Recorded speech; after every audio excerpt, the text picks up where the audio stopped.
Okay. Hi. Hello. We are starting. It is showing on the screen right now. Hello, welcome in everyone. Um Today I'm going to be playing this game that is showing on the screen right now. It is called Please Be Happy. It kind of skipped the little scene that appeared earlier. Um I'll thank you for the hydrate and the headbutt. Um, this is a visual novel uh, game which shows. Um, well, I could read it. I could read what it says. I do say that it's like a relationship uh, between women, but there's more to it than that. I find it really interesting. The location uh, for these characters is in New Zealand. Um, Kind of like a neighboring country to uh, Australia. Uh, just a minute. I will read it. And we do have some music. I don't know if I have it muted or not. Oh, it's a bit fidgety.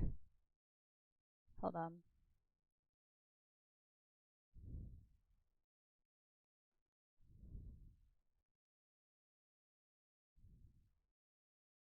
Oh, yeah. Not that one. I had that on earlier. It's this one.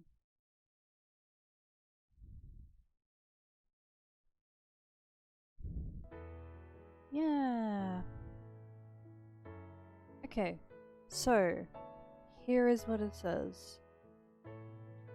A comfy Yuri VN visual novel about the fox girl Miho and her quest to find the person who's most important to her. This emotional visual novel features two different heroines, uh, Heroines, to choose from, and a story that will make you both laugh and cry. I am prepared for both, and I hope that you are too. If you feel it in your heart, if you feel like you can,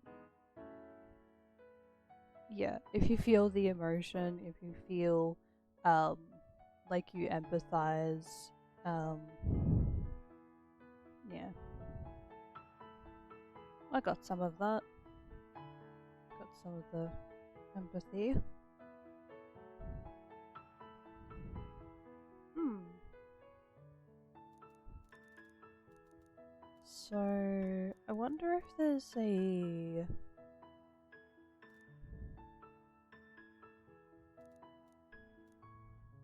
another way. Okay, gallery, music room, Oh, episodes. thank goodness. A moment to relax. Hmm. This is the only game that I'll be playing today. Thank goodness, because um, if it were another day and I ended up starting another game or there was something added onto it, that would be on a cooler day. The weather is pretty nice at the moment, but I'm still waiting for the temperature to go down. Yeah. So it's gonna be a chill stream. To play this game and chat. I officially returned back to streaming yesterday. I was well, even though I called it a catch-up, it was pretty much talking about what has occurred, what's happened in the past month and a half, and yeah,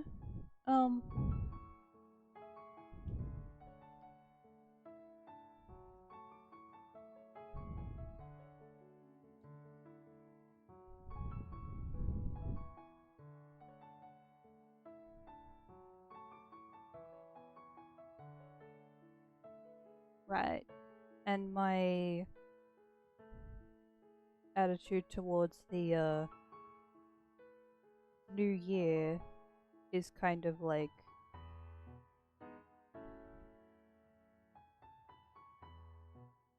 well, if there's silence, I am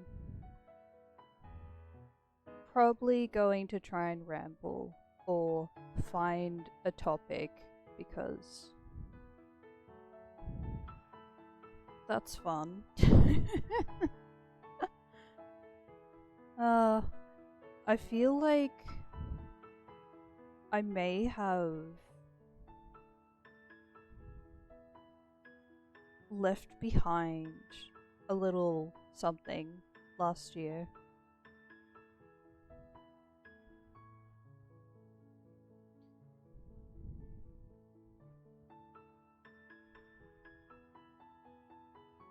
And that one thing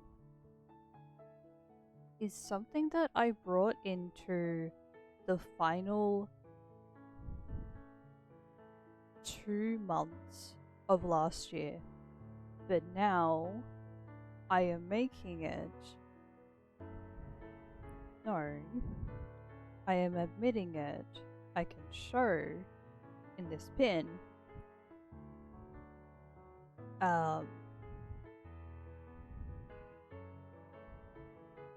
My sexuality, or, well, technically, part of it is lacking.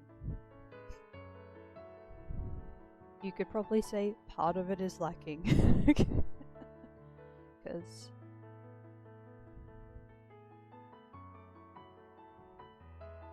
I pretty much came out as asexual and lesbian.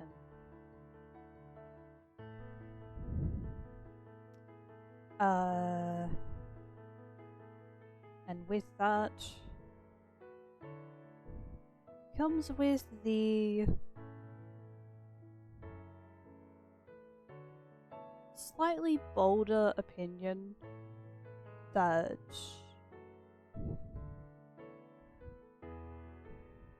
I don't like guys as much.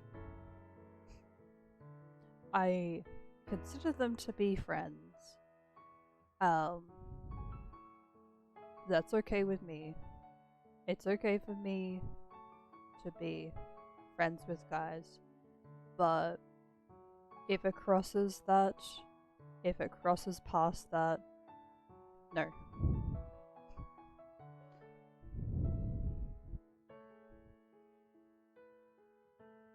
I still believe in romance, as you can see by playing this game, as I am going to be playing the game. But as for the expression of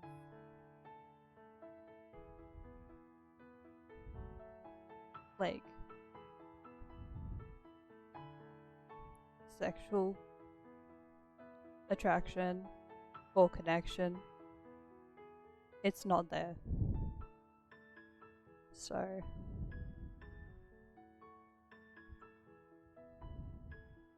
still romantic, not sexual, and I love women. I am attracted to women, and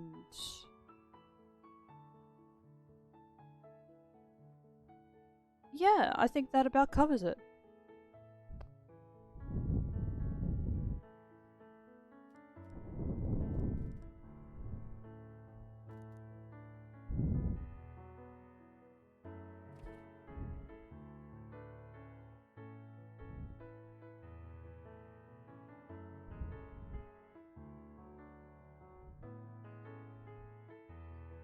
Unfortunately, I'm not going to say this loudly, but like maybe somewhere in the middle. Unfortunately, it was due to a few interactions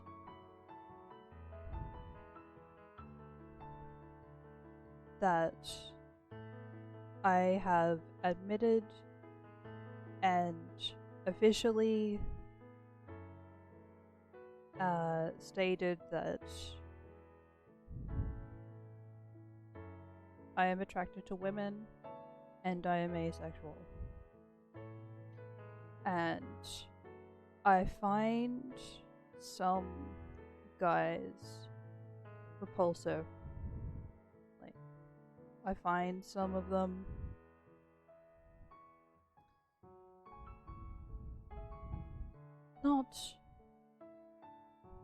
not approachable.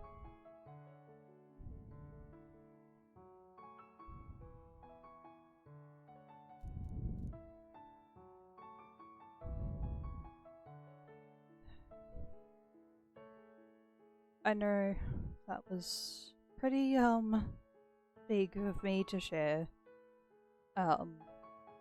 Pretty like bold to share, but I gotta say it.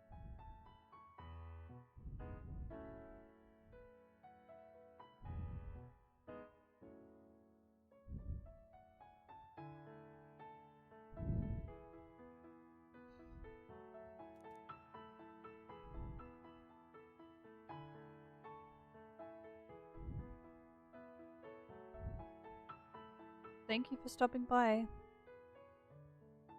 And like, if you're staying and you're interested in like seeing how the story plays out in the game,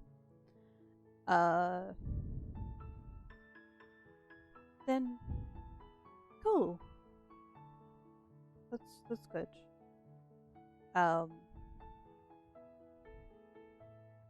Yeah.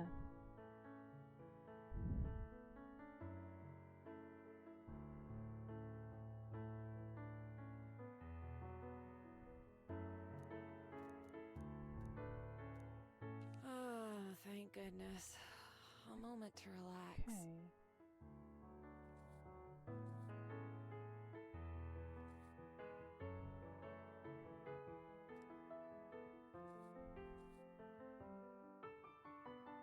Oh, I really need to look through the sound. Check that it's okay.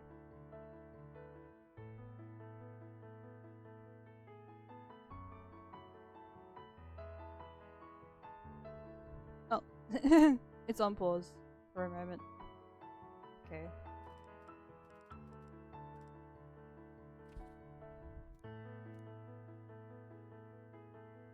Well, let's get started, shall we?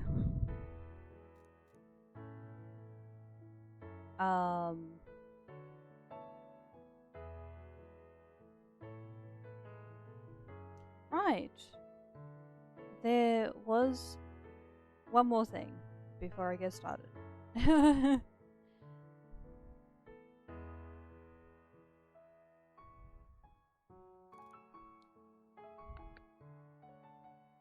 Here is the intro.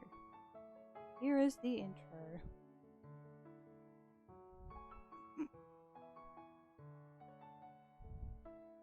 Oh, it's not connected. That's okay. That's all good. So, hello, I'm a wolf VTuber. I go by they, them pronouns. And I like to play a variety of games. Listen to many genres of music. Some of them are in different languages. Yeah.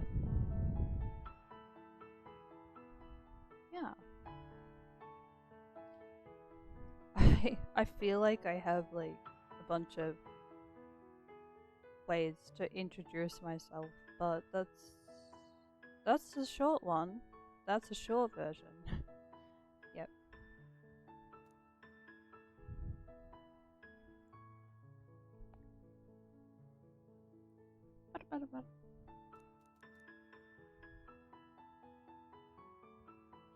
I play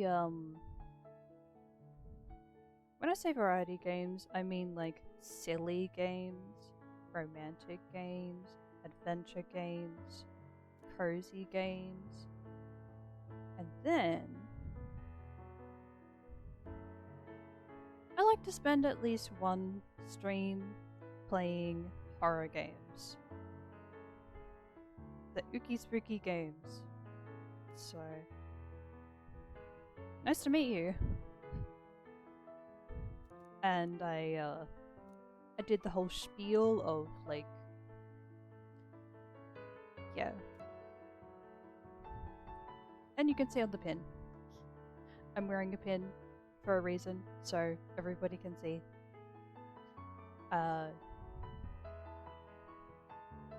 And I can talk a little about that, but sometimes it might just save me from talking about it. You can just see the pin that my model's wearing.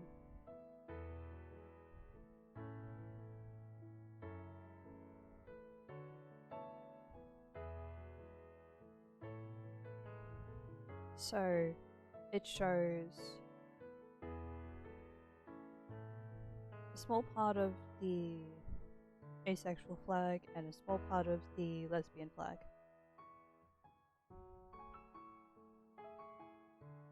And on the end, it shows the flag for Bambi lesbian.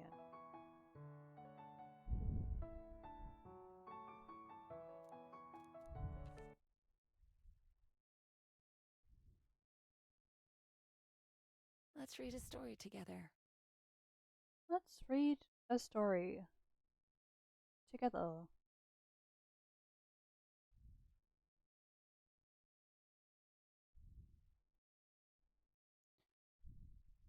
Oh, okay, so it's not on auto at the moment. Okay. Cool. Birch trees.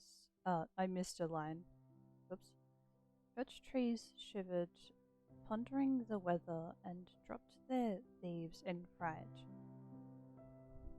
Streams bubbled, unseen by man, and babbled by like the birds in the trees.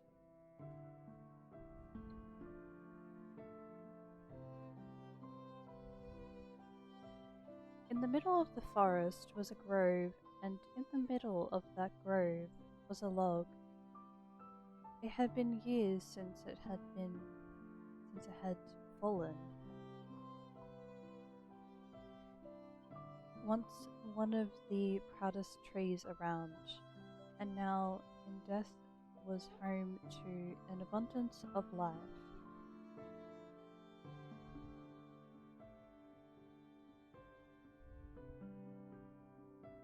A line of frantic ants ran to and fro, mushrooms cloud-like and pillowy, sprouted across one side like a footpath for fairies.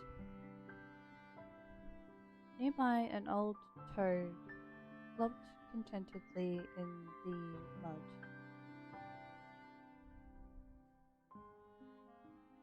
And inside the deep, damp hollow of the tree, something slept. I might move the microphone a bit closer.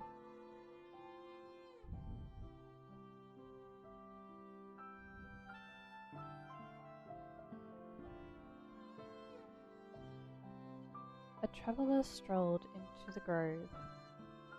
Their steps were slow and tired, and they spotted the log with relief, like greeting an old friend. Weary from the day's journey, the traveller sat to take a rest.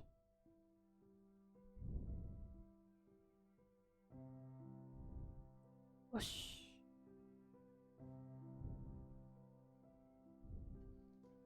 With the scrabbling of nails on rotten wood, a shadow vaulted from inside the log to the tall grass nearby.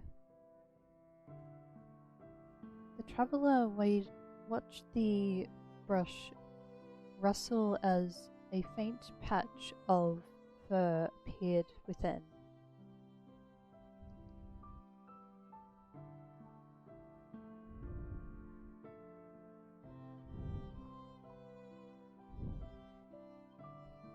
Hello there, friend. I didn't mean to disturb you.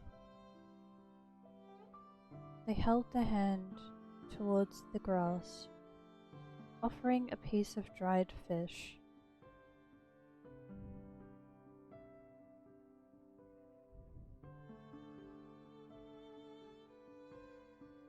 At first there was no reaction, and then first a snout appeared, quivering as it tasted the air.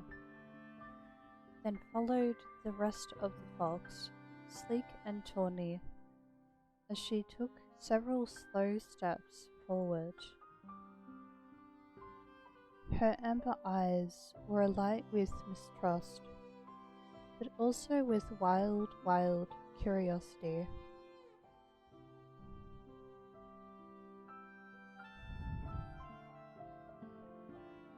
The stranger sat unfazed, their offering still outstretched.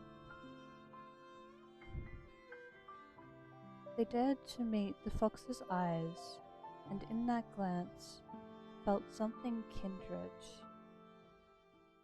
As the fox closed her jaws around the gift, a bond was made.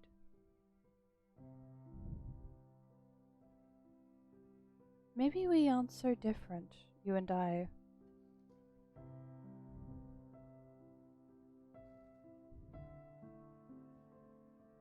The traveller returned the next day, and the day after that. Each day they brought some treat for their new friend. Each day the fox's steps grew a little more trusting.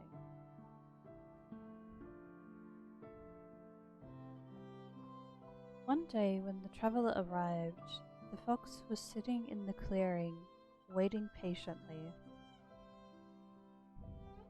Hello, my friend. Have you been waiting long?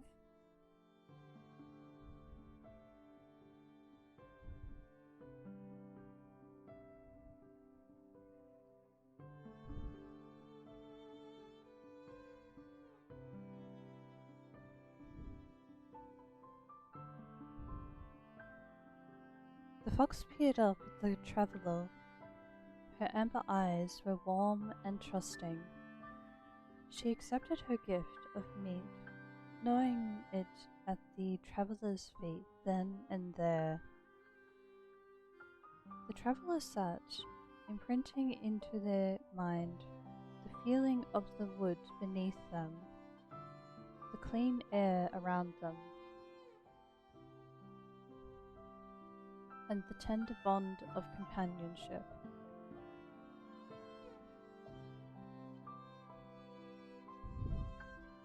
Where is your home, little fox? Is it here in this grove? Or do you come to see me too? This will be the last time, I'm afraid. Because I'll be going home tomorrow. Home is such a small place compared to the rest of the world. Yet, it's some place I can't wait to return to. I wish I could bring you with me, little friend.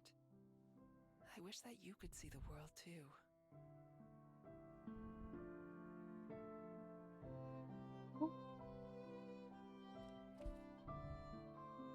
Your home is all around me, though, isn't it? It's wherever the trees are, wherever the leaves fall. Little fox, perhaps it's you who's the more fortunate of the two of us.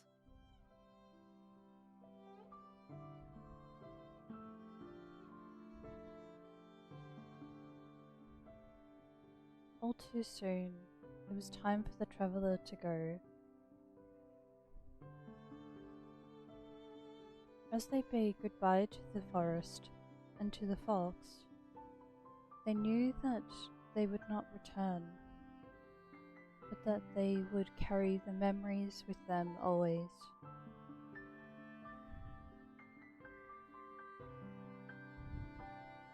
The next day, the fox was sitting in the clearing, waiting patiently.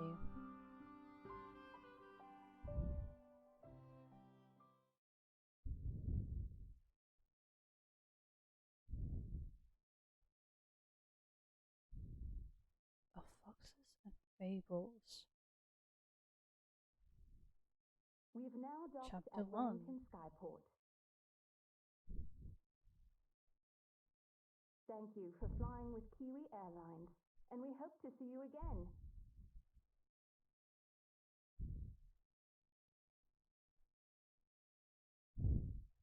The intercom's announcement is muffled in the closet where I'm hiding, just like the clatter of the seatbelts and the chattering of passengers getting ready to disembark.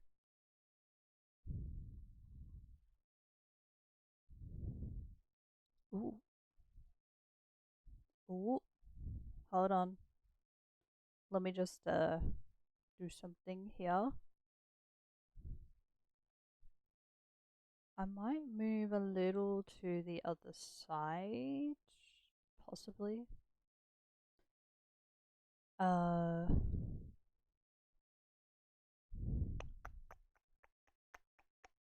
Okay. Be like over here. Just in this corner.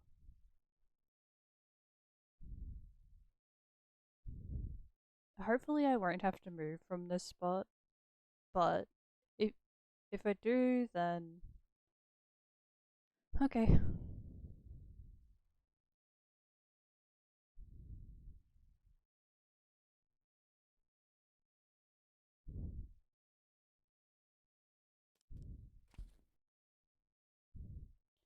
I wriggle around impatiently, sore from crouching in here for I don't even know how long it's been.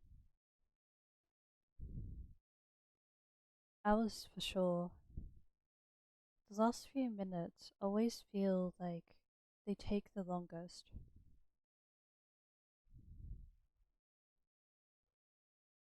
A parade of footsteps begins to pass by outside my door. It's time.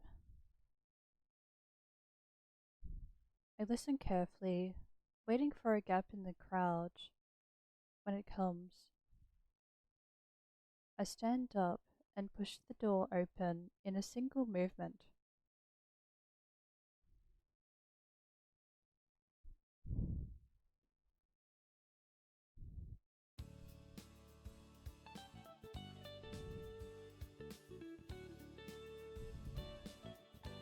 I give a wink to the shocked looking lady that I stepped out in front of.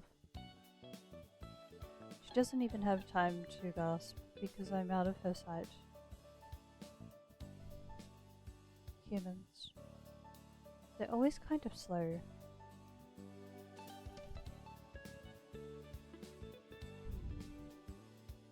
I nod at the smiling flight attendant as I pass her by, and then throw up my hood to cover my face.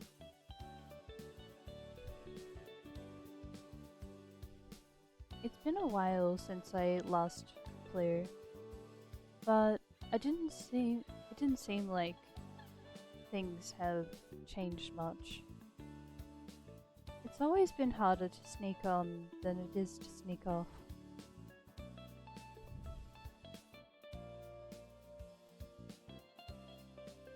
I follow the crowd to the end of the walkway and step out onto the ground. After a long stretch, I take a deep breath and savor the fresh air after being stowed away for so long.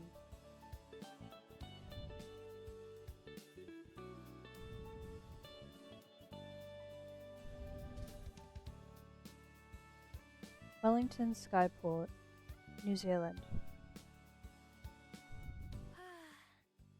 I made it! Yippee!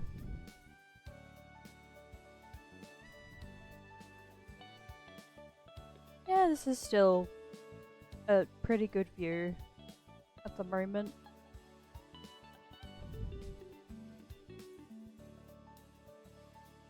My breathless voice joins the pleasant hum of the skyport. A few clouds drift lazily overhead, almost within arm's reach. The sound of the waves rolling onto the shore is like a lullaby. It makes me want to burrow into the sand and take a nap.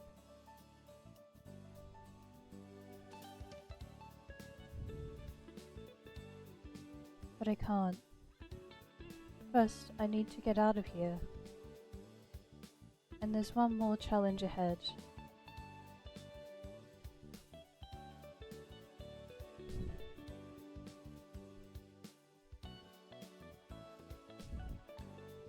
Up ahead, the snaking line of passengers splits as people are funneled into a few security stations.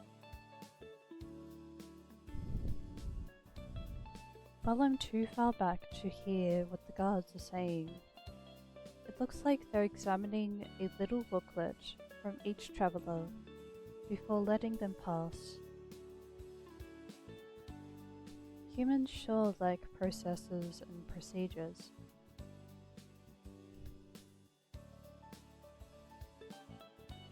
I definitely don't have a booklet like that.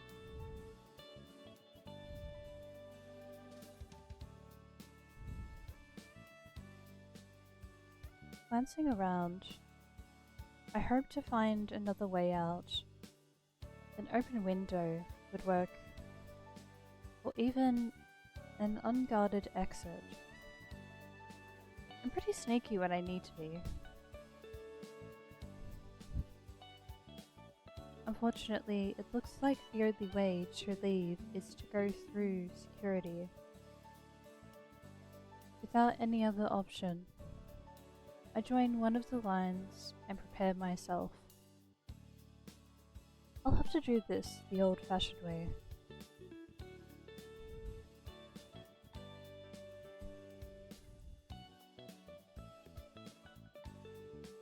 The line moves briskly as passengers are cleared one after the other, and I'm almost at the front of the queue before I know it.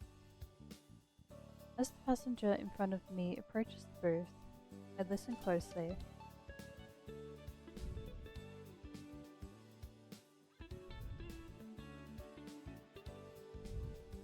Good afternoon. Passport, please.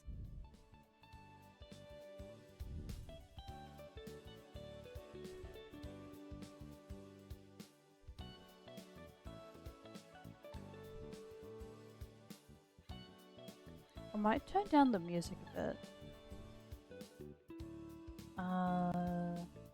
So- okay.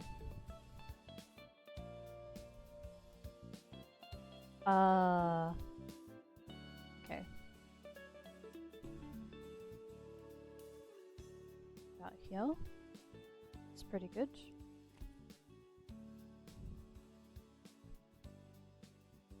Right here.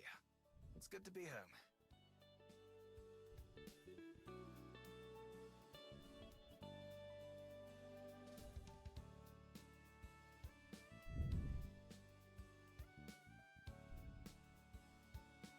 I'm sure.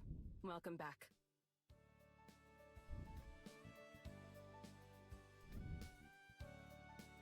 She stamps something in the man's booklet and then hands it back to him, and he continues on out of the skyport.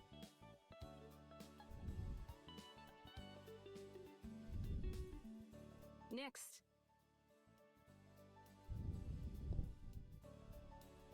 That's me. I don't know what they'll do to people without any papers, but I don't want to find out. I'm sure it involves lots of questions, being escorted around, and other unpleasant stuff.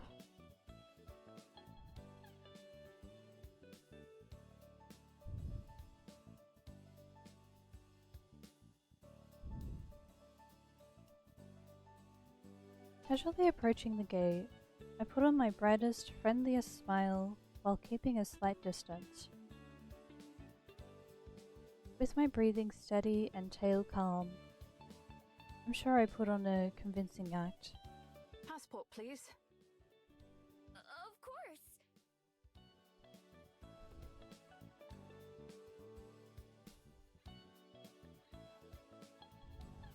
I fumble around in my pockets, pretending to look for my passport.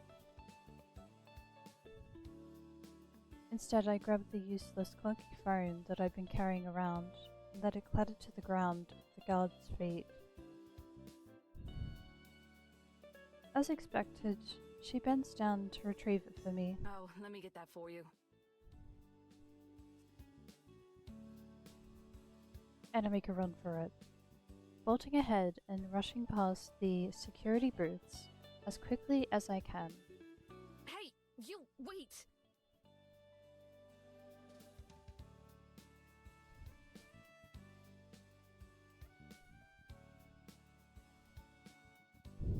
Stop! By the time they realize what's happened, I already have a few seconds head start. My inhuman speed, combined with the natural chaos of the skyport, should also buy me a bit of time.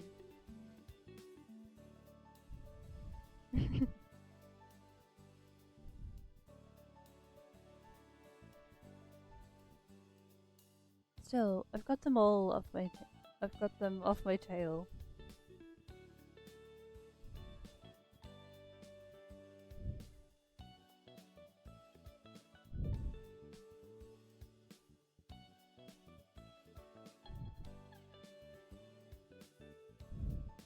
Dashing through the skyport doors and out into the road outside. I don't even have time to take the city. Without stopping for breath, I run into the narrow streets while weaving between cars and shocked bystanders. Being seen by so many people like this is annoying, but it won't matter by tomorrow.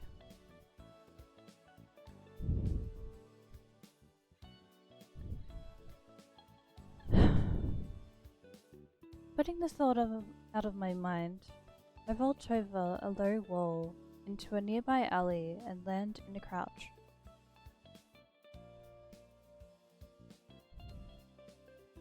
Out of sight, but for only a moment. I close my eyes and relax my muscles.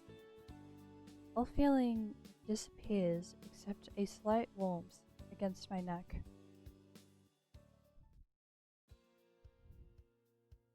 My secret weapon.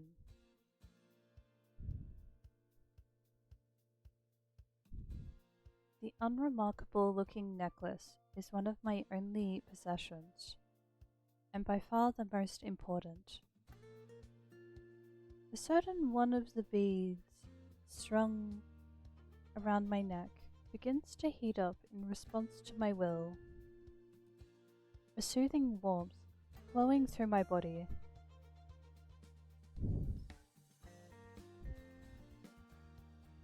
My hands and feet begin to morph first, the fur chasing up my arms and legs as they distort and shorten. There's the bit of the twist. She's a fox.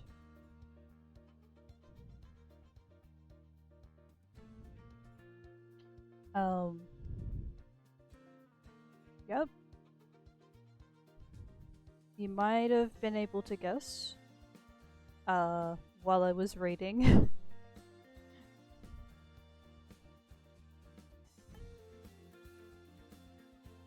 This sensation was so bizarre the first few times I tried. It's amazing how it's become second nature by now. Closing my eyes, I let my body and head shift in turn. The face is always a little uncomfortable. My once human face changing and lengthening into a snout with some difficulty.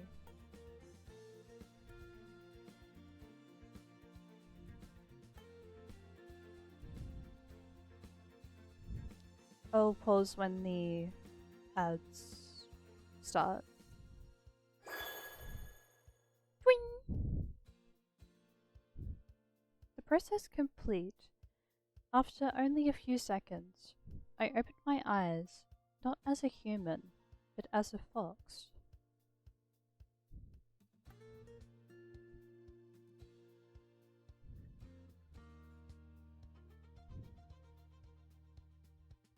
I dart away without waiting, far quicker on 4 legs than I ever could be on 2.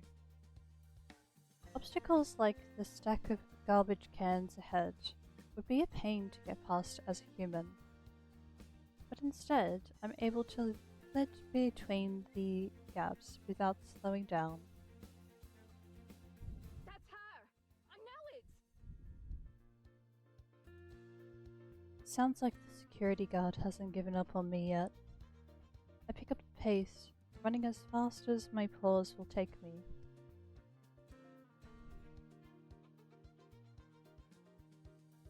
Her heavy breathing gets farther and farther away, and in just a minute or two, I know I'm safe.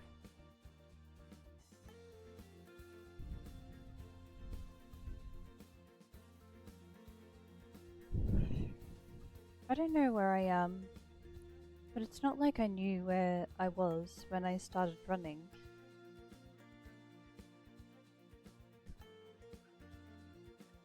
I almost feel bad for the lady who was chasing me. She never stood a chance.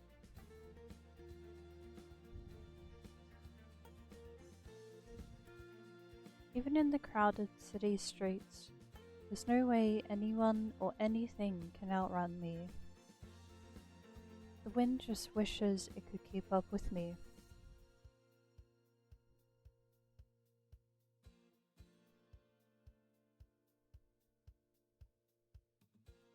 And I say Porto.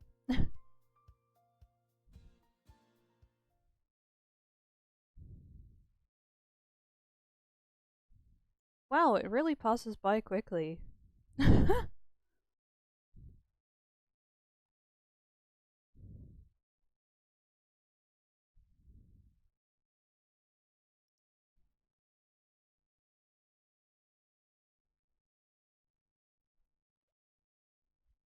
Maybe it's because I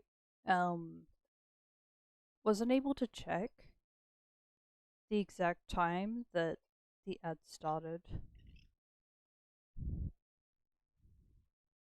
I could only see the messages from Sari.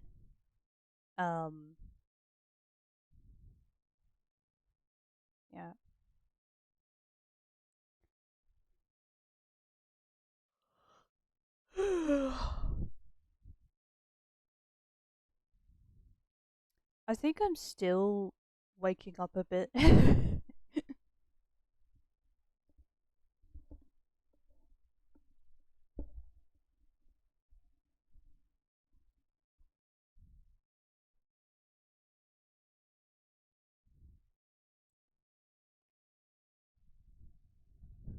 I'll have another sip of water.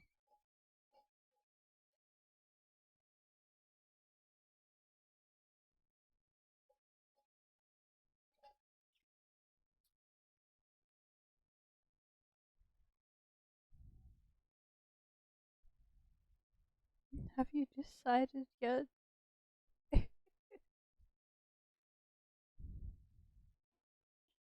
only reason I have my door open is to let a cat in. Hi.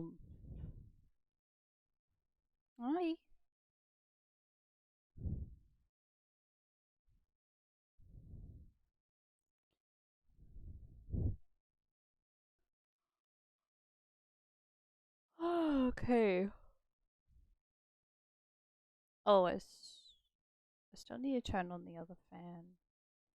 I'll be back in just a minute, everyone.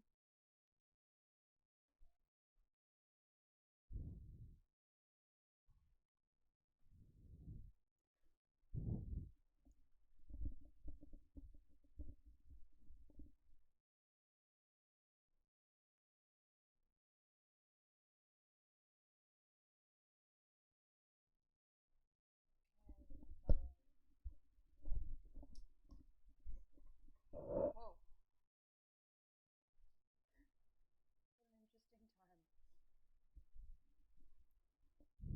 Okay. Not that I mind.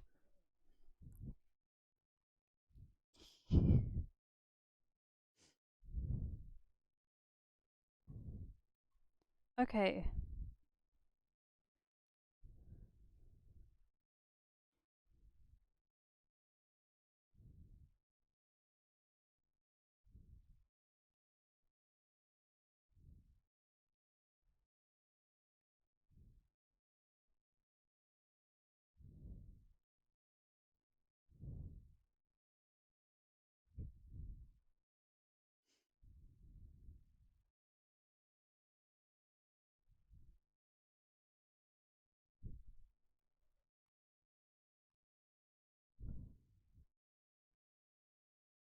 Okay. Soon. I'm hoping for a more energized day.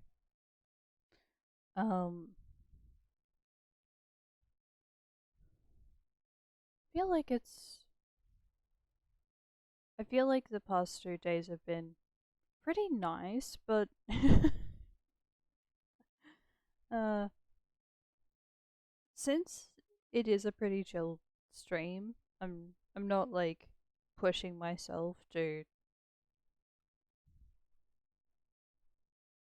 just give off a lot of energy, but maybe next week. Maybe next week. That could change a bit.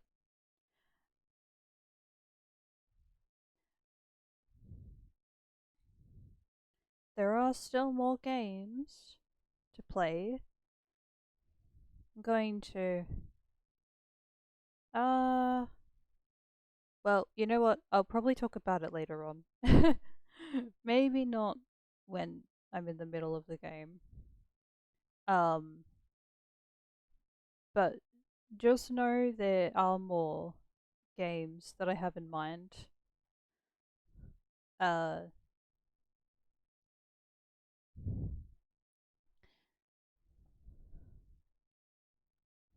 okay.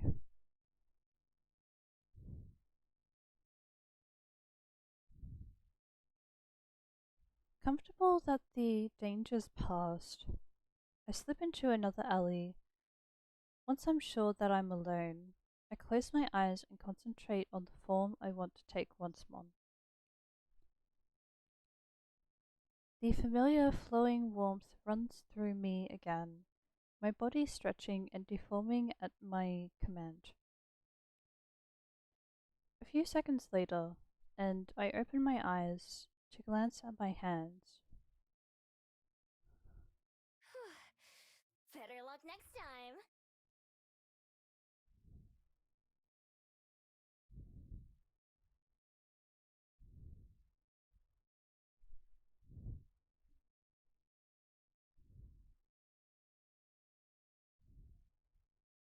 Brushing the dust off myself, I nonchalantly stroll out of the alleyway and back into the street. The odd person walks by on this errand or another, not paying any attention to me, just the way I like it. Left, right, past turn, left. Left, right, past a turn, left. Mapping out my path in my head, I look for a way to the main roads. It'll be easier to get my bearings there. I pick turns at random, without any real destination in mind.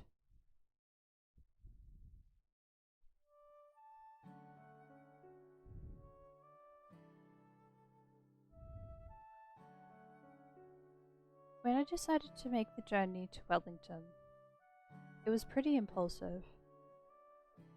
I'd overheard another pair of travellers talking about it and how beautiful a city it is. With a moment now to take in the scenery, I can see they weren't wrong.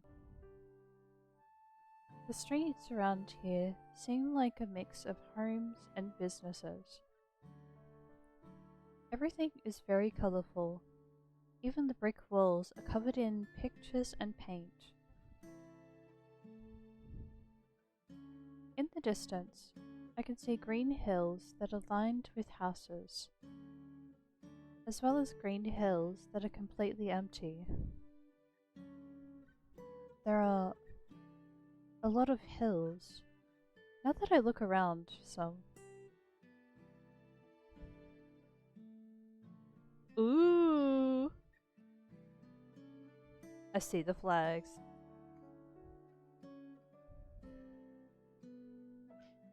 We see the flags.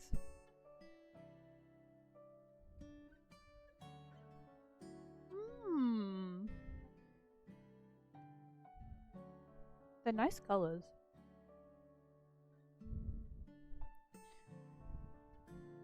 From just a few streets away, the sound of pedestrians and busy intersections floats my way.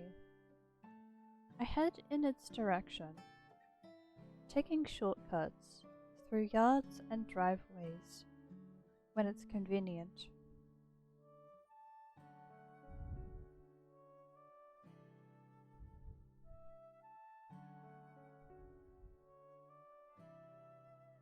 In one lawn, a big dog growls at me as I walk past. But when I transform and growl right back, he tucks his tail and runs away. Dogs and I have always had an understanding.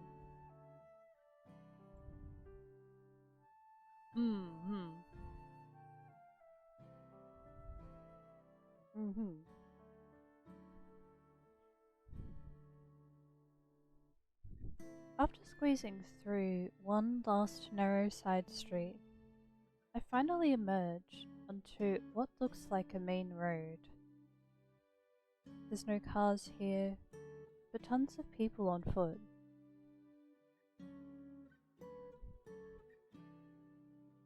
It looks so beautiful here. I like the buildings. The little decorations, the potted plants, looks pretty nice here.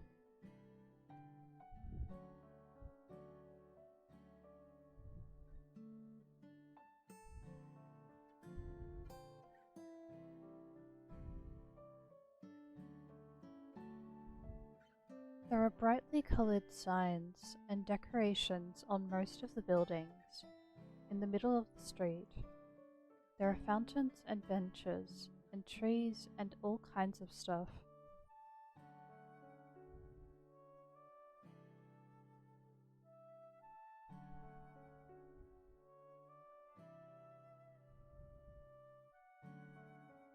The best part is the variety of stores. When I stroll past a few of the windows and peek in,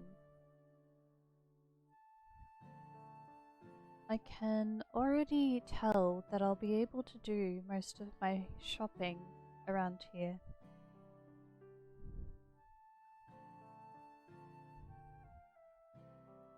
There are stores with food, with clothes, and with just about everything else. I don't have any money on me, but that isn't exactly a problem.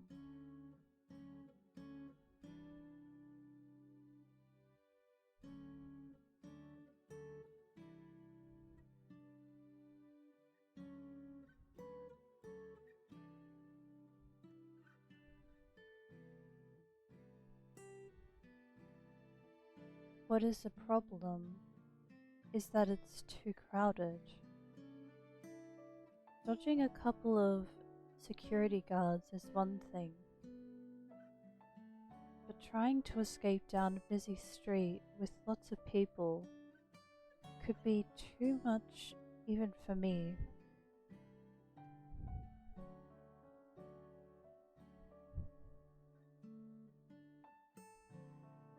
I'll just have to remember where this place is and make another visit later. After all, the shops are closed.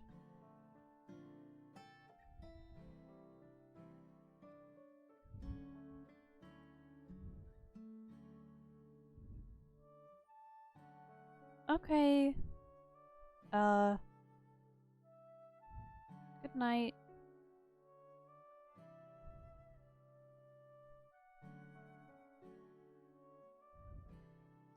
And take care.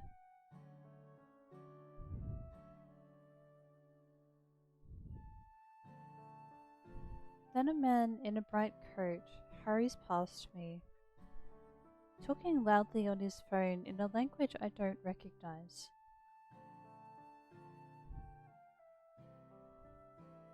He's so distracted that he doesn't even notice when his wallet falls out of his pocket and onto the sidewalk. I notice, of course.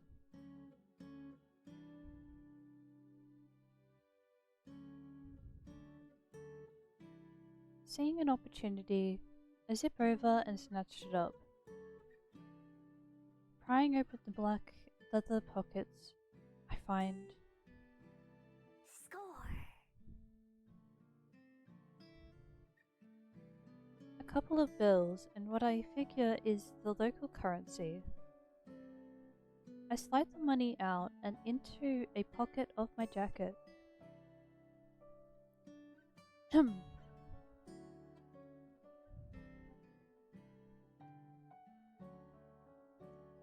By now, the man is so far ahead that he's almost out of sight.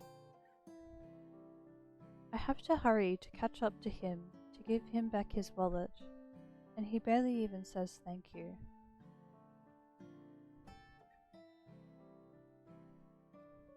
I should have just kept the whole thing.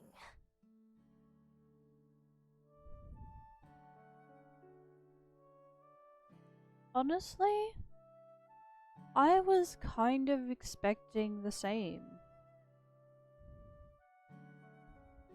So, when I think of that, when I think of somebody who has dropped their wallet or purse,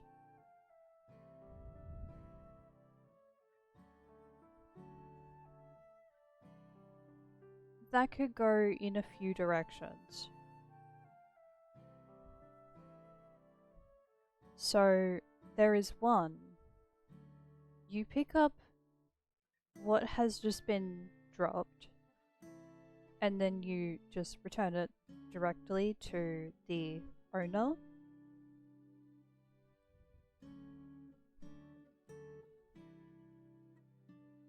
Well, it's kind of complicated. Now that I think about it, it's a bit complicated because there could be a few reactions, or there could be just no reaction.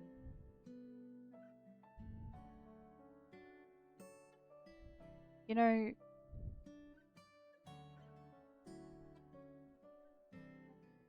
when I think of somebody who is being considerate, being thoughtful,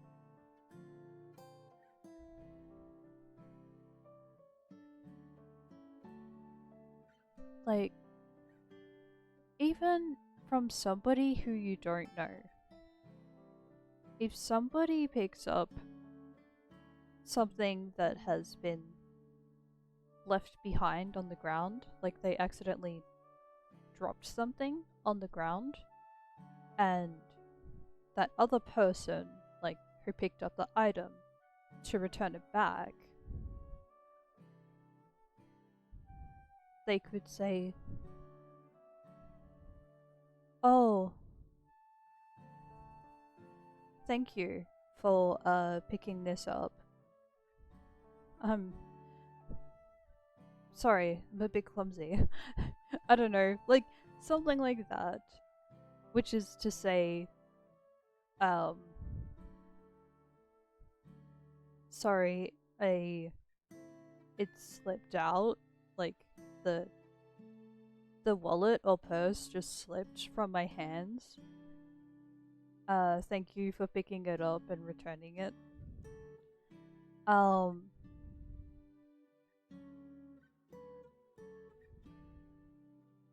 Just, like, who else thinks of that?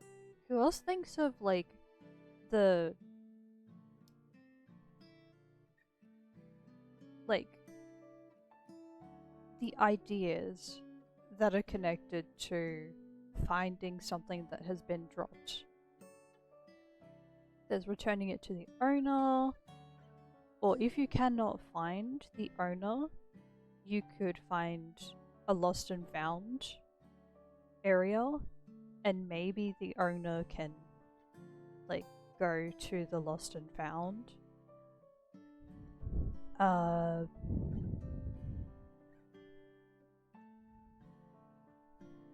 Or there's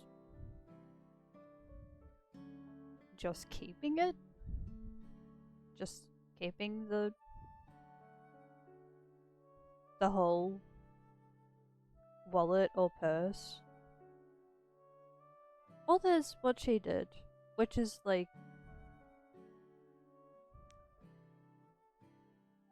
I can kind of understand his response. Like, if he knew, if he had a, like, if he had an idea that she had taken something out of it, then it's probably understandable that he's just like, he just picks it up and then walks away.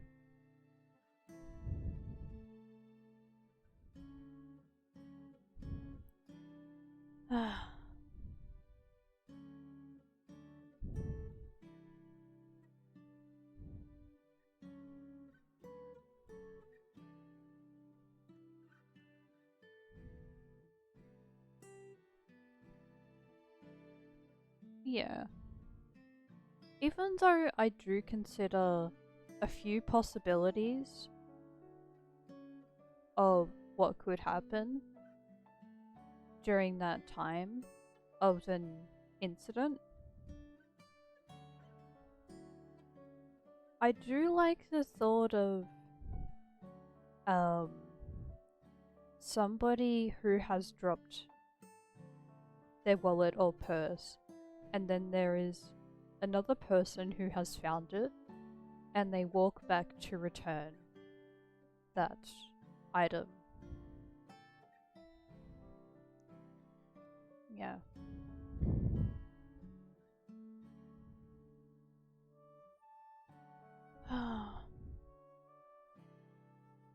I had something similar happen to me.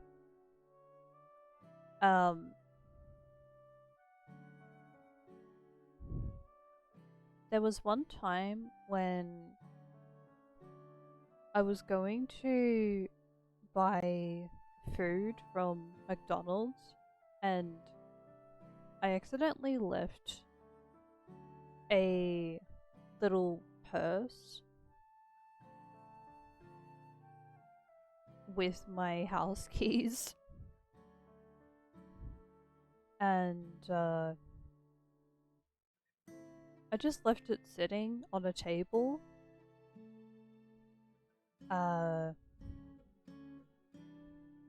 walked away and then I realized, oh, wait, I forgot something. It's not really a laughing matter.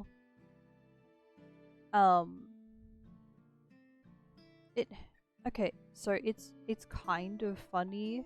It's like serious, half funny.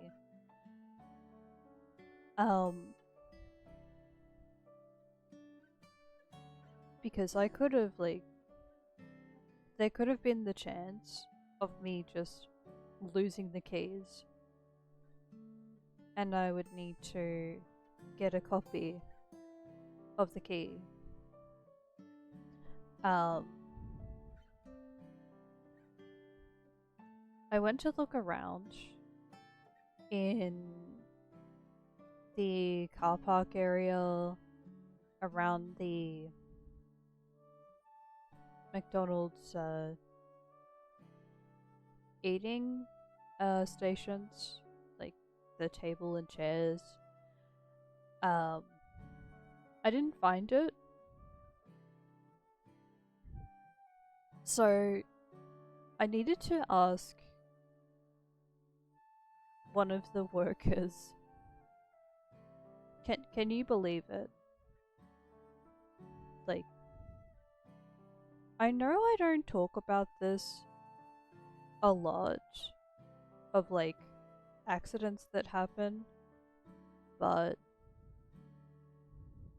they do still happen. I've had a bunch of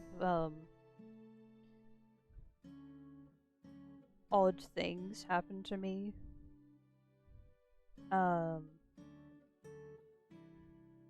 Yeah.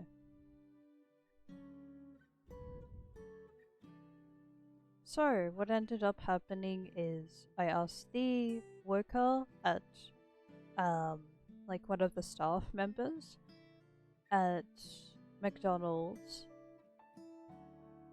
if there was somebody who found a little purse with keys. It's like a little pouch with a zip, and it just holds my keys. And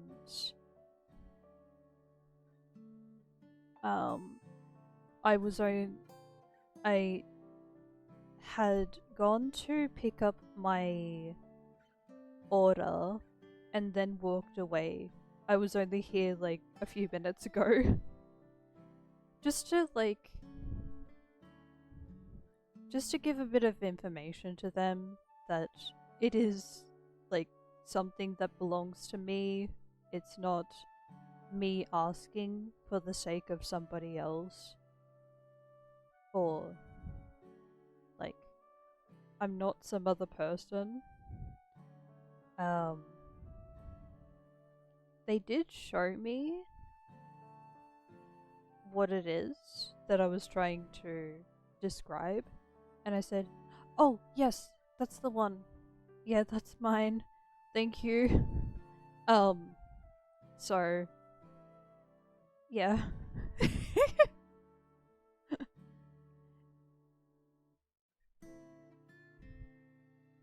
And now I know to keep it in my bag. At the time, I was only carrying a little bit, like only a small amount of things. So, yeah. Now I know what I must do for when I go out to buy food.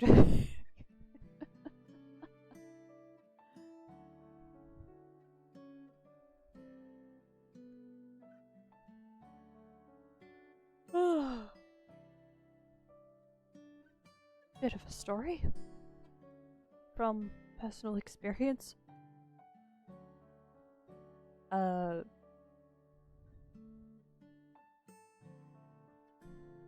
I'm gonna drink more water. Does anybody else have a drink with them?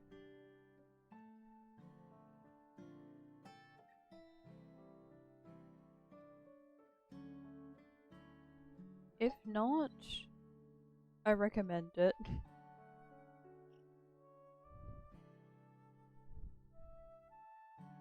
Or even like grabbing a snack.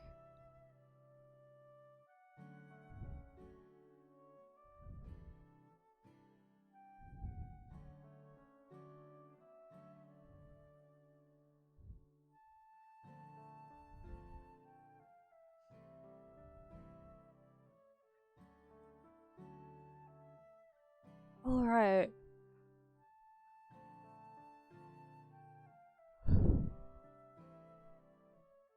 Ah, this music is relaxing.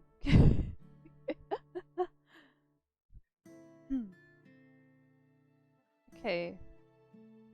I will continue reading.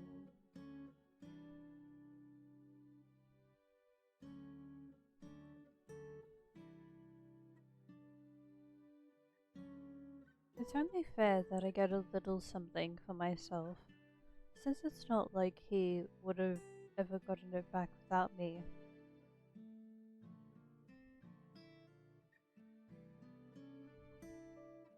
I head back to my bench and inspect my prize. Wow.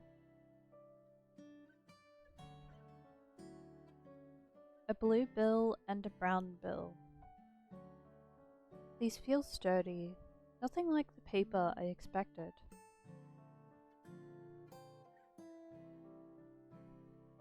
One, 0, 10, and 5. So 15.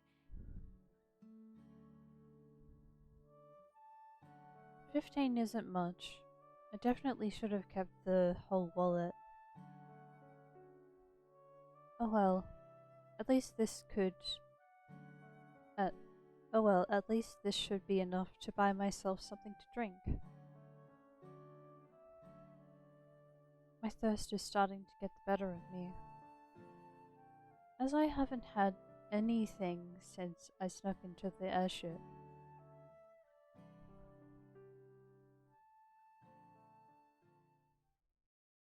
Oh, that's so pretty.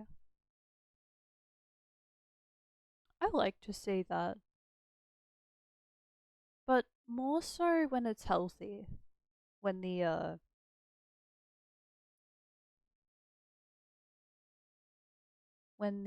plants are healthy. Oh, what a time.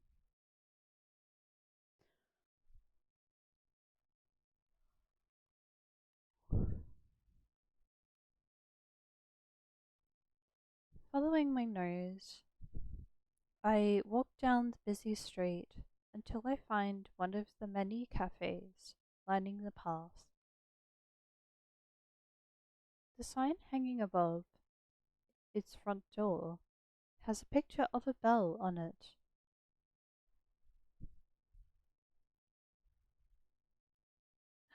Cute.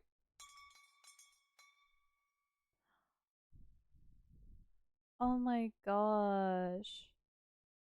This cafe. I love cafes. I love visiting them. A charming bell rings out from above the door as I enter.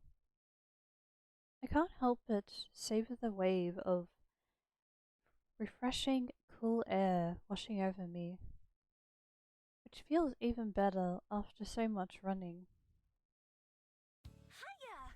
Welcome to the Bell House. Oh!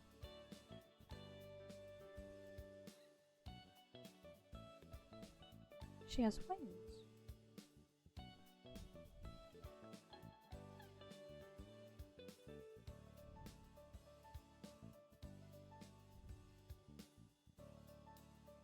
The barista behind the counter is the only other person in the store right now.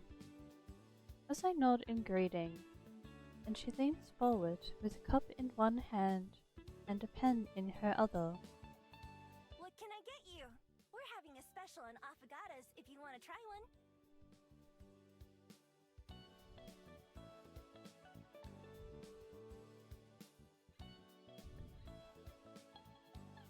Usually, they're like $7, but today, they're only 5.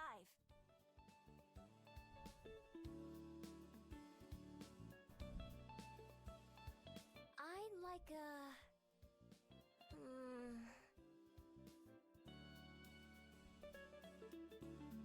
I'm not sure what an affogato is. Isn't that a vegetable? Not wanting to commit to the strange sounding drink, I look at the menu instead. Unfortunately, it's full of handwritten, spindly letters. I can't read a single word, and there are no helpful pictures. Safe option it is. I'll just have a vanilla latte. Ugh, boring. But okay. Name? Well, she's honest. She's honest.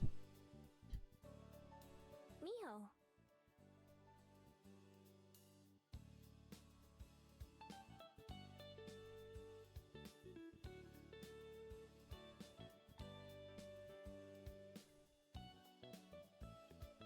It's my first time testing out how that name sounds, and I decided that I like it. I decided on the airship that that was the name I would use here in Wellington. I've used so many names throughout my life that I can't remember most of them.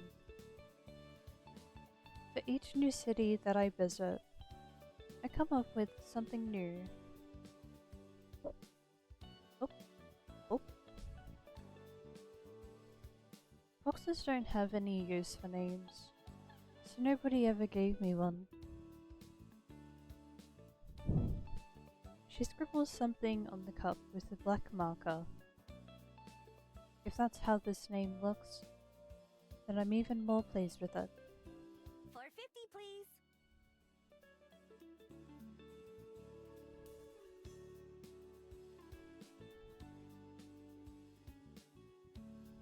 I hand her the brown bill, and she gives me back a big coin with a picture of a boat on it. Alright, I'll have this ready for you in no time.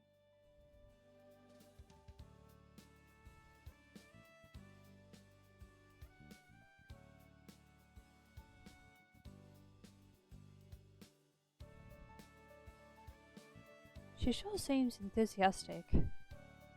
I notice she spins around and starts working, looking about somewhere to sit. I decide on a seat by the window with the sun pouring in. Near the entrance of the cafe, there's a wire rack with a stack of maps and tourist pamphlets. So I grab one of the maps before taking my seat. This cafe is big and bright, with plants everywhere. They're on the walls, on the floor, and on the ceiling. Most of them are real and vibrant, obviously being well cared for.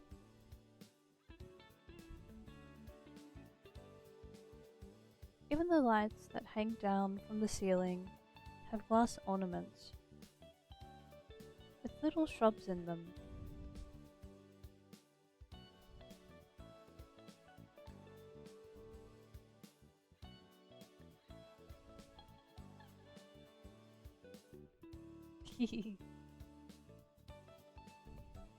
Seems like I made a good choice coming here. And any place with a bit of nature in it is more comfortable to me than places without.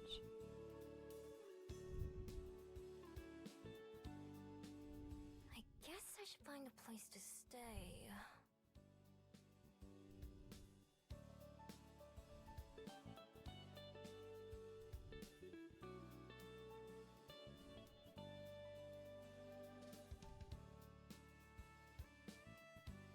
I agree.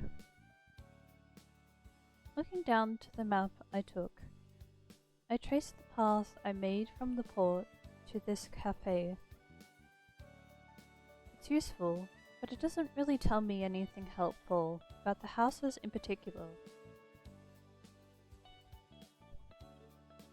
I'll need to find a higher vantage point. I move my finger along the hills I noticed from outside, following the little brown path to a patch of green with a little mountain icon. That should work for now. Miho!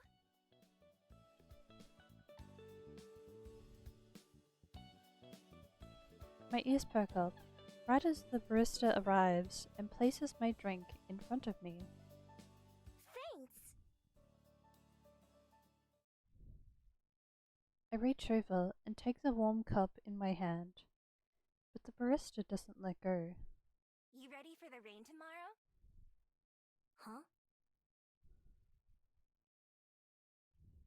Ah,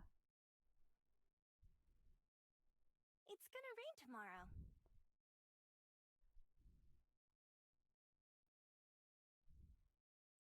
I glance behind me out the window. It's as sunny and blue a day as I've ever seen. How do you know that? There aren't any clouds out there. I'm just good with the weather. Anyway, if you forget, then you'll be sorry.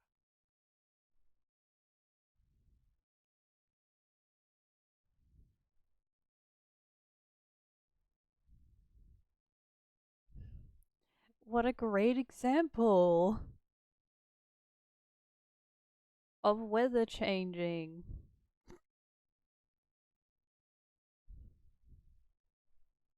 I honestly wonder what it's like in New Zealand.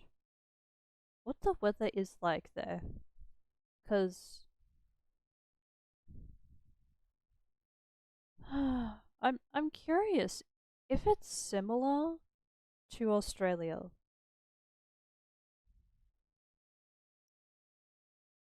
Probably not the same, but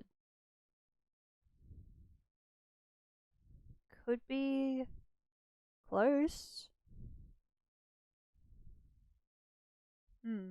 Could be a little similar.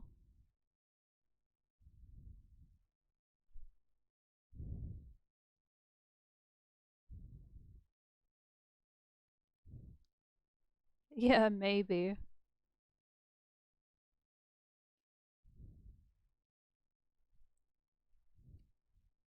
Next,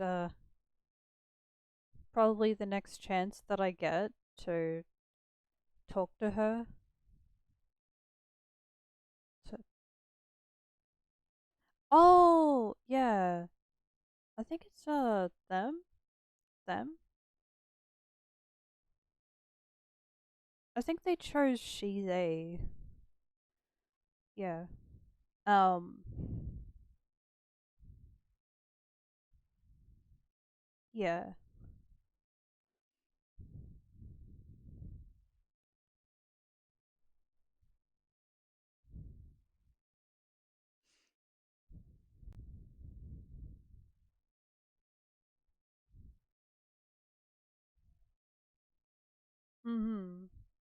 Yeah, I could.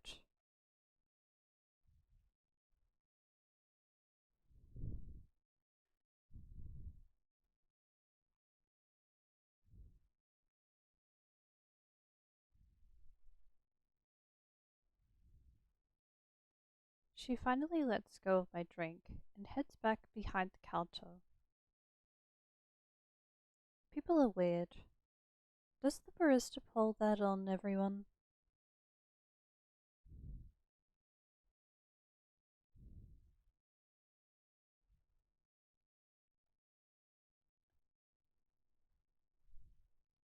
Hmm. I get the feeling that she might. Not on everyone. I don't think she would ask everyone, but maybe for those who are new around the town and maybe unfamiliar with the weather.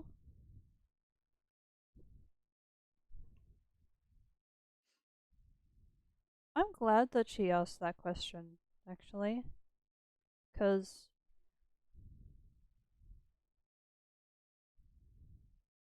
yeah, it kind of reminds me of when I say, uh, take care and be safe, that sort of thing.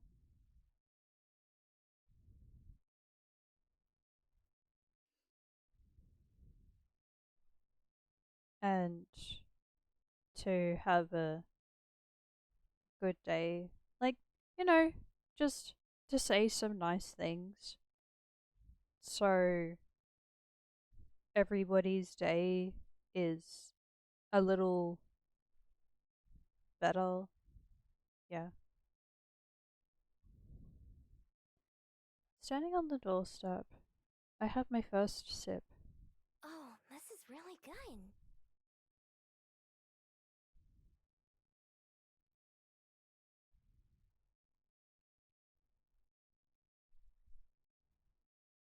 It's pretty plain, but well made. The coffee isn't too bitter, which is perfect for me. Yeah, that sounds about right. Since it is a vanilla latte, it could be a mix of uh what is it? Coffee drip, like uh coffee shot, uh vanilla syrup and milk that has been frothed. All prepared uh at the coffee machine. I have made a mocha before. I haven't been taught to make a vanilla latte yet, but I think I know the simple version of it. Like the ingredients, what can be placed in the cup, but the process of it and having it turn out the way that Miho likes and having it turn out the way the barista has made it is like, I feel like that is something new to be learned for me and probably many others who um haven't been taught to make a well made uh vanilla latte. I've I've just tasted one. I've just like I've just tasted a vanilla latte, but I haven't made one. um,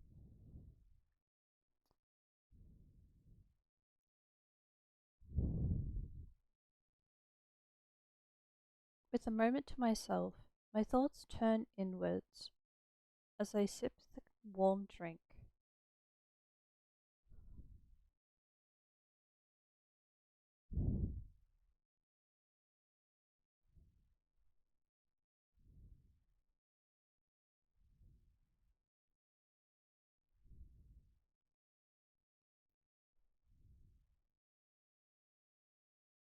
Has anybody else tried that?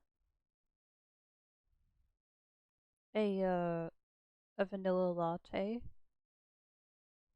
or something similar?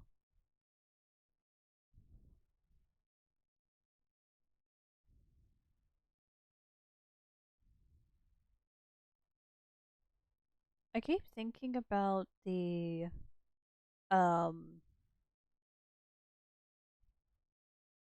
oh yeah. Yeah, that's fair.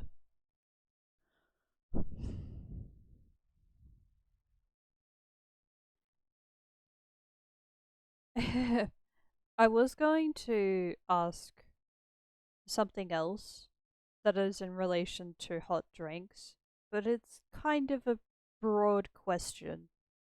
It's kind of a big question. Uh,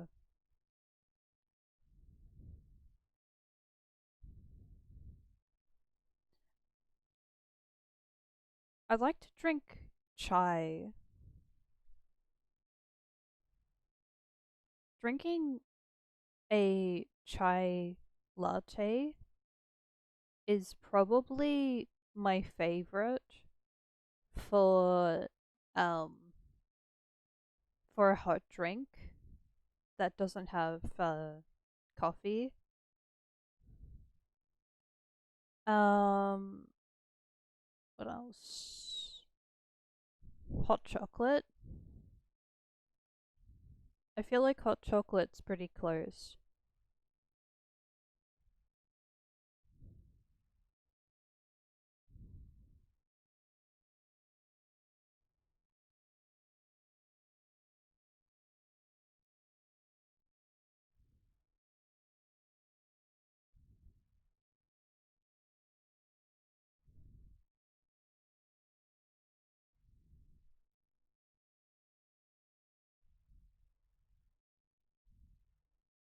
Yeah, tea, like herbal tea.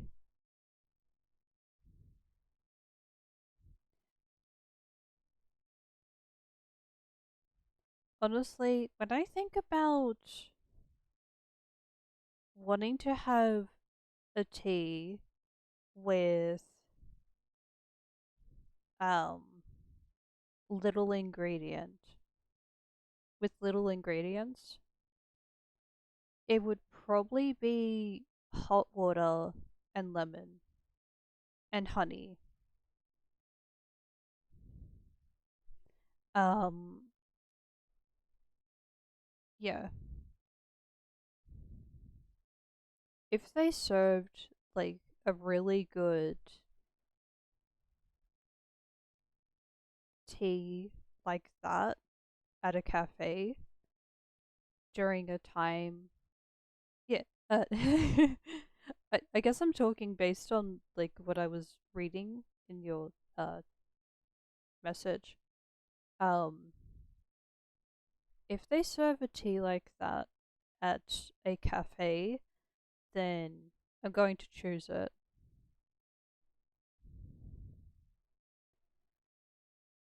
I have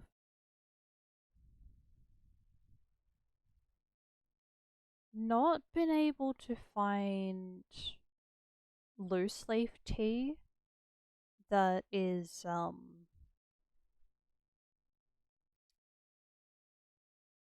that's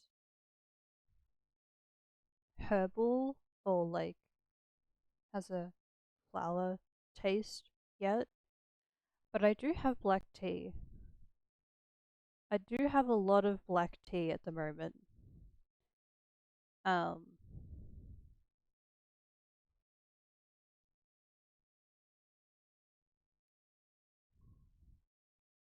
thankfully, I go with the suggestion of like hot water, lemon, and honey. Or it won't like some of the time honey won't even need to be added to it. It could just be the hot water and lemon. Um Adding ginger or adding cinnamon, uh yeah. But for chai, it's probably the sweet kind and a very specific uh spice chai. Mm. Like if I'm able to add a bit of milk to a spice chai, then I would be cool with that. Um yeah. I like a lot of drinks, but what I don't like is drinks that become too sweetened.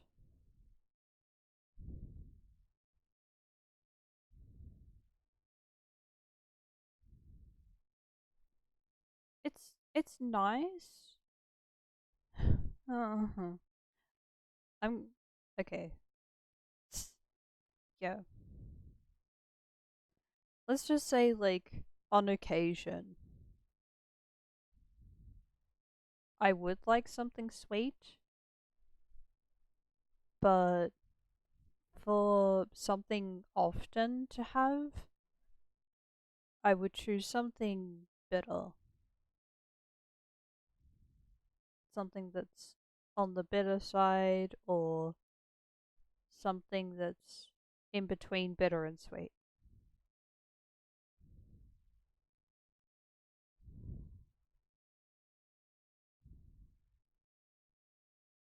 Ah,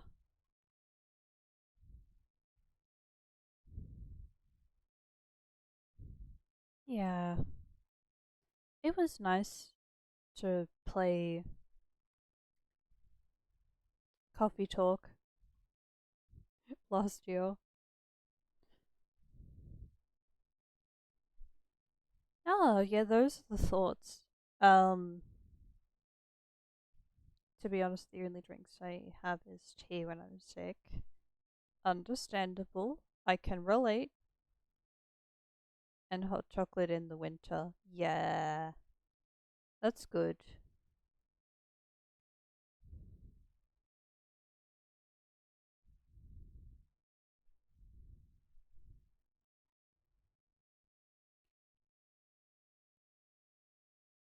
I'm trying to think of.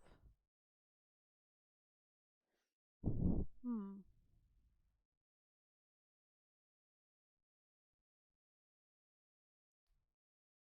A drink to have during hot weather that isn't fizzy.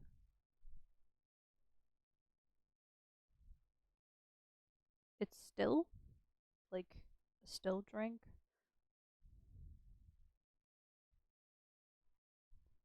Uh,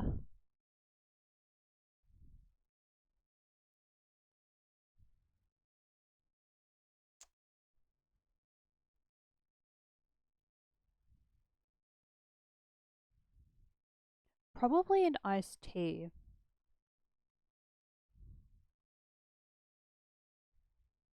Yeah,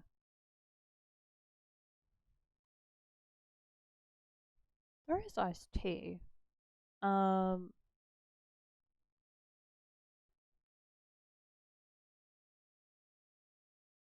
that could be something that I try.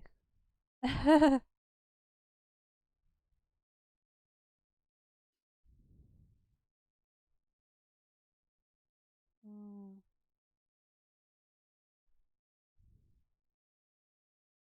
How are the thoughts? Okay, I'm gonna continue with reading. My first travels were in search of someone, but despite my whole life being spent trying, I haven't made any progress in finding them. So I've taken to simply wandering, going wherever I wish at the time.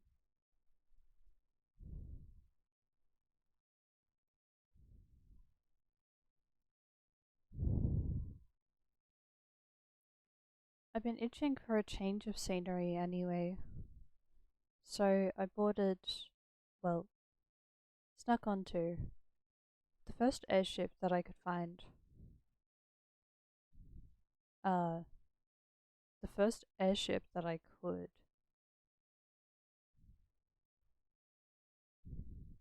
I guess I inserted one extra word.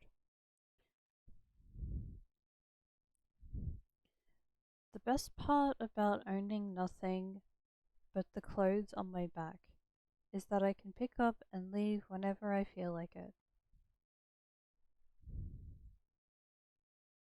I take a moment to get my bearings and look around. I see a tired looking person shuffling along the far footpath with a briefcase in their hand. They stop outside one of the buildings, take a deep breath and pat their face a couple times, and then go inside. They must not be looking forward to whatever's going to happen in there. Maybe they have to fight someone.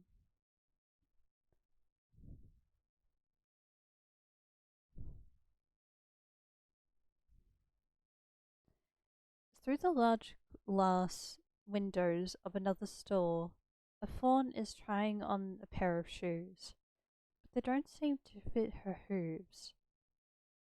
The people waiting with her look annoyed. I wonder if she fusses around with her footwear a lot. For a while, I simply let the day roll by and watch the various figures who stroll by.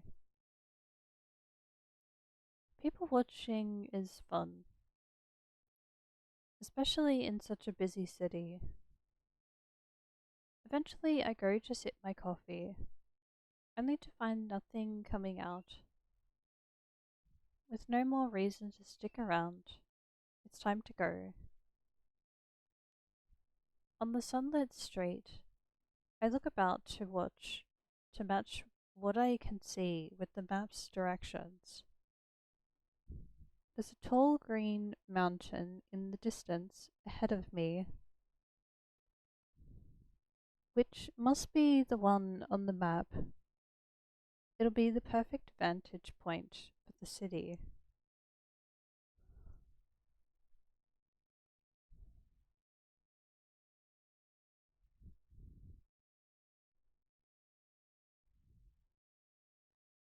Ideally, I find an empty building I can crash in, but it's not necessary. A roof over my head would be nice, but I'm plenty used to sleeping outside under the stars. Sometimes it's better than sleeping in a bed. Encouraged by the plan forming in my head, I set off on the long walk to the summit.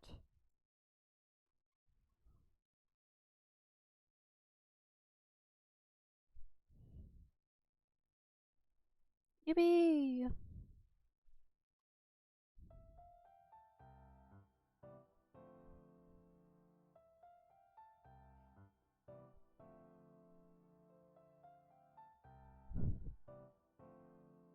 The path to the the path to the summit. The path to the mountain turns out to be less simple than the map made it look. First, a trail takes me along the waterfront, and then it turns upwards through a small forested area. Being among the trees and their tall shadows makes me feel at home. When the path leaves the woods again, I'm a little disappointed. It leads up a paved road, so I stick to the edge to avoid passing cars. Sometimes I take shortcuts through yards and up unmarked paths.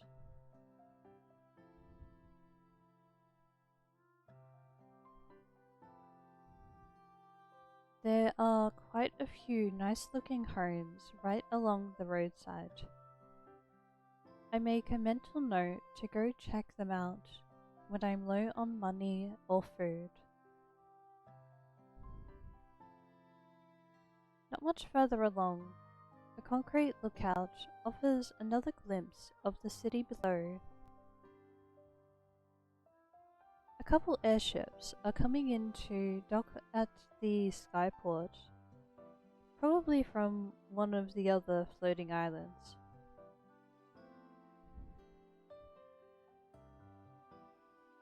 There's still a ways to go to the top of the mountain, but luckily the walk has been easy so far. I wouldn't even consider it a hike.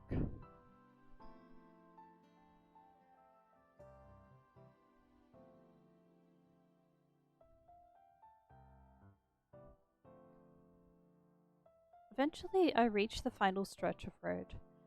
I can see where it curves ahead to the summit, and I hurry to the end.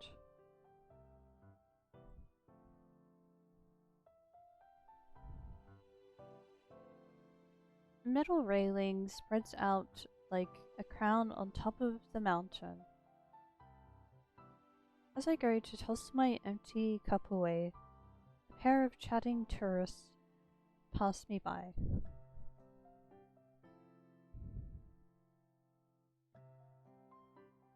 How far is it from here? Oh, about an hour from the base of Mount Victoria, so a bit further from here. Mount Victoria.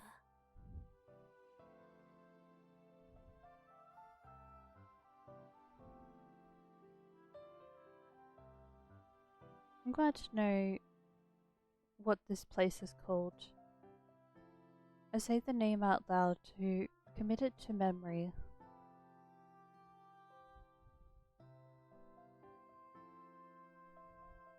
Standing at the edge, I'm treated to a wonderful view of Wellington. The city forms a crescent moon shape around the bay, which glitters like a sapphire from up here. The sun is starting to set, and that makes the water even more shimmery.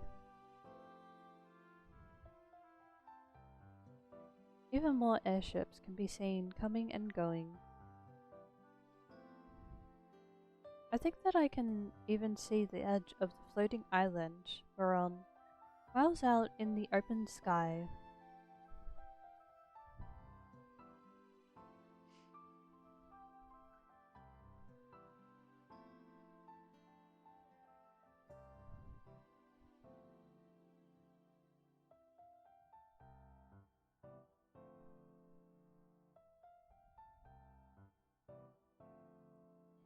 I survey the city using the skyport as a reference point. From up here, what felt like such a long chase really doesn't look far at all. If I strain my eyes, I think I can even see the coffee shop from earlier.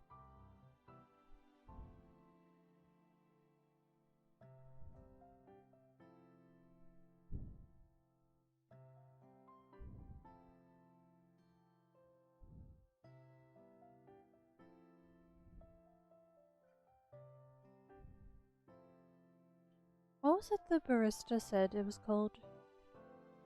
The Bell House? It's kind of tough to make out details. My hearing and sense of smell may be great, but my eyes aren't that much better than a human's. Then I noticed something useful. Look, look! Is that our house? Probably. What can you see from here? I see Dad's car!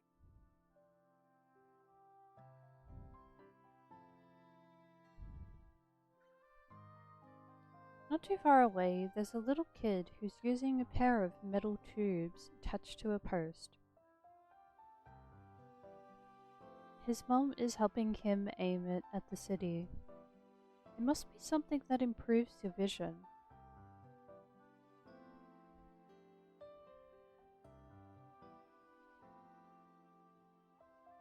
Pretty sure I've only seen one of those once. IRL. I do remember visiting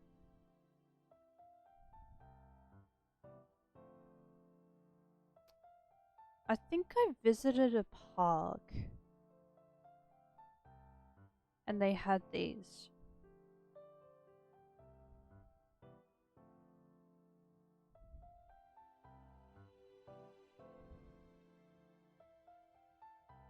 I think they have them at a beach too. Just like I've noticed that they appear around areas where there is a wide view to like see along this view,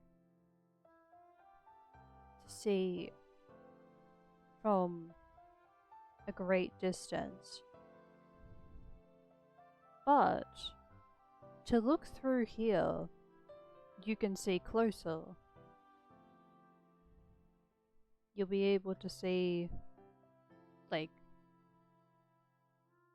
well, something that the young character had found. You can see the car, you can see the mountains closer. You can see, well, if I were to have an idea, it is close to a beach. You'd probably be able to see the waves closer. And a pier. P-I-E-R.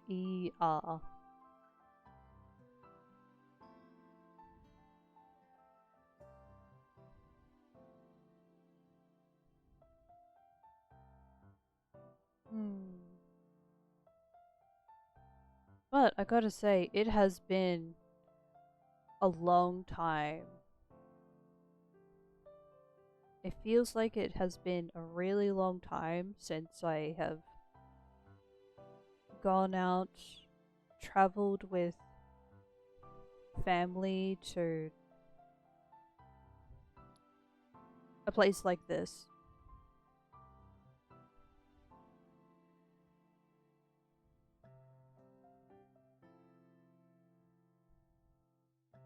But I do still have a memory of a hiking trail.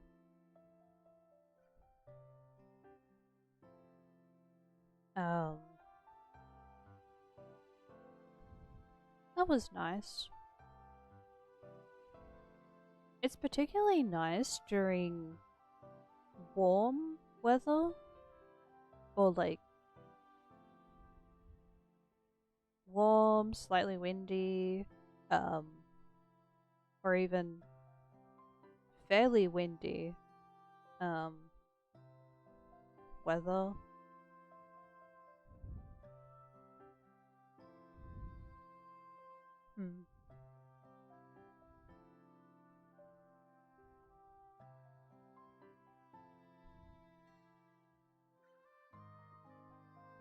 when I press my eyes to the same spot that the child did, though all I can see is black. I try moving it around, but it doesn't change. Is this thing busted? No, sweetie. You need to put a queen in.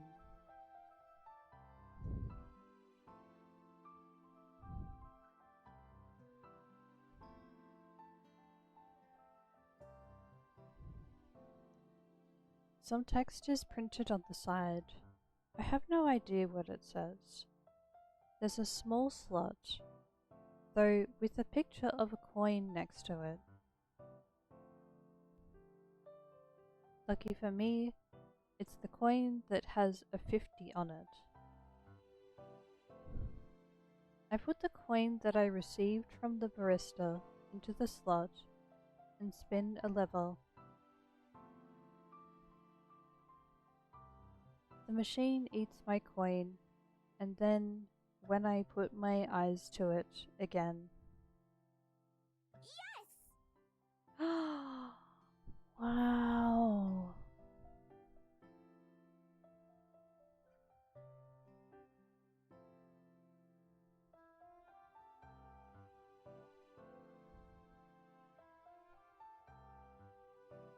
Everything looks much closer now. Even the trees on the other side of the hill appear in crystal clear detail, like I'm standing right next to them. I aim the viewing glasses at the city and look around, trying to find a good place to rest for the night. Houses are a no-go, even if they look empty or abandoned. You can never let your guard down for a minute. Same with most shops. I don't have enough money for a hotel, and I won't risk sneaking into one of those either. As I'm studying the sights, trying to memorize as much as I can, there's a clicking sound, and once again, the view goes black. Stupid machine. I smack it a couple times and check again, but I still can't see anything. Well, whatever. Looks like I'm sleeping outside tonight. Guess this place is as good as any. I head back down the trail a little bit, and veer off of it into the underbrush. Yep.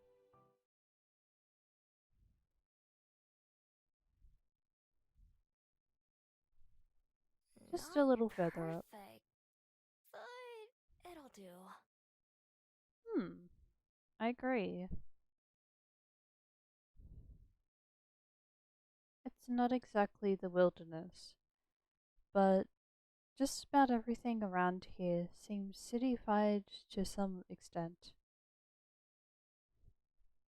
Especially, usually when I make a den, I prefer to find a place far from other people. A place where nobody will find me. I doubt I'll find anything perfect, but this is good enough. It's fine. Can't afford to be picky.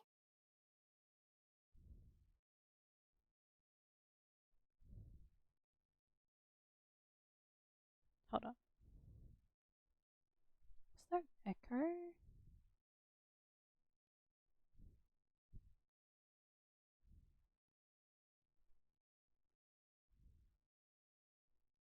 Hmm.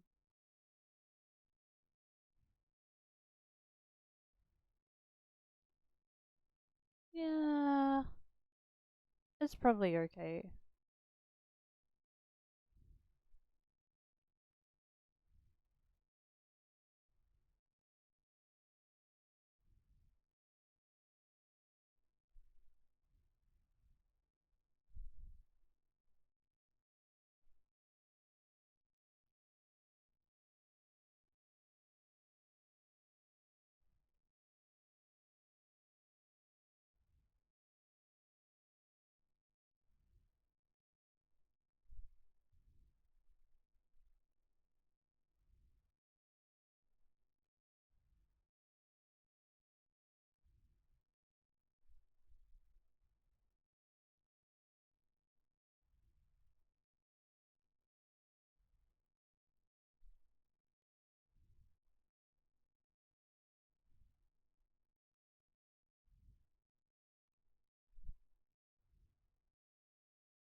to stretch.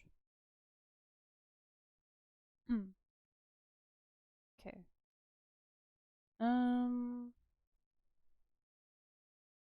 Okay, there's nothing else to check. Cool.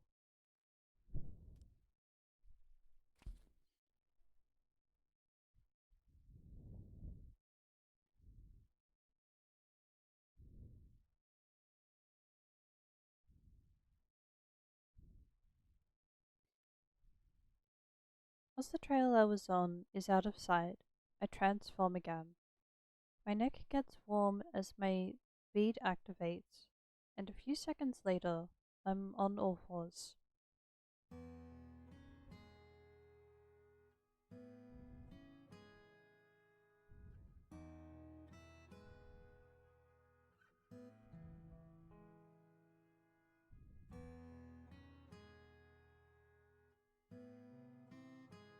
As a fox, the sensations of nature are much stronger.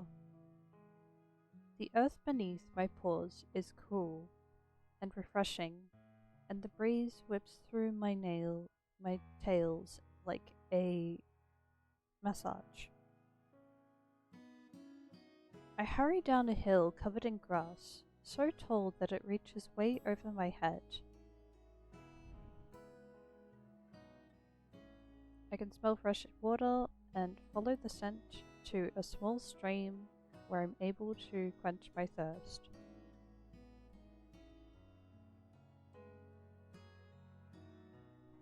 And I'm gonna drink water while the ads finish.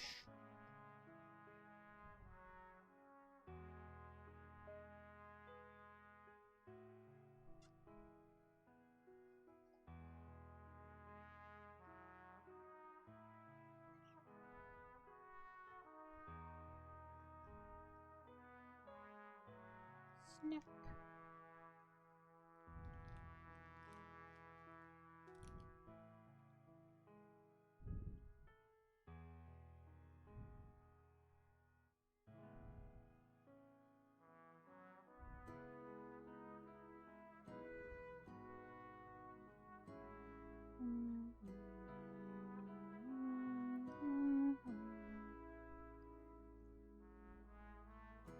Yep. Okay.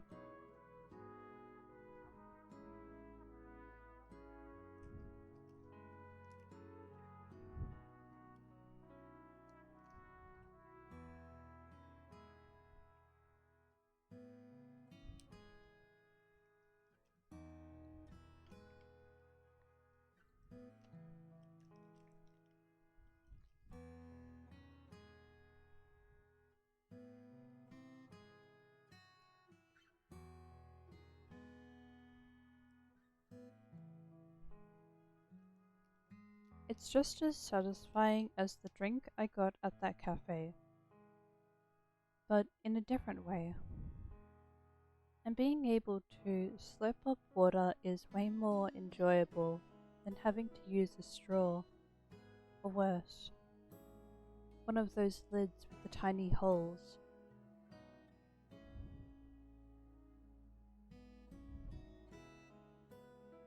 Oh, I think I know the one.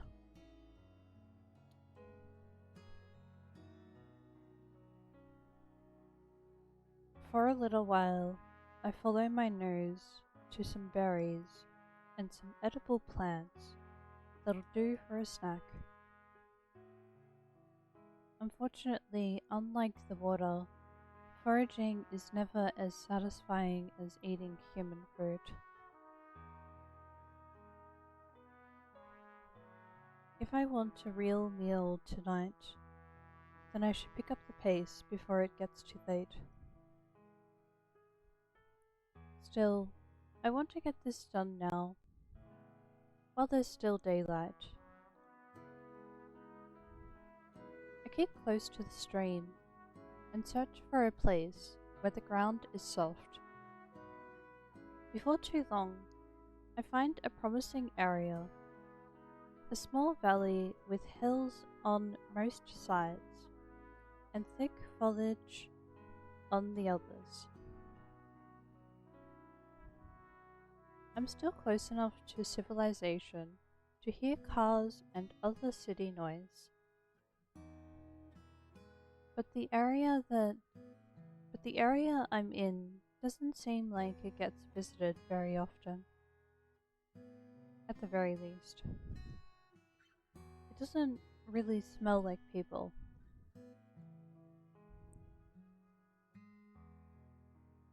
The spot that I settle on is a nice mound of earth near the edge of the woods, particularly hidden by a tall tree with low-hanging leaves. Even if no one comes by, it makes me feel better knowing that I'll be out of sight. And so, I start to dig. My claws rip away the dirt as I burrow downwards, widening the tunnel just enough for my sleek frame to fit.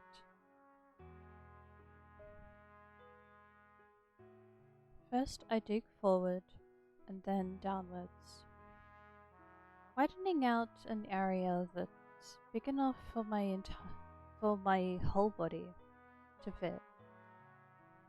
This is something I've been doing my whole life, even back when I was just a regular fox.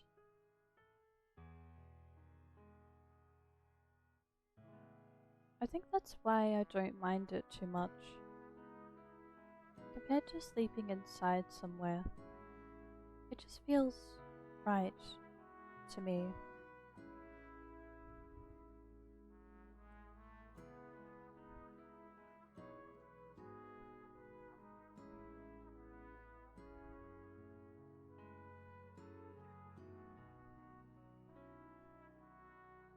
It takes a little while, and by the time I'm finally finished, the first few stars have started to peek out from the sky.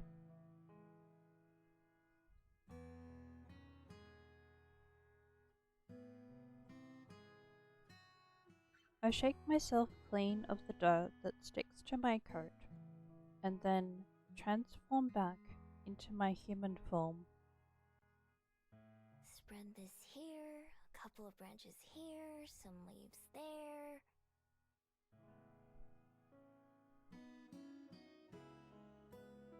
I walk around the valley a bit, checking from different angles. Not bad for just an afternoon's work.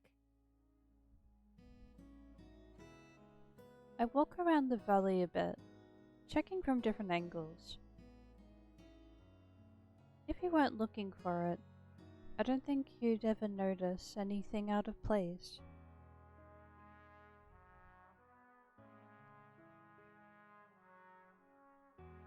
All that digging has made me work up an appetite, and not the kind that'll be satisfied with just a few berries. Ugh, I'm so hungry. I haven't had a real meal since yesterday. Yeah.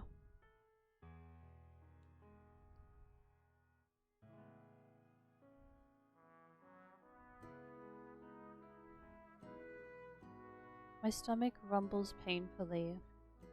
I've been so busy since arriving here in Wellington that I kind of forgot just how hungry I was. I'll grab some human food back in town. Casting one last glance at my afternoon's work, I set off towards the city. Work never ends. Time to get some food!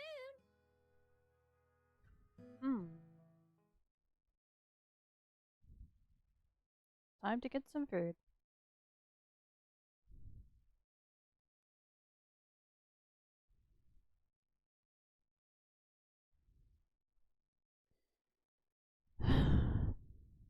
As somebody who has tried to just snack on berries,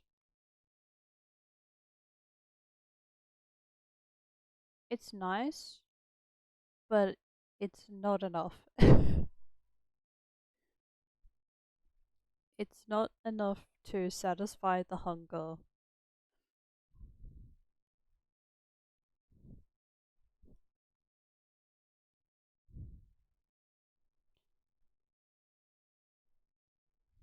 I'm a bit disappointed when I finally get back to the busy street from before. I was hoping that it would be emptier now, and that all of the stores would be closed. Turns out I was half right. A lot of shops have gone dark for the evening, but there are just as many people walking around now as there were earlier. In fact, there might even be more. The patio of a restaurant has a bunch of tables full. A mermaid is sitting in the fountain I sat by earlier, chatting with a cyclops. Even the cafe that I visited is crowded now, with a line almost out the door.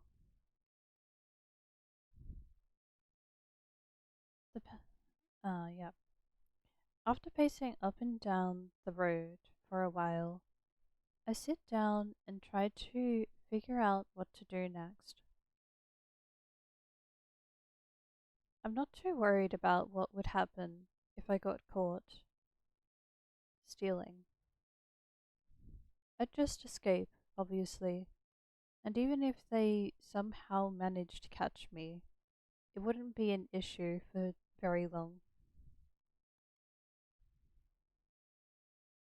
See, there's something different about me that makes me extra good at being a thief.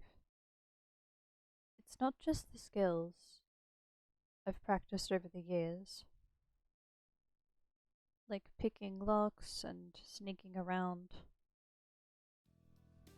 No, it's a bit more special than that. Without fail, every single person I meet forgets about me by the next day. Mmm.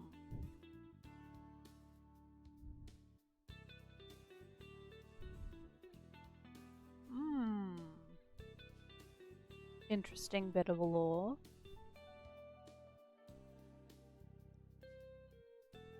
I don't know why, but I don't really care either. It's magic. That's all I know about. Really useful magic. Everywhere I go, no matter how careless I am, all of my problems are solved by the next day. That doesn't mean there's no danger. I've been caught in the act before, and beaten or harassed before I can manage to get away. I've even lost a few prizes that I stole fair and square, because I had to get going in a hurry. But if someone sees me but isn't able to stop me, I know that I'll be home free. Sure, they might remember having something stolen, but they'll never know who did it.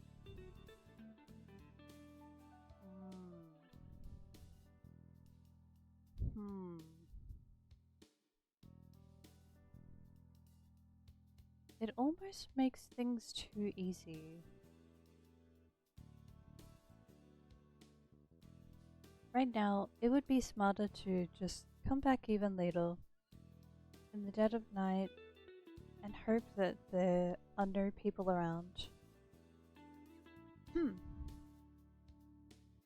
I'd be able to take my time browsing, without having to worry about making a quick escape.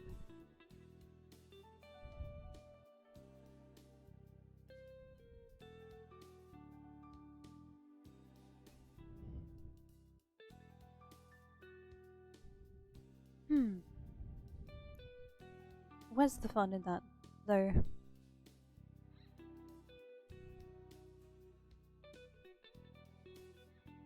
I walk casually up and down the street, glancing into windows without being too obvious about it. Some stores still have customers inside. Others have locked their doors and shut off the lights. Most of the restaurants are still open and are only making me hungrier. Stealing from restaurants is a bit much even for me, though. I've tried it before, but the cluttered kitchens, as well as all the tables and chairs, make it hard to get around. Plus, I've learned the hard way that there are plenty of hot or sharp things for angry cooks to throw at you as you try to make your way out. Instead, packaged and pre-made foods are my best friends.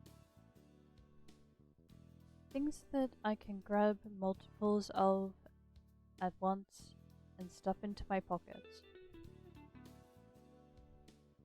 If I'm really lucky, I'll find a place with refrigerated sandwiches or salads. Or sometimes perfectly good hot foods that gets thrown out. You wouldn't believe the kind of stuff that's available if you don't mind sifting through the trash a little bit. It's not ideal, of course, but a hot meal is a hot meal. I know plenty of foxes who have eaten much worse. Target spotted. Zoned in.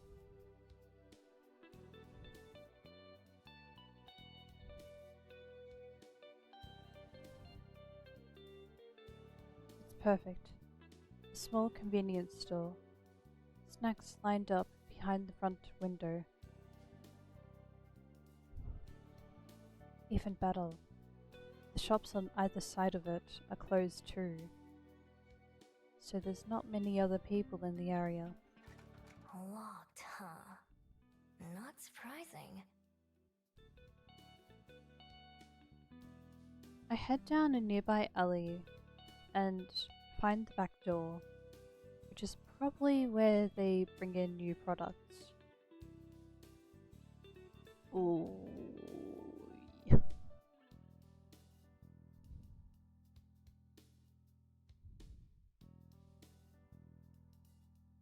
Well, I can certainly tell that I skimmed through some little parts of the demo. I'm reading through everything. This is like...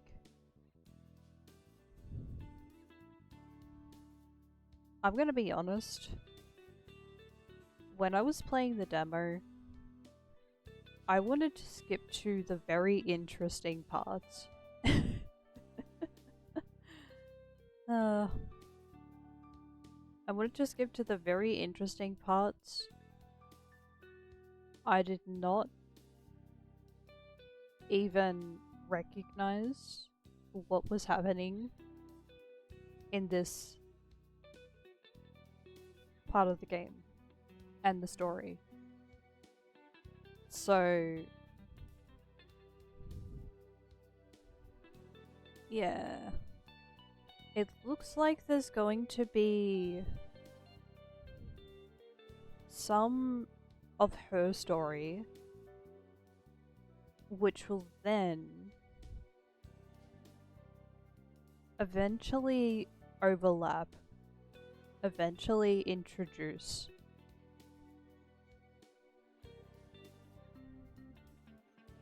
other characters. And so far, she has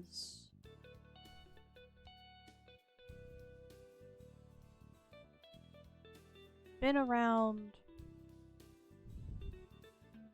3 people in this game, and she's only spoken to 1. She's only spoken to one character so far, who works at a cafe. The other two characters are probably going to appear a little later.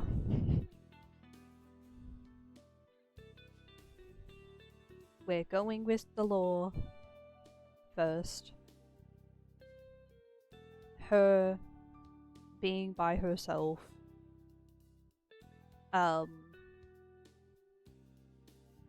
And figuring out what she plans to do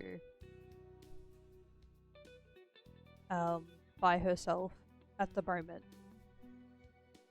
But she will be meeting a few other people later.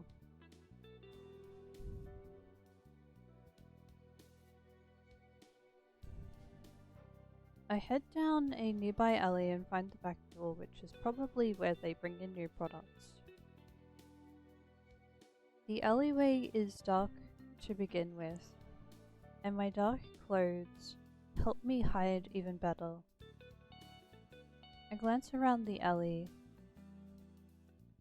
glad, like always, for my excellent night vision. Nobody's watching, nobody's even around.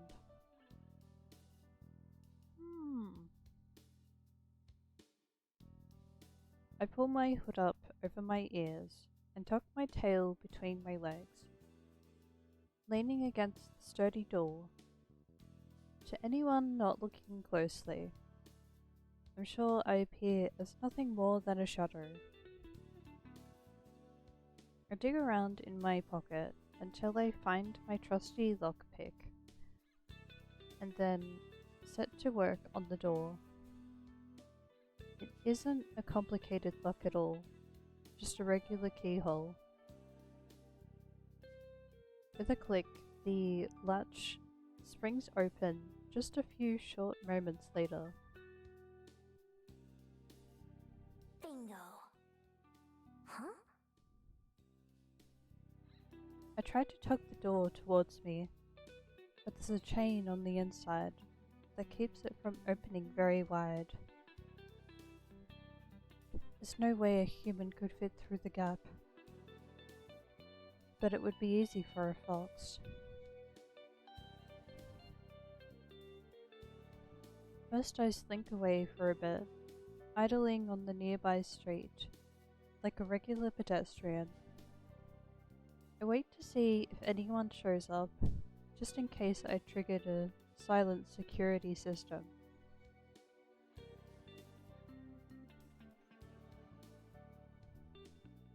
After about 10 minutes, I decide it's safe.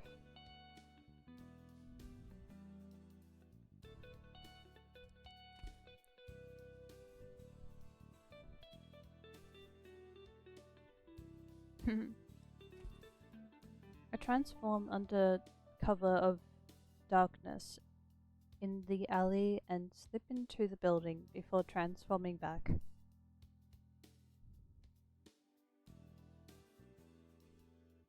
The shop isn't very big, and the receiving area is just a small hallway with a few boxes of soda and candy bars on the floor.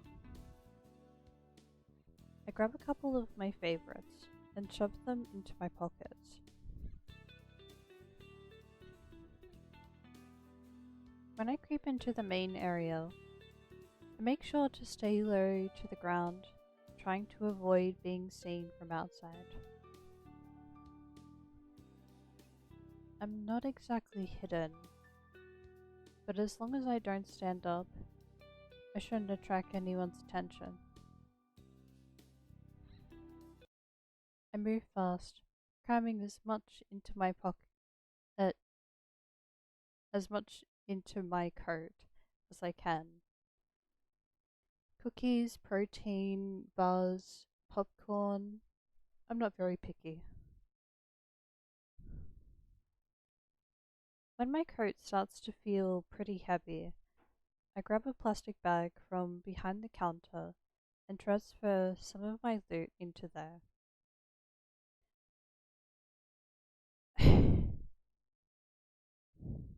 um.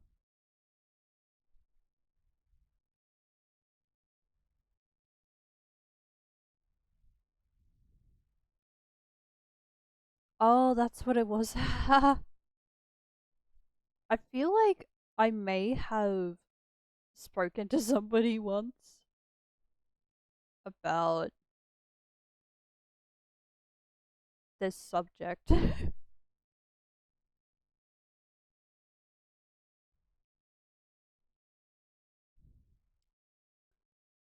The subject being if it was like a zombie apocalypse, or like if it were a time where people are surviving and they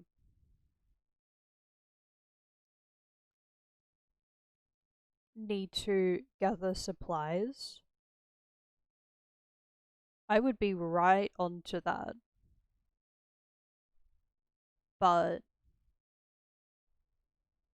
in this time of peace and like, yeah, in this time where people can actually get into trouble for stealing, I do not do that. I would not do that.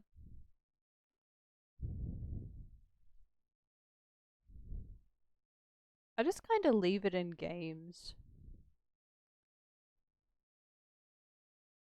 If it appears in games, I'm cool with it. I'm fine with it. But as for IRL, I have only stolen once. And that was when I was younger. After that,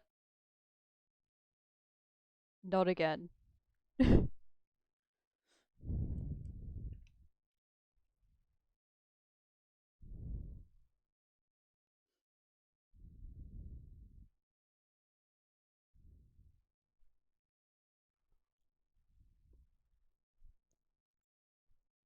I thought I would share that so you all know my views on, like, picking up things that would usually be paid for.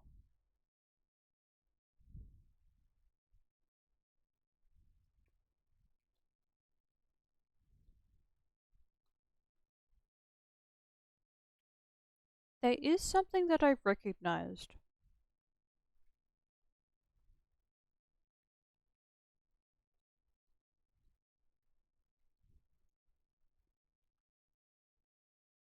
There could be mixed views on this, I'd say. It's not like I hear it around all the time.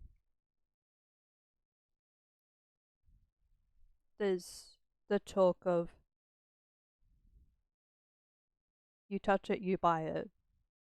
So don't touch something if you're not going to buy it. But there's another thing, which is it's okay for you to touch it. If you want to have a look at what the item is, to have like a closer look at it and like have a feel of the texture, that is okay. As long as you can place the item back. Or if you would like to buy it. Personally,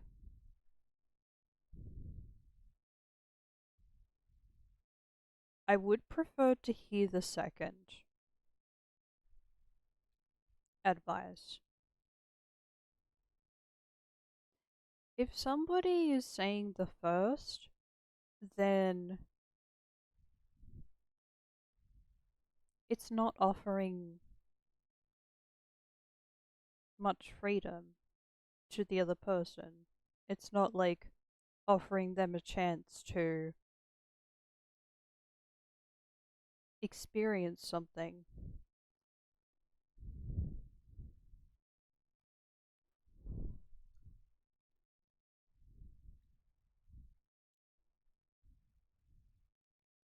Now, the person who encouraged me to have a look and be able to touch the item, they were still working at this shop, and they said it is okay. So I thought, oh, are you sure? Like,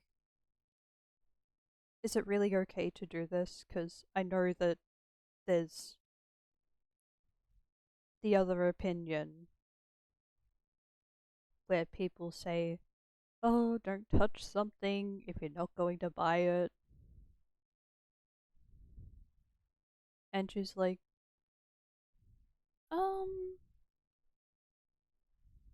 no, it's okay.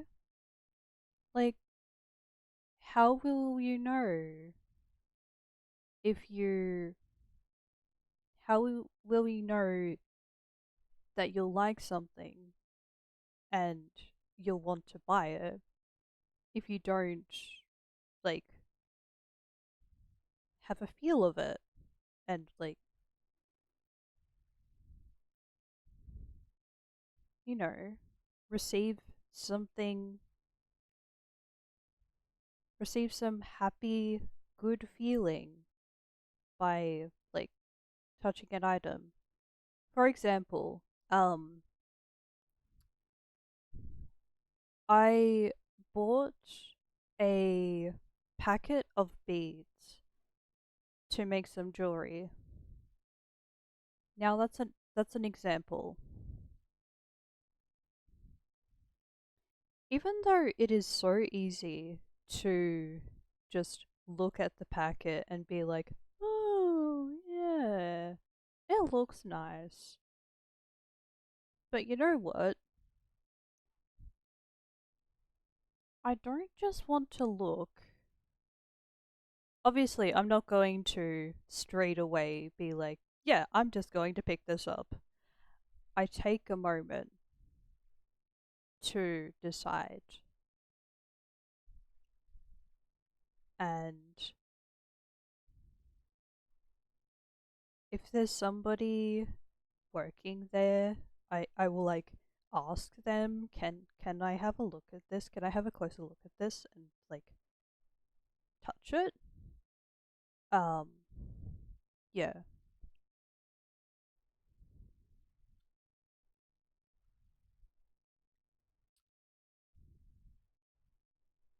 I can yeah. I would say it's understandable but not entirely fair.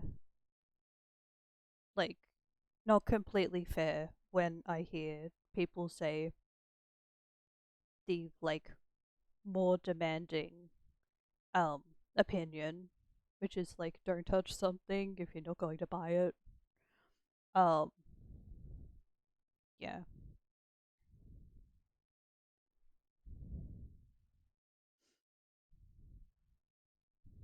Maybe it's because I'm used to being around people and animals and like be in an environment which is fair and offers like some generosity and some kindness that I just think, oh, it's okay for me to look and I'll try to ask if I can touch this. Um, but I have a feeling that they would be okay with it. Um, yeah.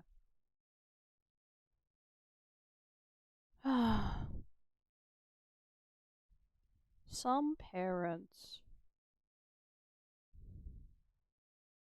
By the way, that other opinion I usually hear from parents just walking by with their children, like in the shopping, when they're going out shopping. Uh,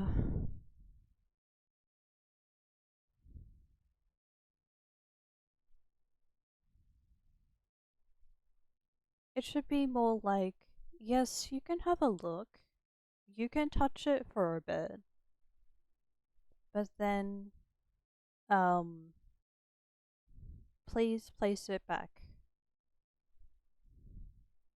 Particularly for children, because, well, yeah, they're, um, still learning.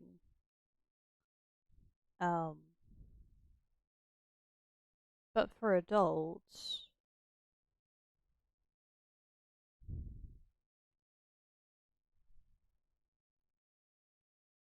I feel like they've been able to learn more, but it depends on who they are and like how they've been able to grow over the years. Um, yeah.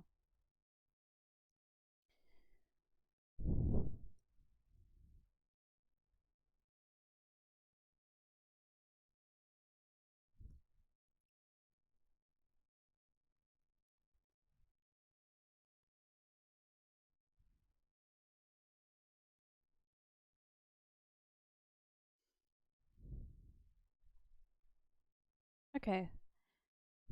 Well, I'll continue um reading. We're still in Miho's part of the story. Uh Her name is spelt Miho.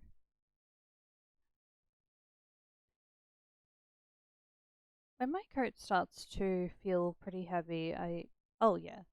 Um I grab a plastic bag from behind the counter and transfer some of my loot into there. I also take a few bottles of water and sports drinks from the coolers. Just as I'm about to leave, I spot a few of the coveted plastic wrapped sandwiches that I was thinking about earlier.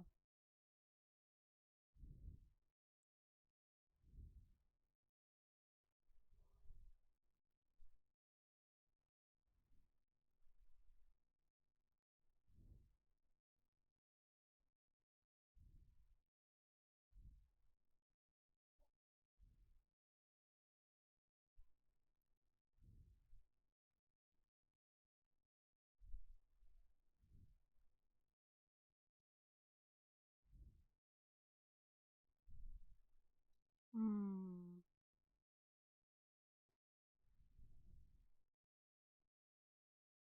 In total, I was in and out in under 5 minutes, and I've got enough supplies. Oh, hello! Hi! Um, and I've got enough supplies to last me several days. A cat. A cat.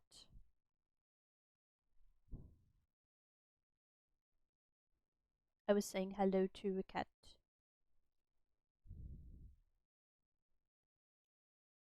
When I step into the alley, I glance around in both directions, making sure no one saw me emerge from the store.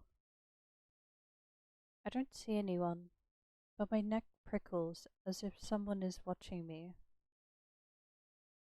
I sniff the air, but don't notice anything out of the ordinary. Nothing that wasn't there before. Still,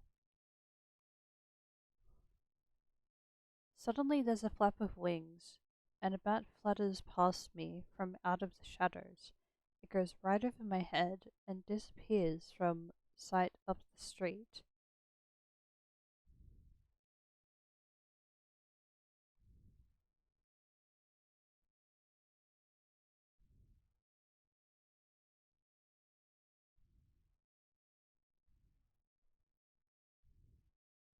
I'd let out the breath I've been holding and start making my way back towards the mountain where I made my den. I let the bag swing from my arm as I walk, whistling a song I heard earlier. I'm not able to keep a smile off my face.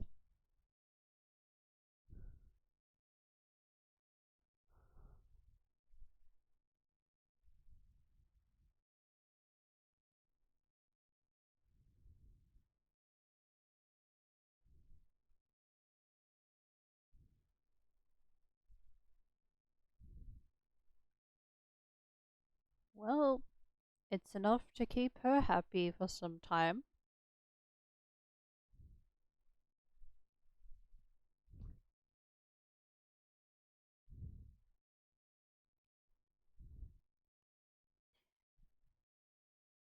There have been plenty of days in my life where I had none of those things. I wrap one of the sandwiches that I grabbed. I unwrap one of the sandwiches I grabbed and take a big bite.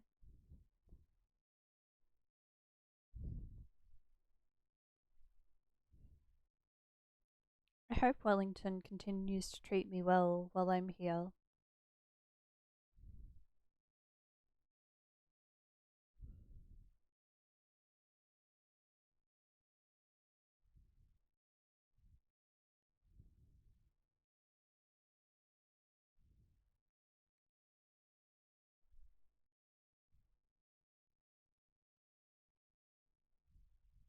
I unpack everything that I got from the store, as well as the treasures that I always carry with me.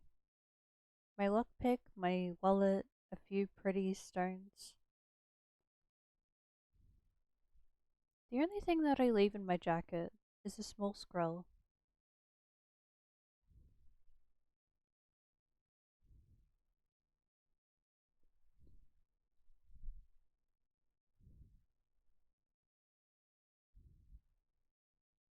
Oh, I was reading that to myself for a moment. This one is much simpler and shallower, and I bury some of the snacks that I stole before covering them back up with dirt.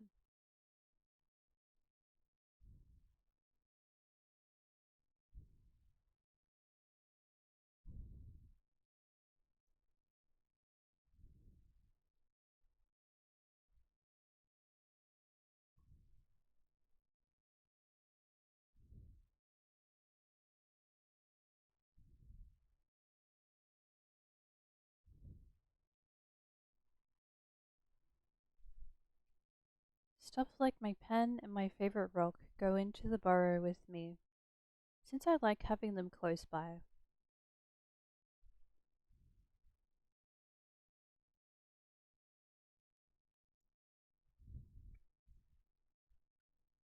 Once I've got everything where it belongs, I climb into the hole myself, turning a few circles before settling down with my tail wrapped around me.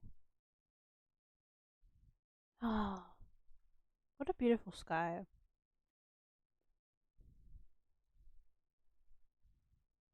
From here, I have a perfect view of the stars. I look up at the clear night sky through the mouth of the tunnel.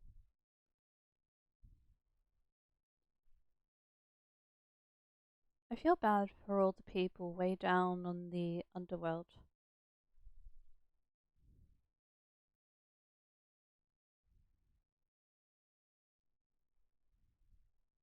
I've never been to the underworld, so I have no idea.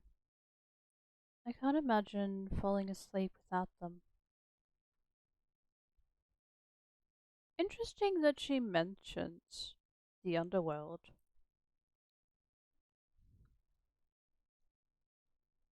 Hmm, that would be the second time I have seen. No, that would be the third time I have seen a reference for the underworld.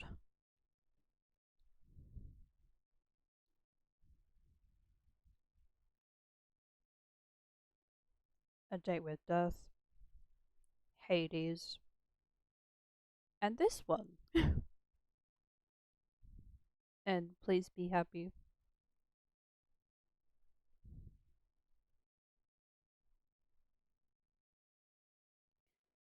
Comfortable and safe, I close my eyes and quickly slip off to dreamland.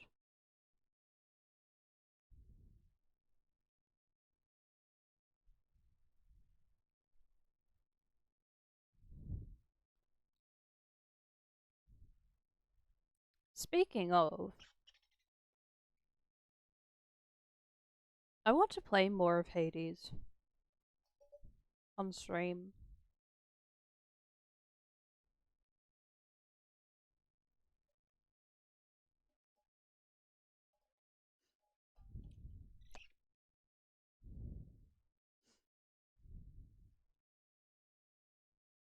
I wake up to trouble, or at least a threat. I'm sure it's in the morning as I peer out the burrow's entrance, but the sky is already dark and foreboding. My attention moves from the ominous rain clouds above to the trees outside my den, their branches shaking in the strong breeze.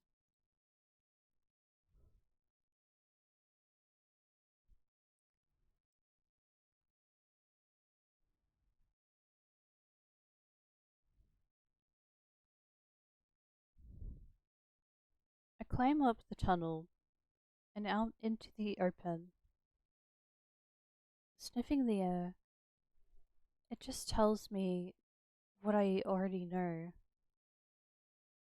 A storm is coming, and fast. But also, another scent plays on my nose, one so faint that I almost brush it off before taking another smell. Surely I'm wrong. There's no way that. Lowering my snout to the ground, I investigate the area and then decide that I'm right. I change into my human form and look around.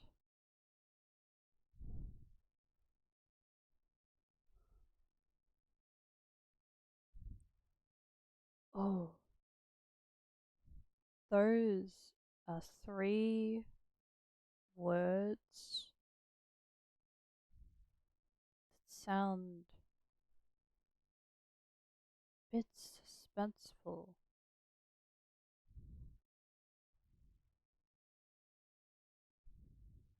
Um,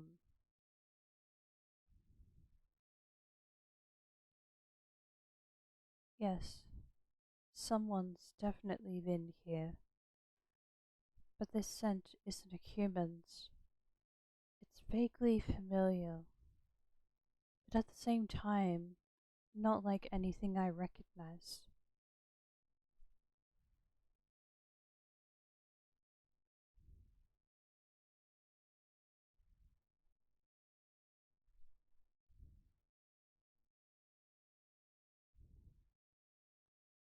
They must have come here in the night and stopped right outside my den.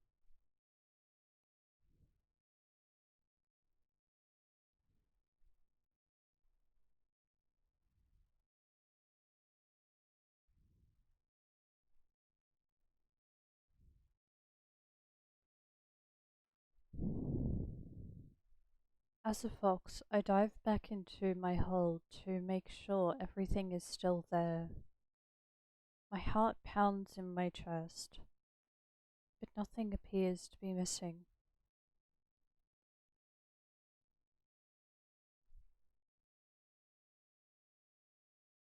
I also check the spot where I buried my stash from last night, but that hasn't been disturbed either.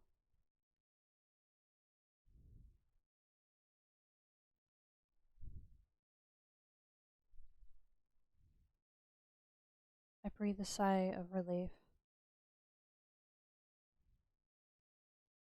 If any of my stuff had been stolen, I'd be so mad.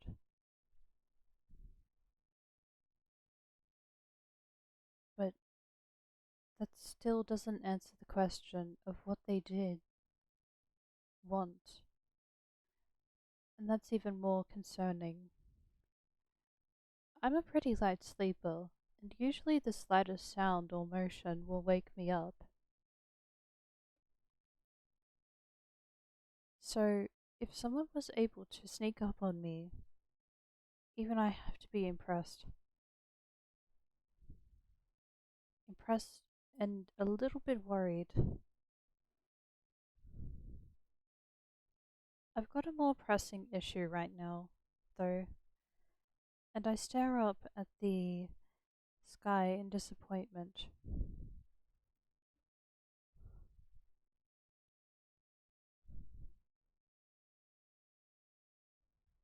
I would have found a different place to make my nest and hide my supplies if I'd known this would happen. Instead, both burrows will probably just be piles of mud by the end of today.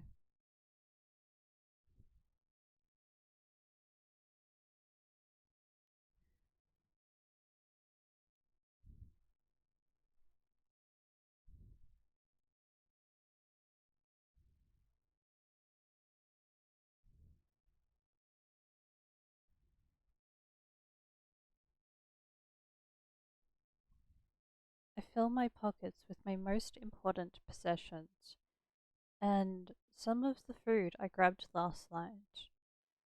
Everything else I wrap as tightly in the plastic bags as I can and bury them in my den. Hopefully I can find somewhere fast and then move everything else over before it gets ruined. An abandoned house would be perfect, or some other place where I'd be able to hide.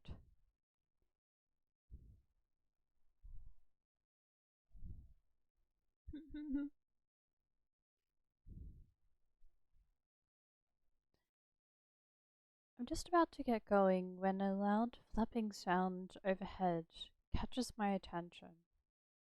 I expect it to be a bird, but instead it's yet another bat.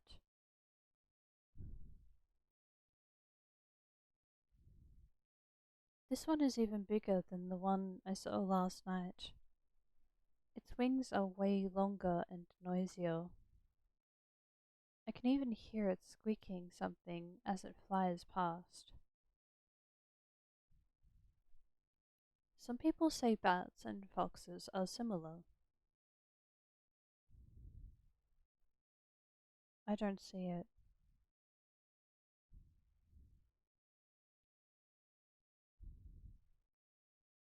I watch it fly around for a little while before it takes off towards the city.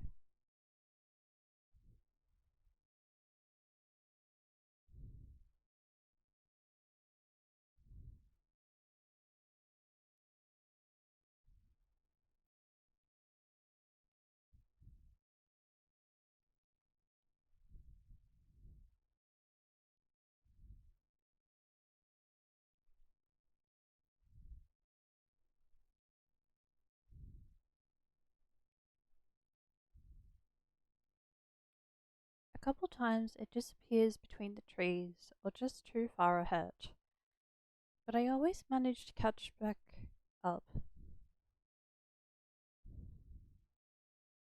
Eventually, we're out of the woods and back into civilization, where a car whizzes right past me. There's a sidewalk here, and other people walking around.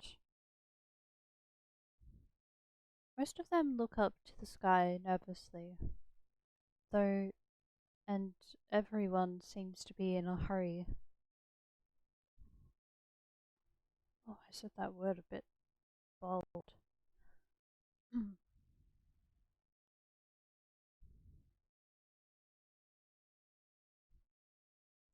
just about to get going when a loud flapping sound overhead catches my attention. I expected to be a bird, but oh, it's a continuation of what was written earlier. More people seemed to be going in the direction I was headed than anywhere else, so I stick to that.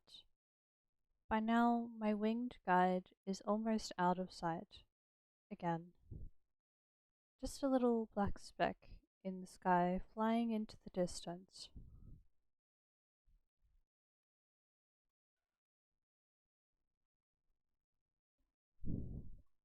Farther up this road, there's a slope that leads to a big, fancy looking building. It doesn't look like a shop or a restaurant, at least not one that I've ever seen. But there are so many people going in and out that it has to be open to the public. That's good enough for me. It'll give me some time, somewhere dry to spend some time, and maybe I can learn something useful. Plus, places like this usually have plenty of valuables inside. If I'm lucky, I might be able to find something to fund my next few days. After all, the bigger the target, the less likely they are to notice something's missing.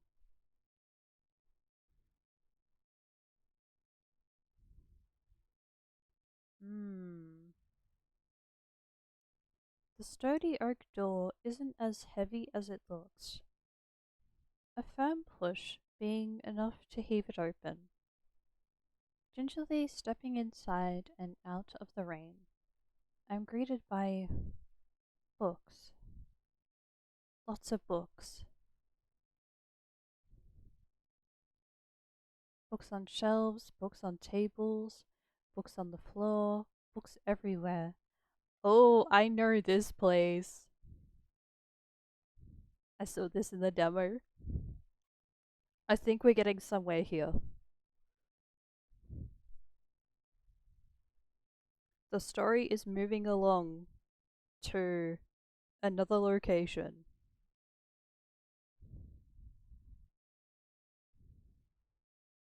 Yippee!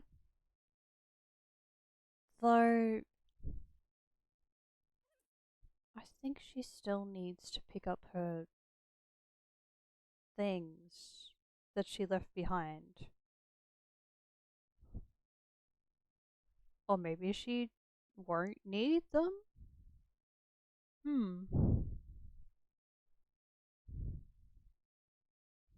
She could probably decide on that. The place even smells of musty old paper. And the dozen or so people inside are mostly leafing through pages in the aisles. I can understand why this is a great place to visit. Because I would visit too.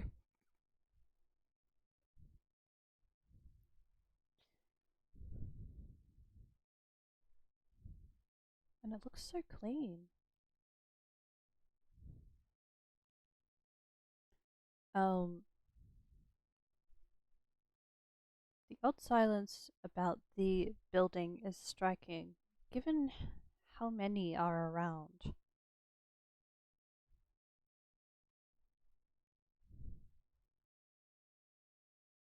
It doesn't look like a shop, so I assume this must be a library. I've heard of them, but I've never been in one.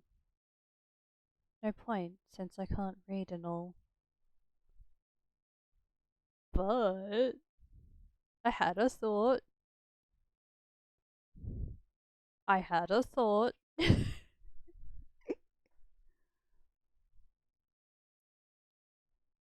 you cannot read, what if somebody helps you to read?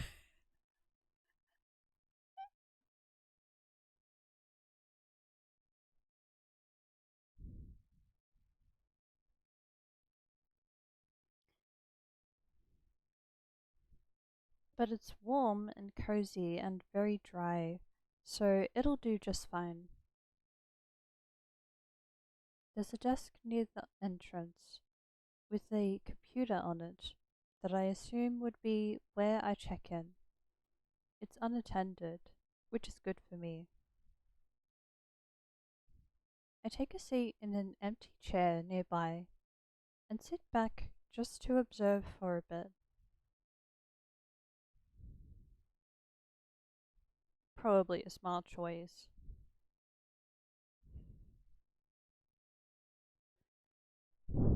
There are plenty of people, but it's not too busy.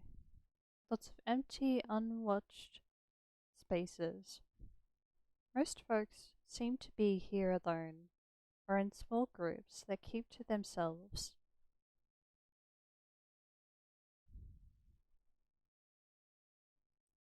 There's not much conversation going on, and what there is all whispered.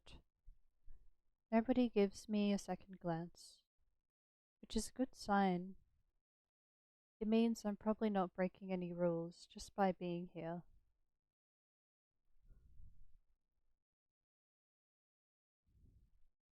Behind the desk, there's a hallway leading deeper into the building, and I peek around the corner to see what's back there. All I can see are some shut doors and, at the very back, a staircase.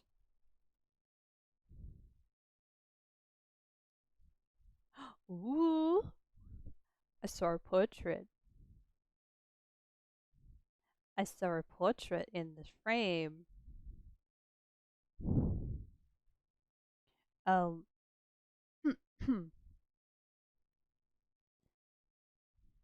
After glancing around to make sure no one's watching, I sneak down the hall and try a couple of the doors.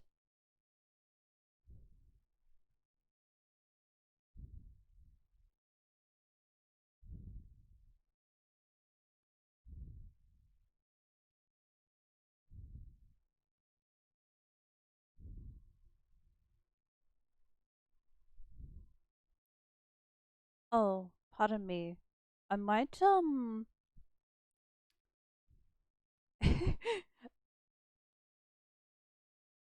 just going to check on the chat for a moment to see if there's, like, something to change here.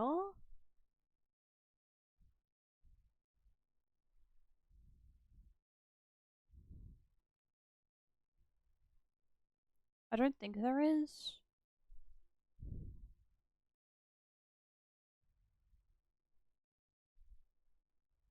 I'll move this down about here and across to this corner. Yeah.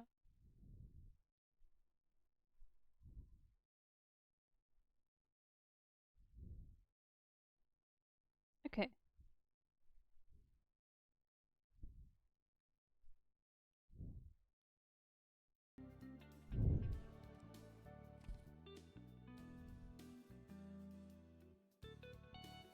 All of them are locked. I could probably pick them if I wanted to. No sense trying to do that now though. Is there anything more valuable around? An antique clock or vase would be perfect.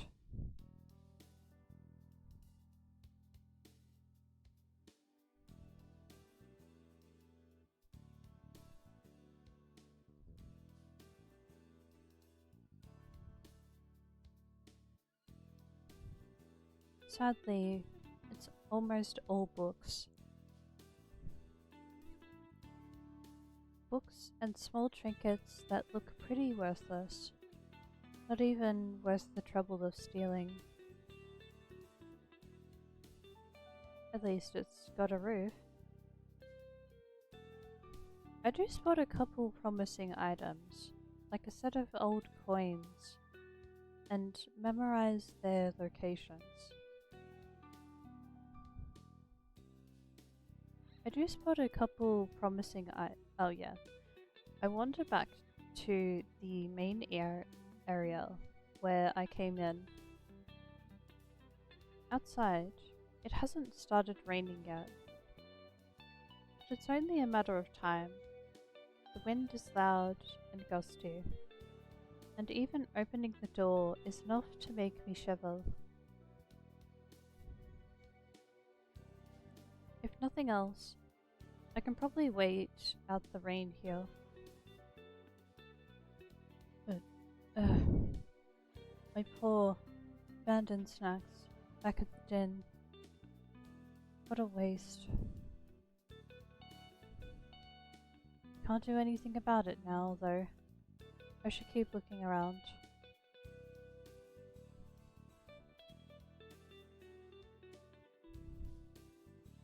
I move slowly through the area, never going beyond what seems to be the public area.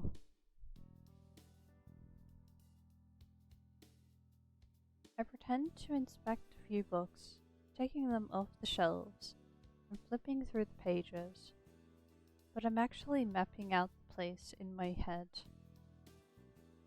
Doors, windows, and potential places to hide, things like that.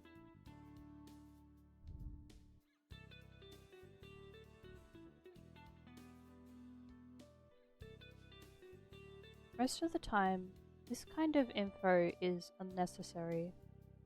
It's been at least a few decades since I've had to make a dramatic escape from anywhere. At this point, plotting an escape route is just a habit.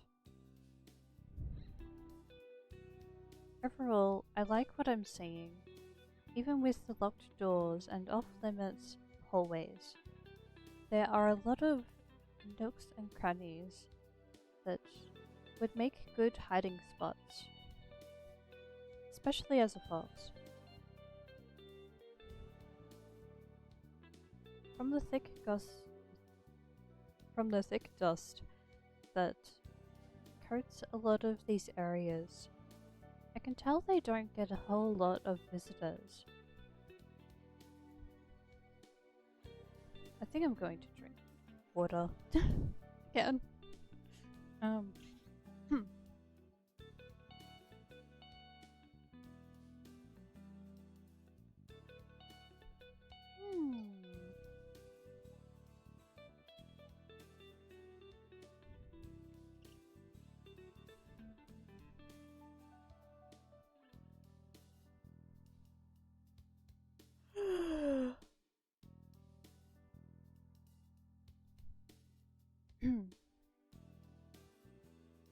I think I need to go downstairs.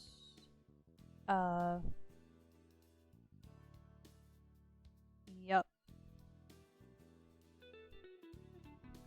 I think I'm gonna visit the kitchen soon. And check for what is for dinner. What will be for dinner?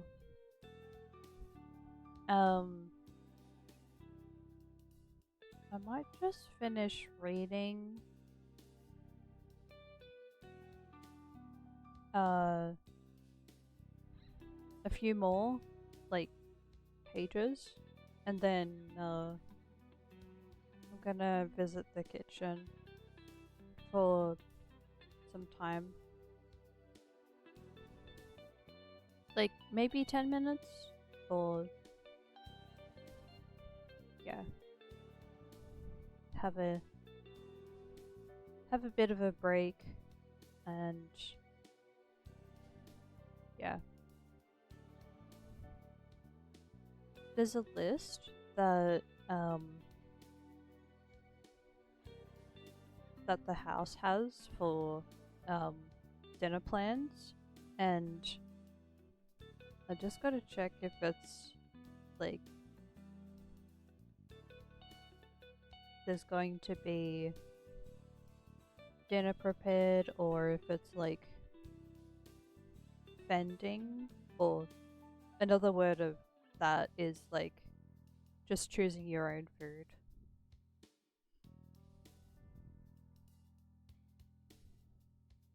Yeah.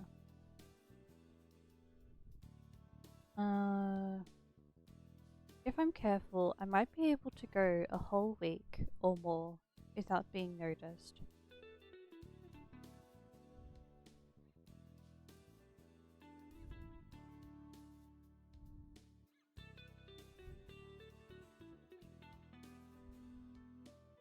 As long as I can get in and out of the building easily, that is. And with the huge windows that line the back wall, that seems easy enough too. I weave around a couple shelves that are taller than I am. Heading for the far back corner, I peer around the corner of the last aisle just to make sure I'm alone.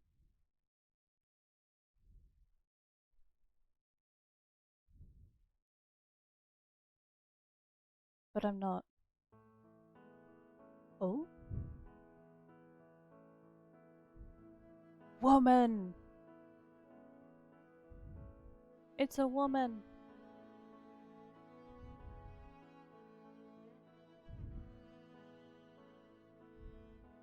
3 hours later, we have found a woman reading a book.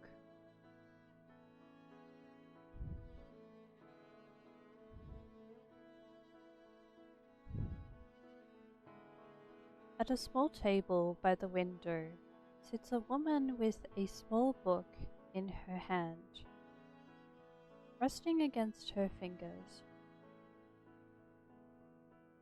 She's perfectly still, but mouths the words on the page as she reads, like she's tasting them instead of just seeing them.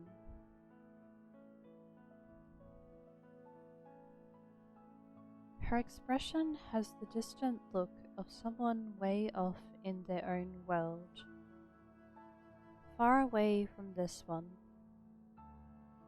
She looks so at peace that I think she must belong in that other world.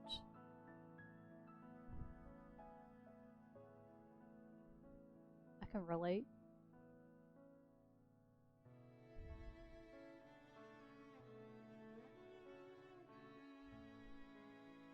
She's beautiful and elegant in the same way as a painting, with the light from the window shining on her like a display. I duck back behind the bookshelf, pressing one hand to my racing heart. My other bumps against one of the books on the shelf, and it falls with a dusty thump.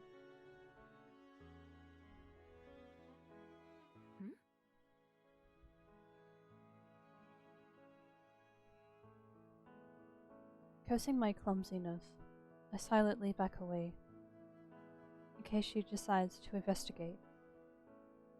But she doesn't leave the chair.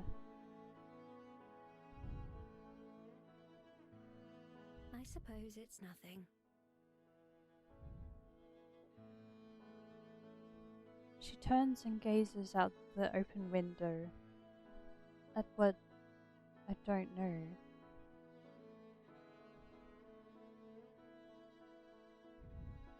A moment later, she returns to her book and leaves this world again.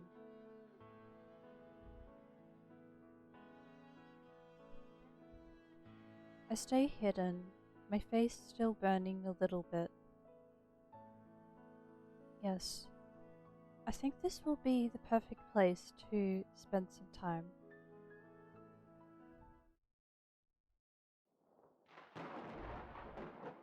Suddenly, there's a much louder boom than the one I caused as thunder rumbles outside. A few people around the library startle at the sound and look around.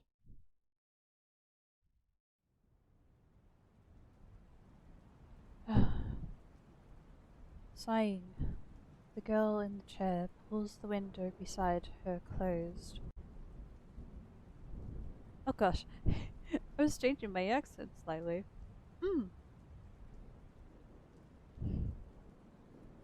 it's a lot of the time reading dialogue in Final Fantasy XIV.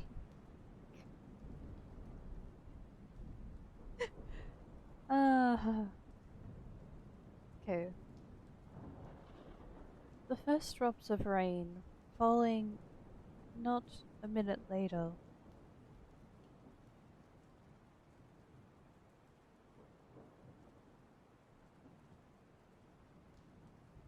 I'll investigate the windows later.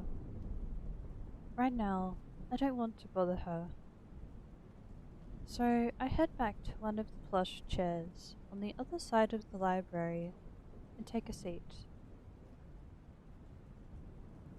I could be here a while, depending on how long the rain lasts, so I may as well get comfy. I agree.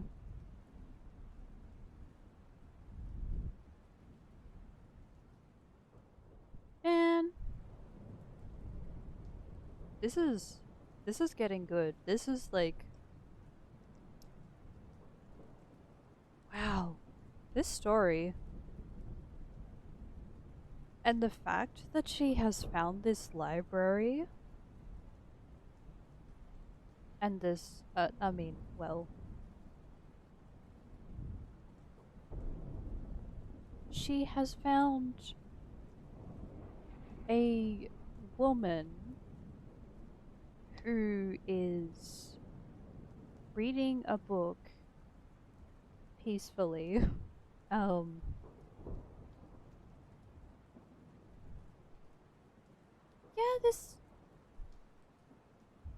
yeah.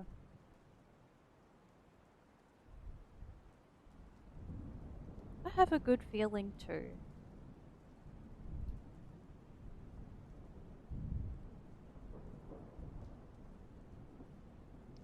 Okay, so I'm going to read a bit more before I go and check the dinner roster.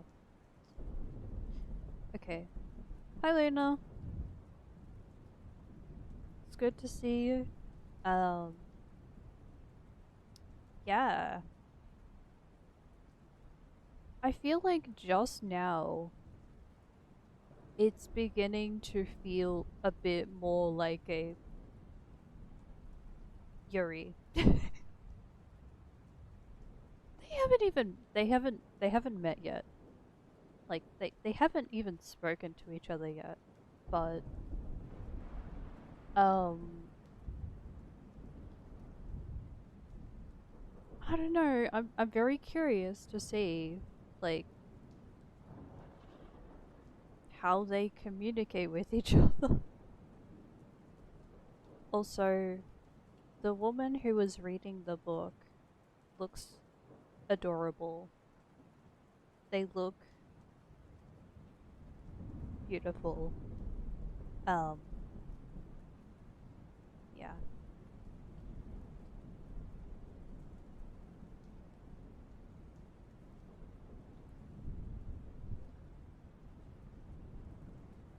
I mean, it's not just my words. It is also Miho's words too. This is Miho. Uh, she is a fox.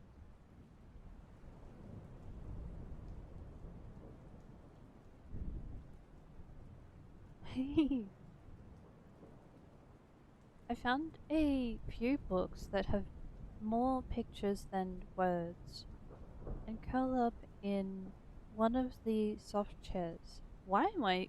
Okay. I was just like looking at her facial expression and I was just like, zen, calm, relaxed. But then I remember, oh, right. She's certainly able to remain calm, but she's got some spunk. She's got some, like, what is it? I feel like she's got a bit of sass. She is mischievous. So okay. Change that up a bit. I find a few books that have more pictures than words and curl up in one of the soft chairs to flip through them. There aren't as many of those ones, and I go through the stack pretty fast. It takes long enough for the rain to start, though.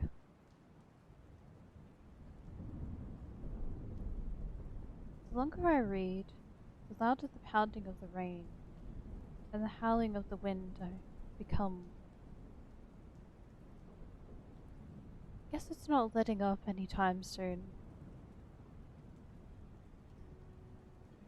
I can't complain though. This library is pretty cozy by my usual standards. It's warm and safe, and nobody tells me to go away. I even have snacks.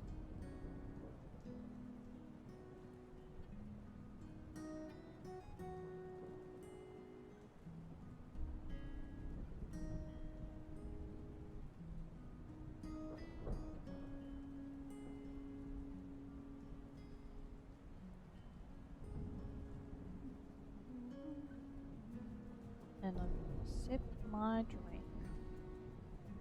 I'm gonna sip this water.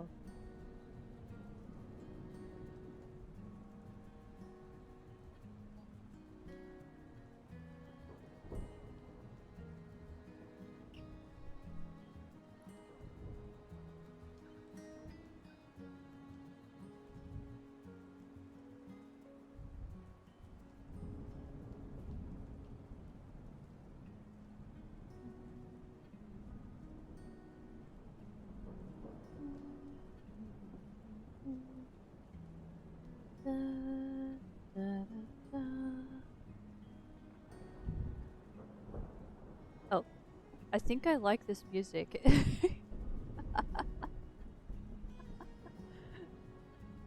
uh.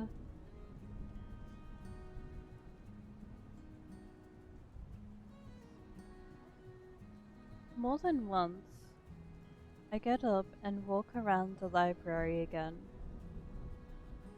Even though I've got most of it memorized by now.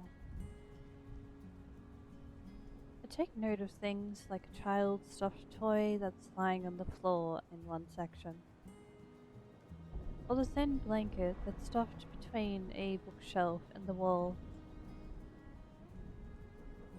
On my third or fourth trip around, I finally find something I've been looking for.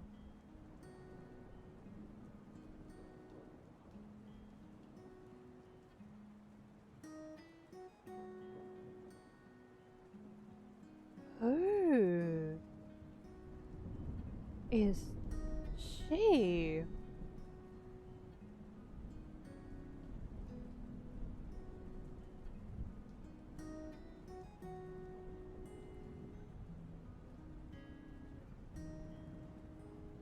I'm sorry, I had a moment.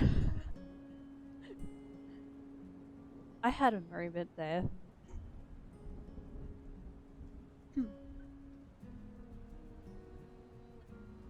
In one of the far corners, totally opposite from where I saw the reading girl earlier,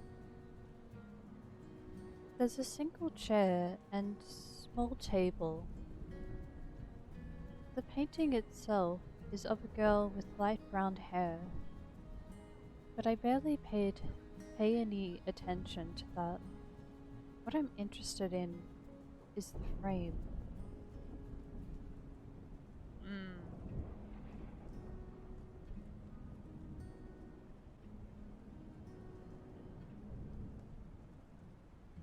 We'll see about that, Mio. We'll see about that. There could be something. There could be something more that you could find, that you could discover.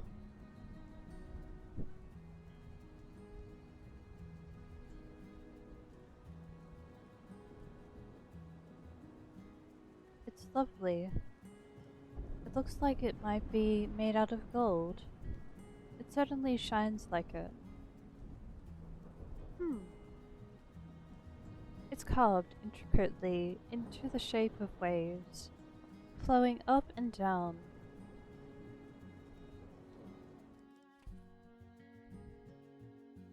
It's got to be worth something.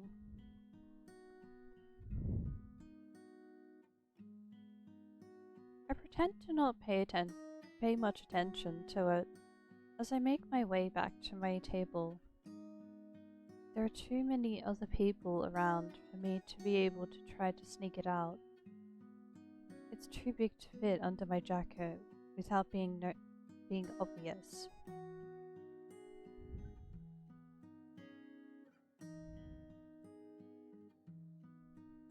That just means I'll have to come back some other time.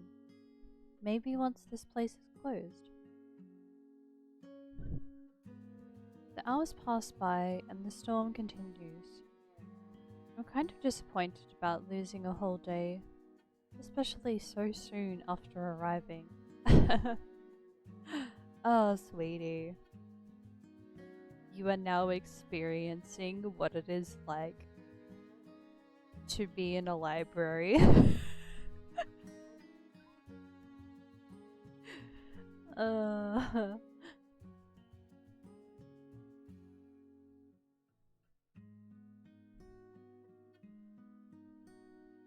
I have a feeling she will visit again.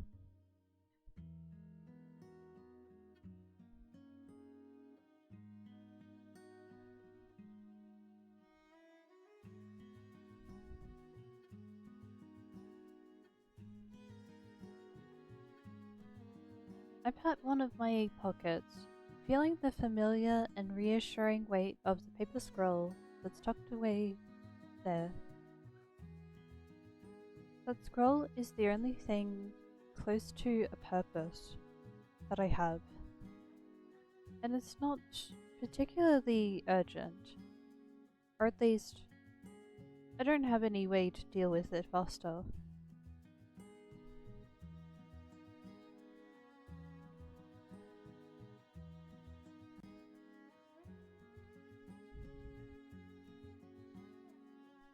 Ooh, this might be a good time.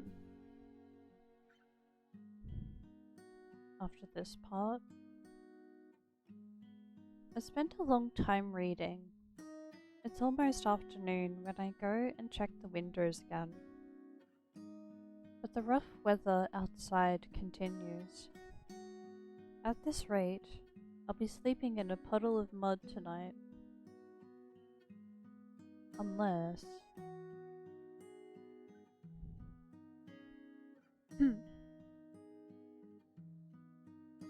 A quick check shows that a lot of the other library patrons have left.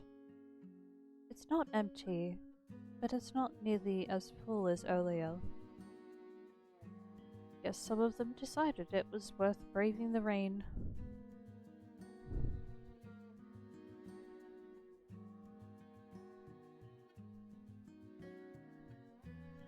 Don't I know it?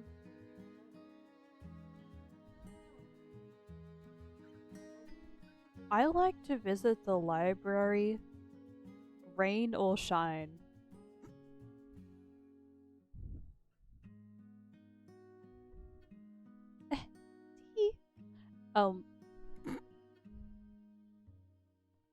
I love visiting the library. It doesn't happen often, but when I get the chance and I travel up to a library, when I'm in the area,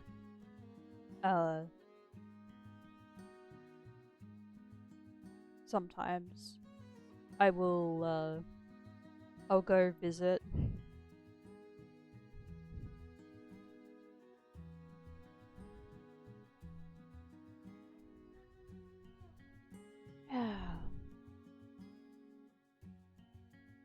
The exciting part is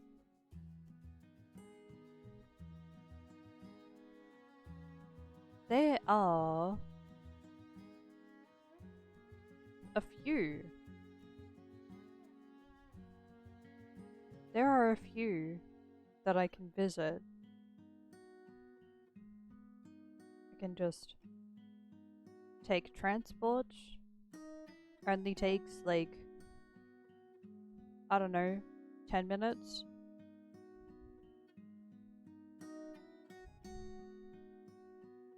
But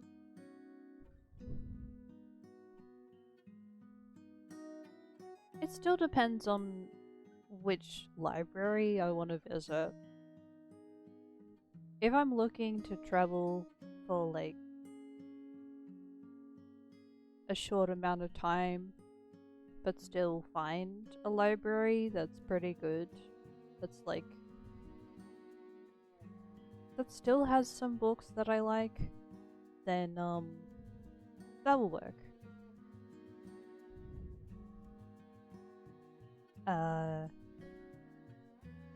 Yeah. I did visit a library. Sorry, the way I said that was a bit funny. I visited a library on a really hot day. I just found one that was pretty close by, and I just sat on a chair in a cool room in like the cool library, just reading a book.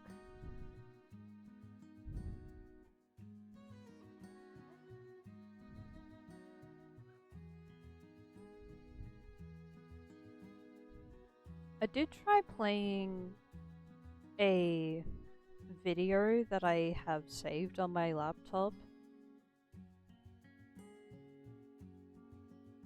but I realized that I was a bit more in the mood for reading a book. But then when I got tired of reading... Okay, so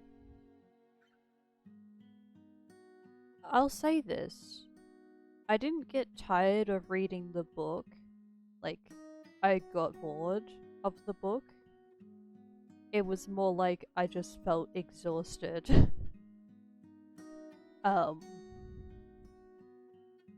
And I wanted to find something else to do. There were a number of things that I ended up planning on that day, because I could not go home until the weather cooled down.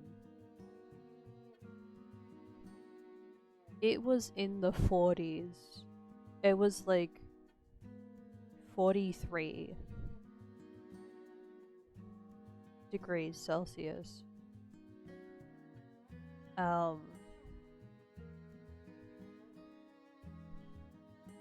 And it was only going down to 30 or close to 30 by the time I traveled back home.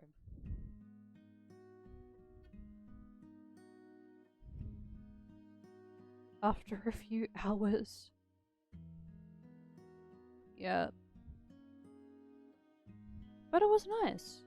It was nice to be able to go out.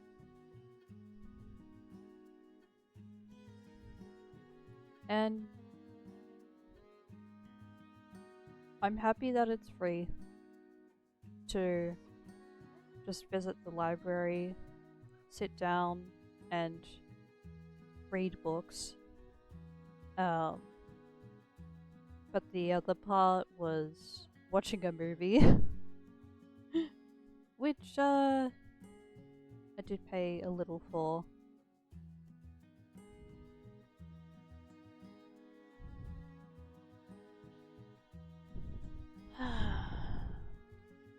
Things. Has anybody else had a day like that?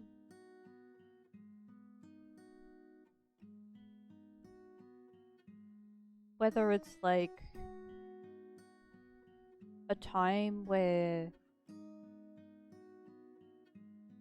the temperature has gone up really high or the temperature has gone really low, like, and you just wanted to go to some other place.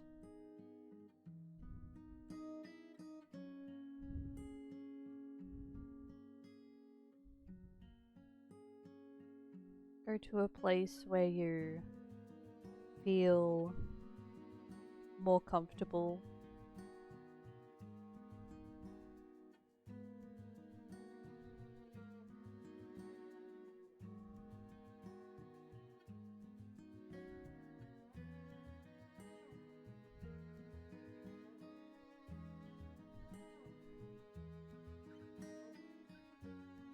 Honestly,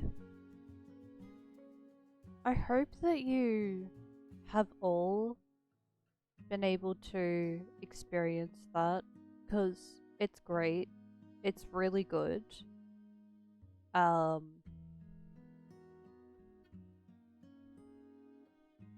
you just end up spending about $10. Like $10 or less during the day.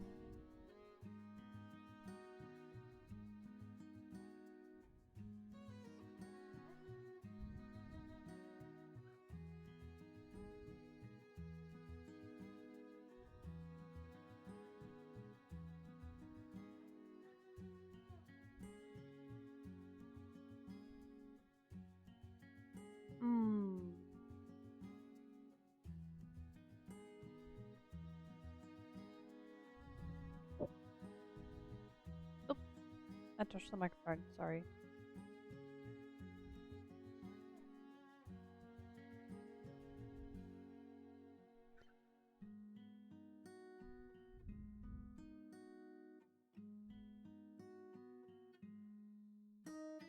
You can talk about it if you feel comfortable. But if you don't want to share it, that's okay too. Yeah.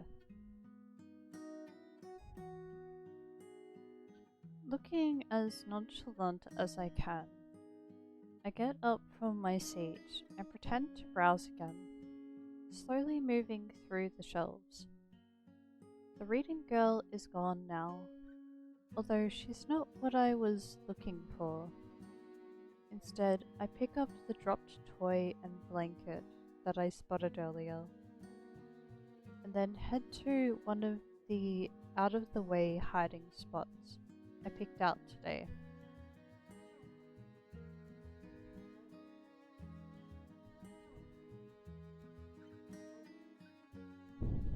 It's on the floor between a shelf and the wall, but has a bit of carpet to help make it softer.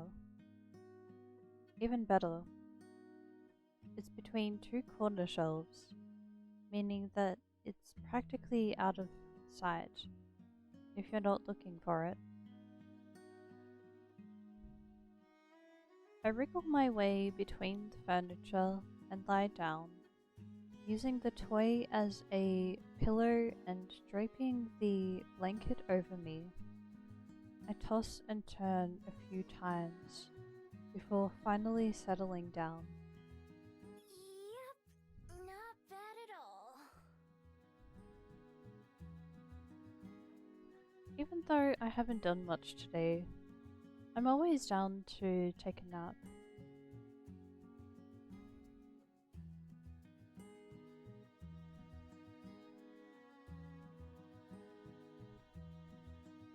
I can pass a few hours by sleeping. Wake up once it's dark, and then grab that picture frame and be on my way.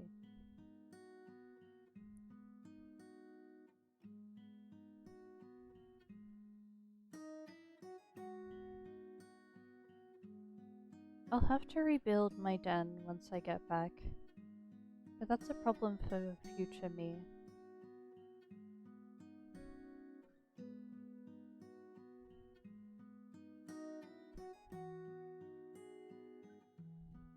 I yawn, staring up at the ceiling until my eyes get heavy.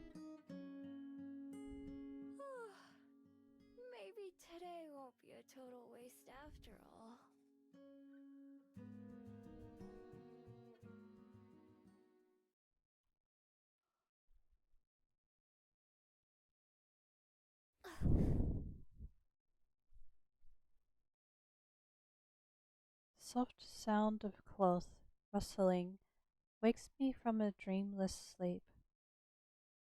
How did someone sneak up on me twice now? I don't know how long it's been. The sky outside has darkened significantly, and now stars twinkle outside the window.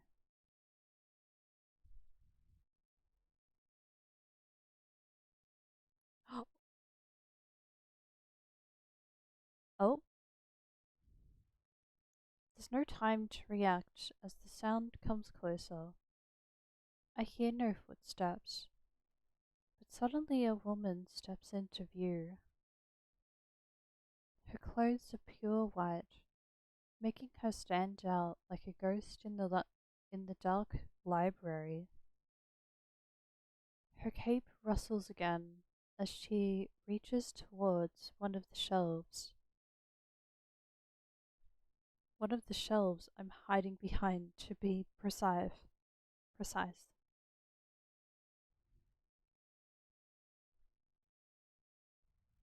Gingerly, she moves 2 books to the side and then slides another book into the space she created. She handles them like precious treasures that might break if she's too rough. I stay perfectly still, afraid to even breathe in case she notices me.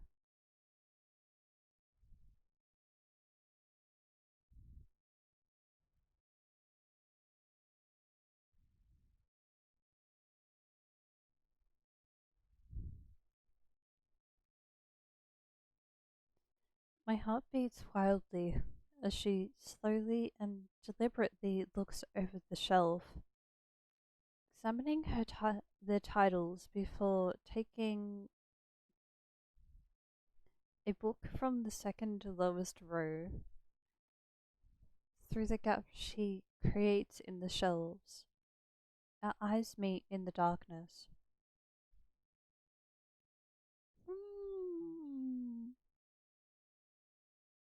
Eee!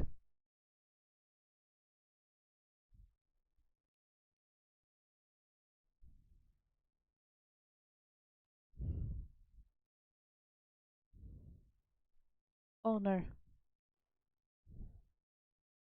I tense up as she steps around the shelving between us to get a better look at me,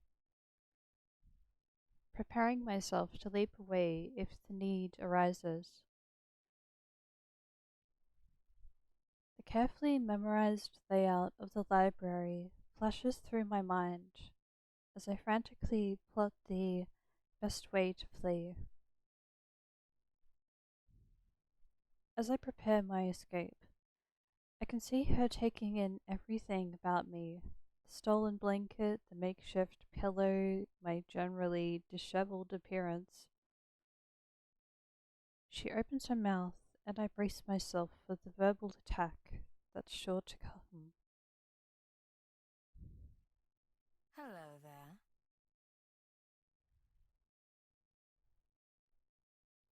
May I ask why you're sleeping on the floor?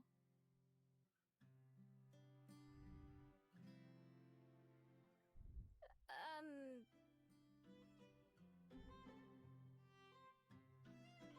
It doesn't matter what I say, just distract her enough to get away. I don't have anywhere else to sleep. I thought so.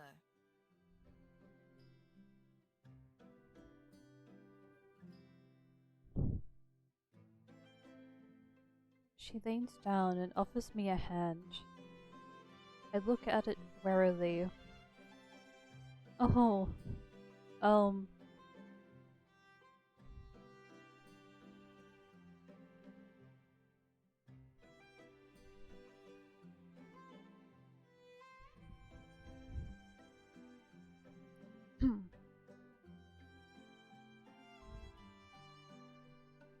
I don't take it, but I slowly stand. That's what I was thinking. Letting the blanket fall to my feet and trying to subtly get in position to run. extra room on the second floor that you're welcome to borrow, if you'd prefer that.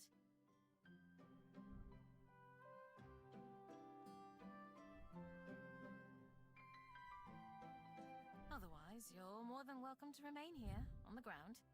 I apologize for waking you.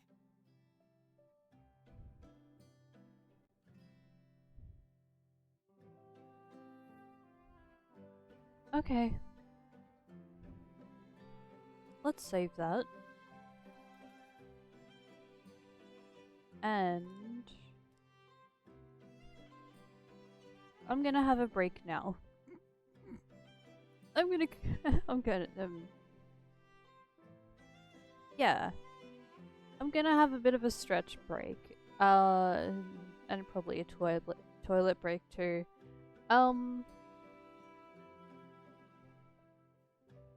Yes. Feel free to grab some snacks, drink, anything else that you need to do to self-care. Yeah. While I'm gone for about 10 minutes, I think I'm going to try and be, like, not take up too much time. Yeah.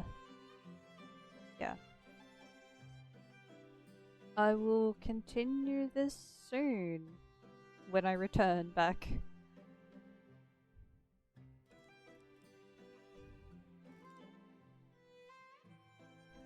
I'll go to the BRB screen now.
Hi, I am back.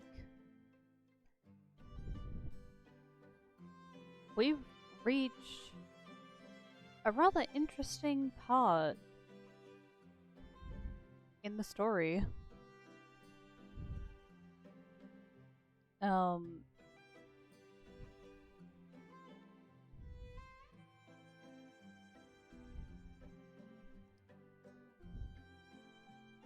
I'm not entirely sure.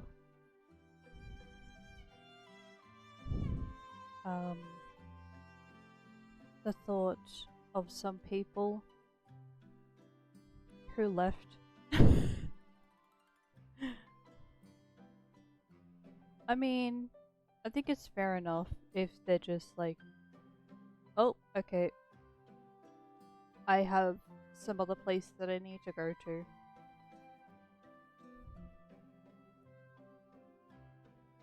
The story is developing now. Which I have a feeling some would probably be interested to see how the story develops. And others, not so much. But I am definitely excited to, like, I really want to see where this leads.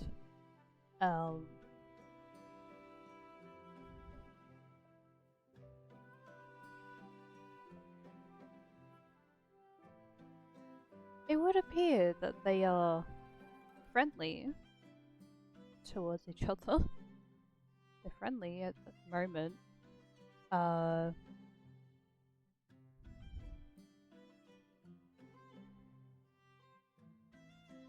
Even though they're just mating for the first time, they seem to be friendly.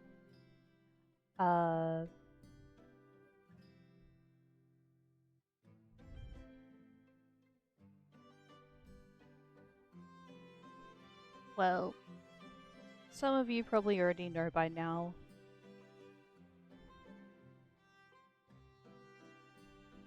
I love to see gay couples together. But I do understand too that there is a process for that.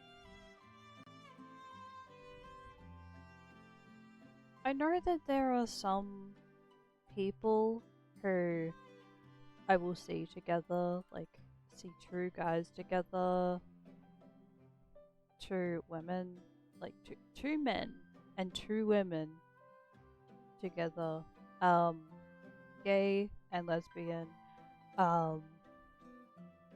but sorry, that is to say when it's confirmed.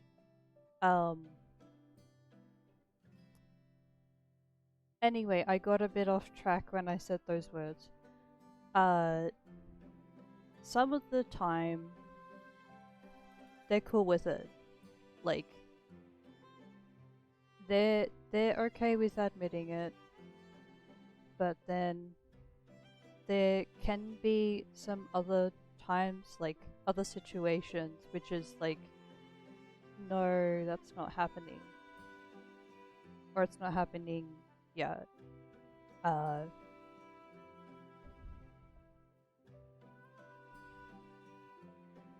They all have their own story. But all I can say for now is that Miha is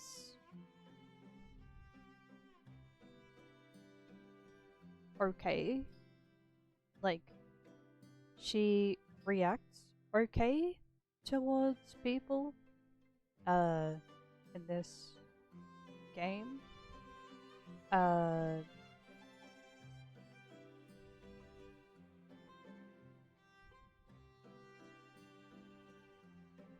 But she does still seem to notice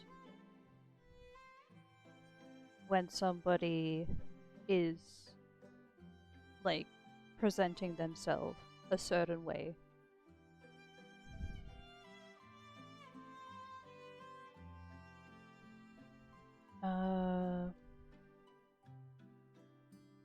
I think she's beginning to think about that.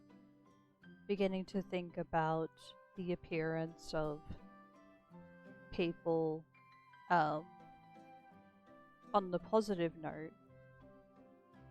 Yeah.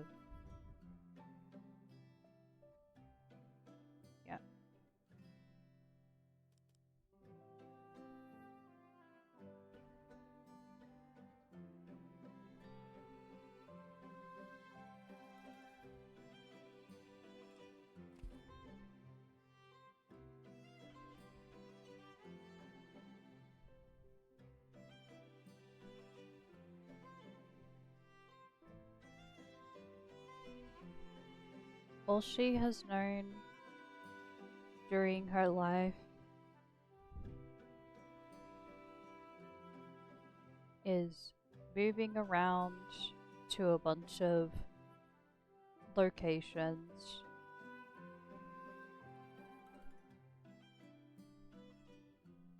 finding a safe place where she can sleep, and yeah, I reckon there are a few things. She traveled by airship with a bunch of other characters that you don't get to see appear, but you can just kind of hear about them.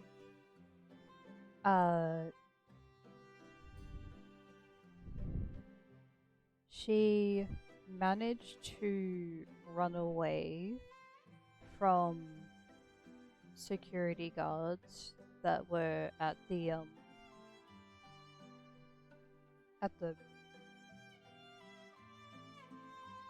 passport section where people like I don't know if it's passport. It's like showing a form of identification. Yeah.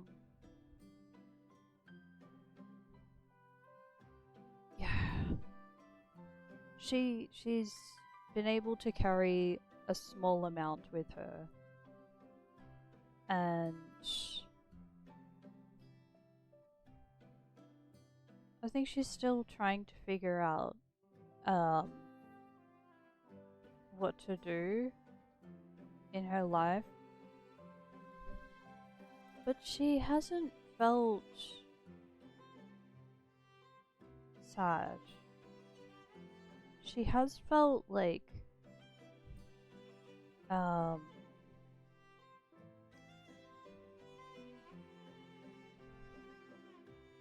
bit of indecision, like been a bit indecisive about what she wants to do to live in this place called Wellington, this town.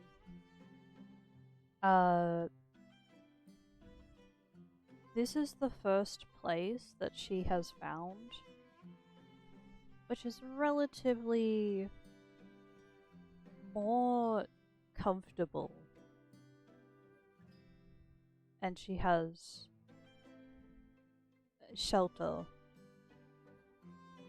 She has better shelter here. Yeah.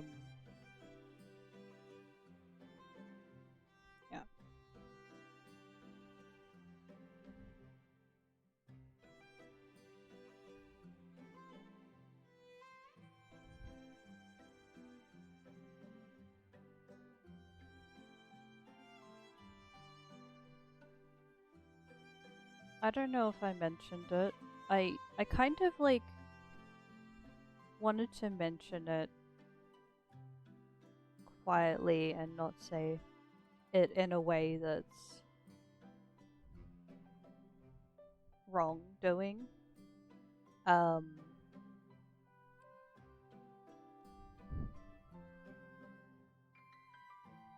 she, since she has felt hungry, for the, yeah, she's felt hungry in the past 2 days. I was trying to remember how much there was, like, how many days there were.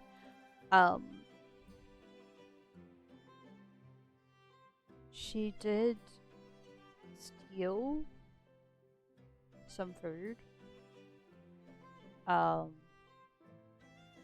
And I was like kind of launching into some important notes. Like I talked about a few things saying, you know, in this case, I would.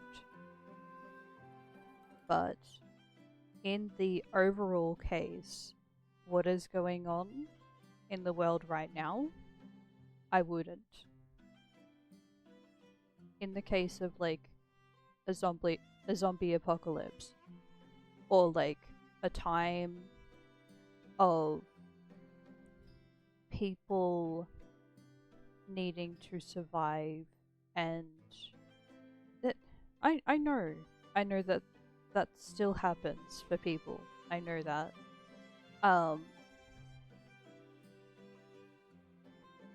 Yeah.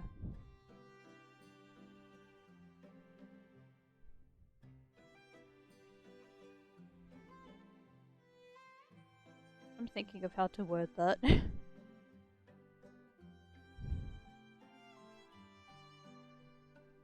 So I would be the type to purchase for me and for others. But, like, yeah, in the current times right now, I would do that. But if there was another case where there was, like, some other world in-game, in a story book, in, like, some kind of apocalypse, I would probably steal.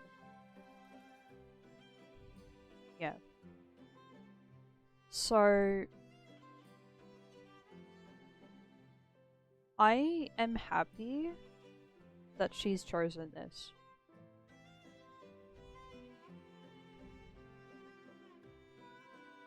Even though it's not necessarily the right thing to do.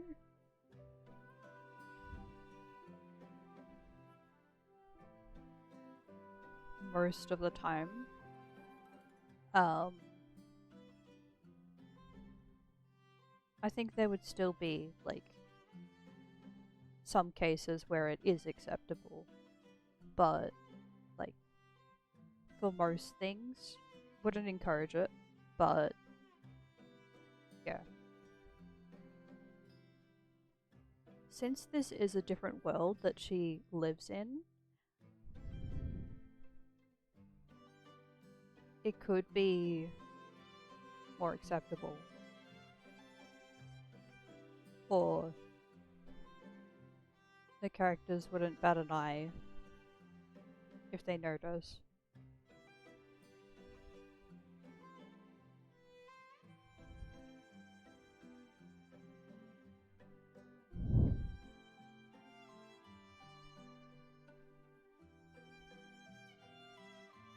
And I am doing that. Even though I haven't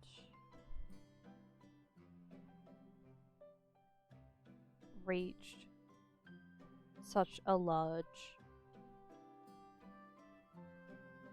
audience to, like, to offer support in monetary value. I'm happy that I could still offer to some that I'm close to.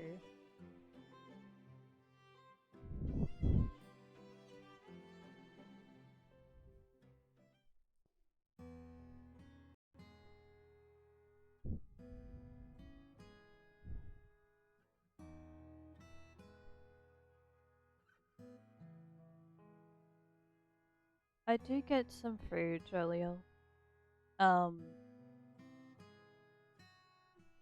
Yeah, I recognize it was getting close to the closing time for McDonald's and some other takeaway fast food restaurants. So I just had leftover food.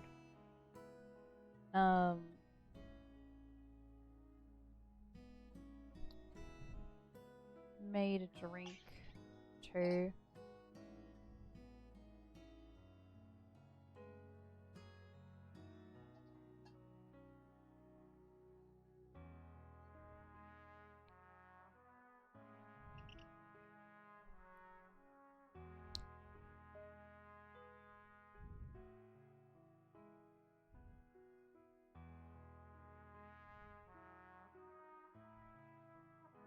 Has anybody else done that? I hope you have. Like a snack, something to drink, or like if there's anything else which could bring you some comfort.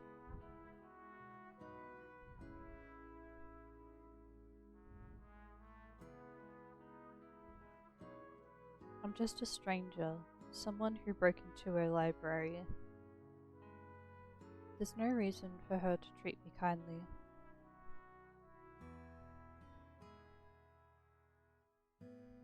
My years of experience, and there are plenty of those, tell me it's a trap.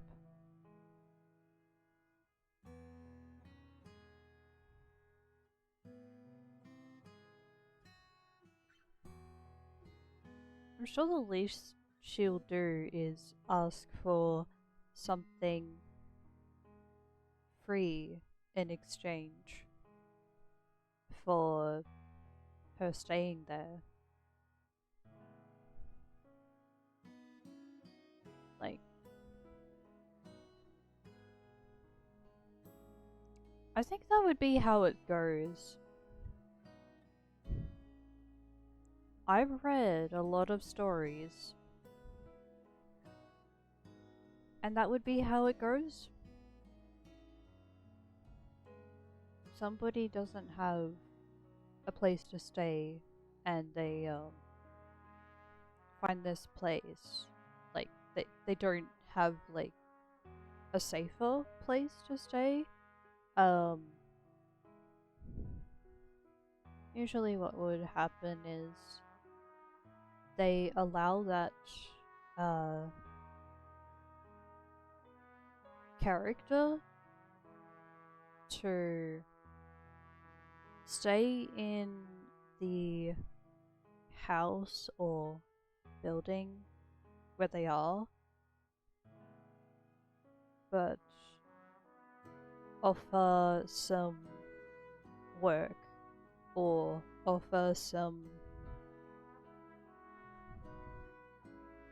chores, as they like to call them, chores, like cleaning or cooking food or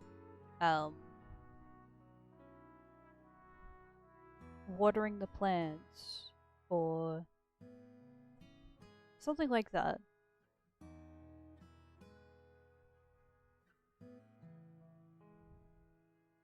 But I find for those who are particularly kind, especially kind, and possibly love that person, or like they they're on their way to love that person, they won't give them anything to do. They will just allow that person to stay there for free. And they can receive, like, food, drinks, pretty much like receive meals and a roof over their head, some shelter, and they can do whatever they want. It is their home. It is like home. So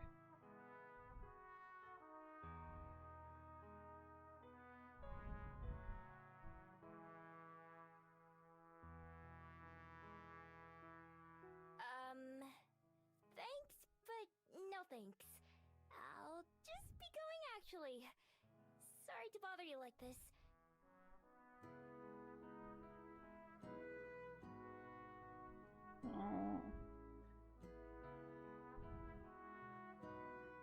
she's expecting the worst. Or like she's expecting something bad. But I don't think that's the case. Not quite.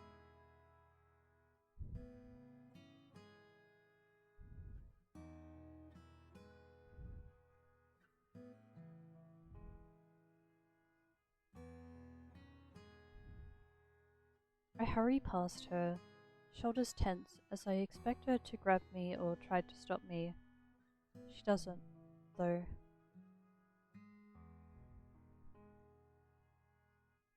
The one time I glance back, she's watching me with a strange expression that I don't recognize.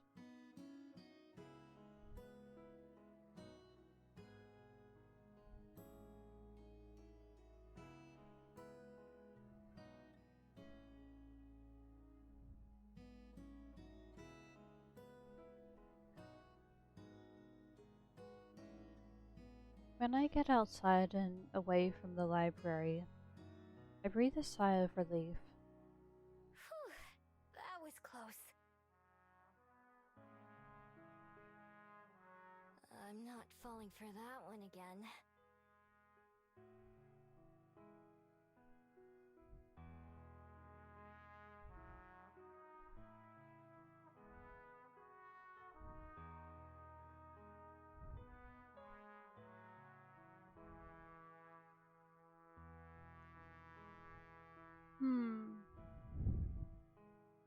I want to think about this, but at the same time, I want to move ahead.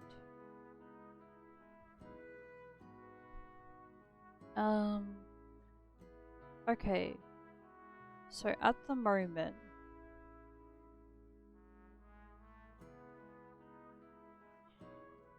right now, she still has some food stored away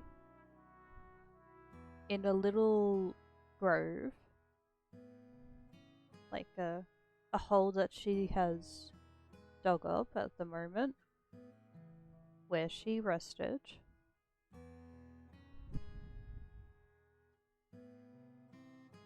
And she has returned to that spot a few times.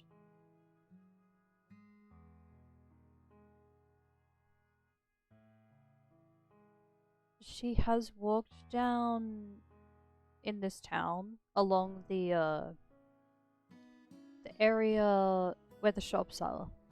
Yeah, just like walking around this area where the shops are. Shops and restaurants.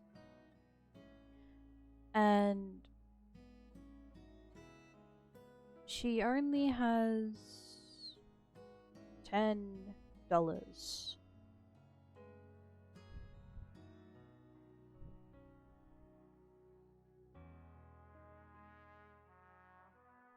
Has no friends.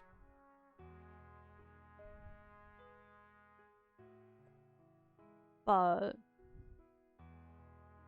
I feel like she may need to open up.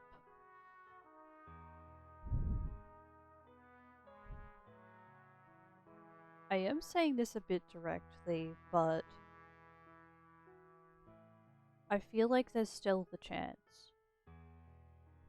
Even though she would prefer to live by herself without, like, inconveniencing anybody.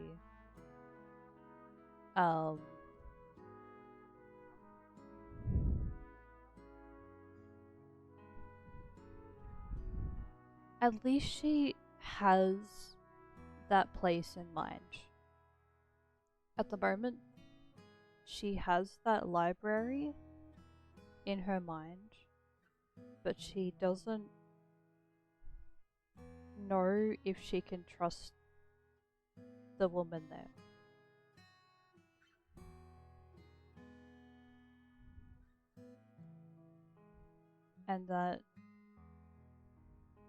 And for all of those reasons, she is wandering outside.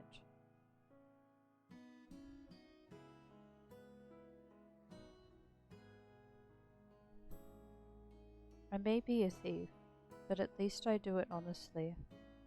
I wouldn't try to trick someone like that.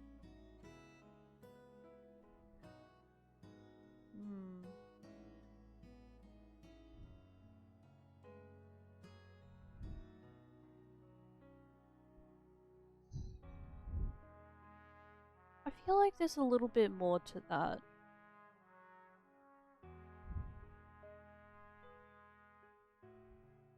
It's kind of like she wants to give herself a reason for being a thief. And not just like, reasons? Reason or reasons? Instead of just jumping ahead to steal. I think she's careful about it.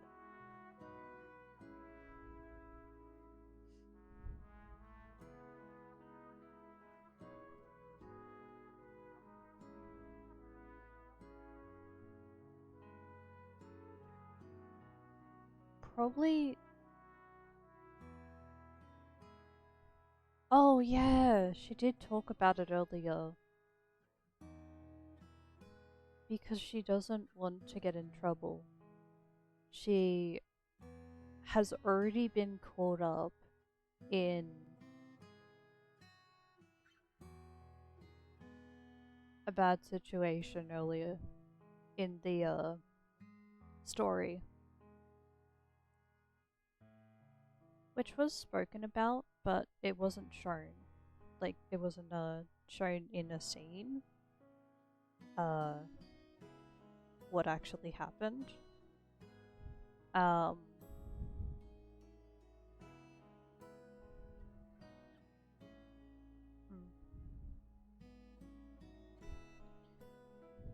wasn't the first time someone tried to fool me and take advantage of me either.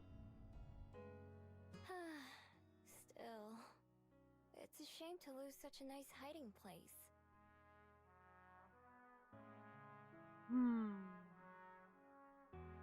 I'm thinking that too.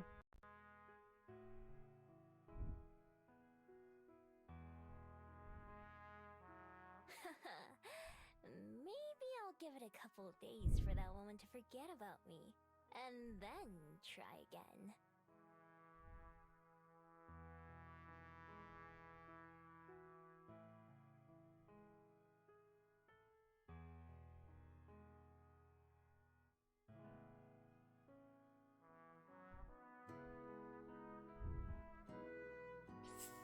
I was about to say something, but I think I will hold on to it.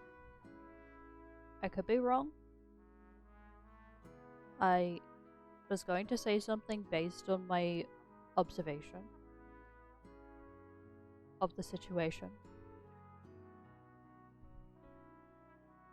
of the interaction. But yeah, let's move ahead.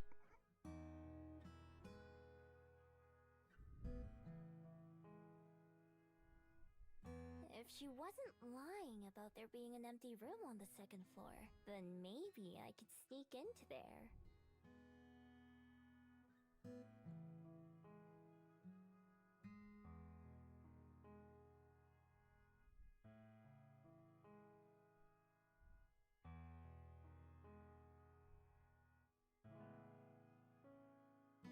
Well, you do what you gotta do.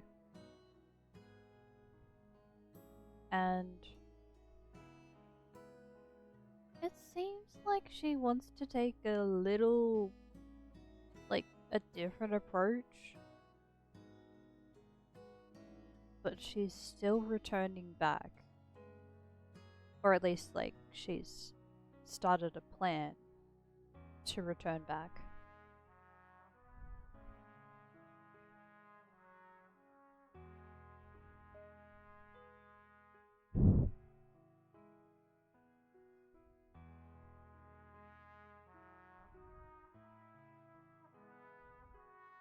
Tonight, though, I'm on my own, shivering. I wrap my coat and tail tightly around myself as I think about what to do next.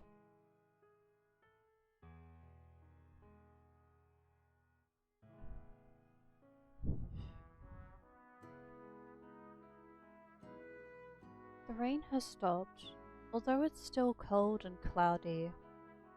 My stomach grumbles, since I haven't eaten anything other than snacks all day. Ugh.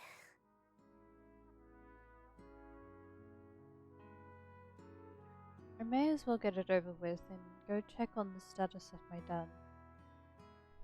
Well, it could be worse. It's not as bad as I expected, which is a pleasant surprise. What's a little mine? It'll be just fine. I swapped to my fox form to prod around the entrance. Yeah, to prod around. The entrance has caved in a little, but after I scoop that out, I find that the rest of the tunnels and main room are relatively intact. Cold as hell, but intact. Seems the trees protected the den from a lot of the rain. It takes me a while to find the spot where I buried my stash, since the stick I used to mark the spot got washed away.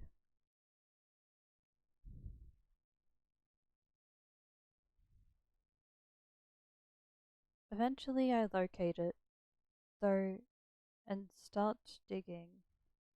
The cold mud makes my paws dirty and sore, and little flecks over my fur. After I finally reach the soggy plastic bags, I shake myself clean before opening them as a human. Some water has seeped through, and I open the spoiled items before tossing them away. I'm not too picky, but I have plenty of other snacks to choose from. Eat up, birdies! A few of them swoop down to inspect the offering. I scarf down a quick meal of cookies and unwarmed soup, along with some cold water from the stream. At least the water is satisfying.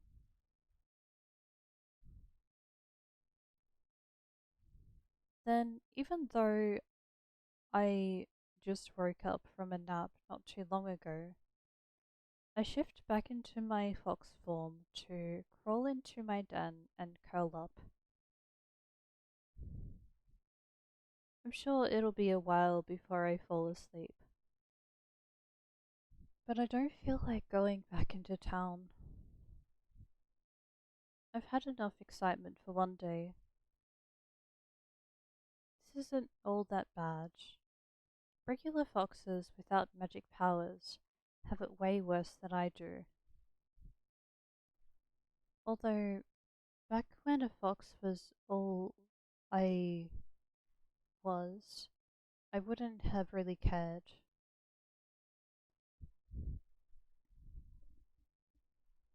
To this day, I'm not sure what it is that makes me different. I used to be just like them, no desire to go beyond the forest or anything, and then one day I became whatever I am today, whatever I am now.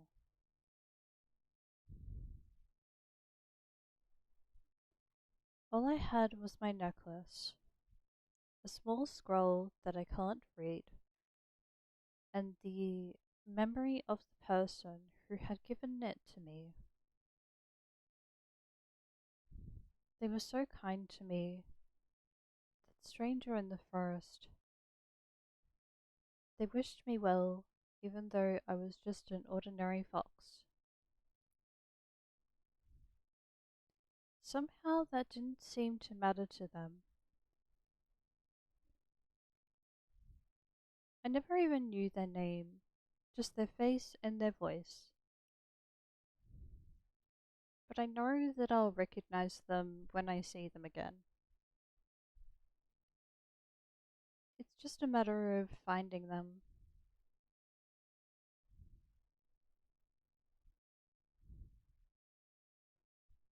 So since then, I've been looking and surviving.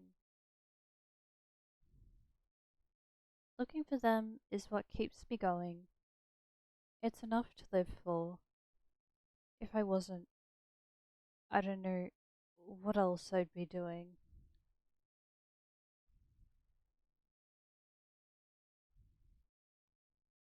I guess I'd just be surviving. But if that was the only thing, I think I'd rather have just stayed a fox.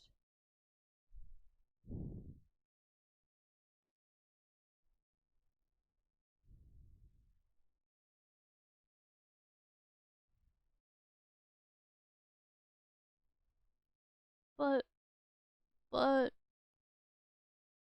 but Yuri!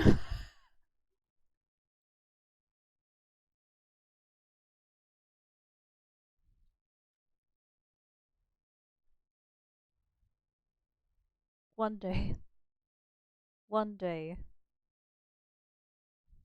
it's going to happen.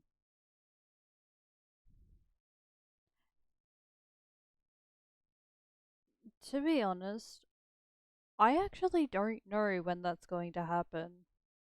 When the Yuri is going to reveal itself. But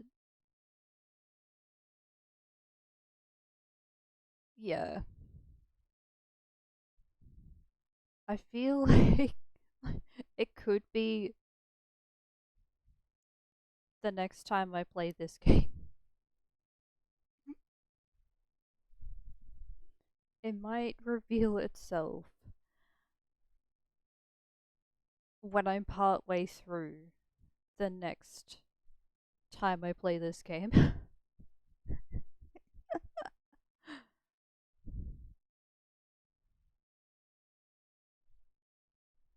uh, Standing outside my den in human form, I take stock of how things stand.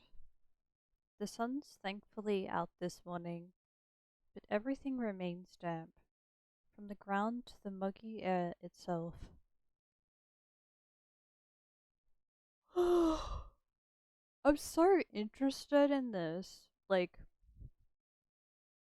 I think the fact that this has been written so well and, like,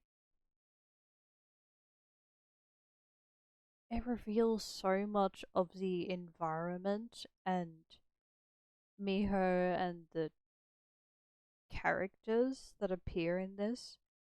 is why I'm reading. It's like I find it so good. Um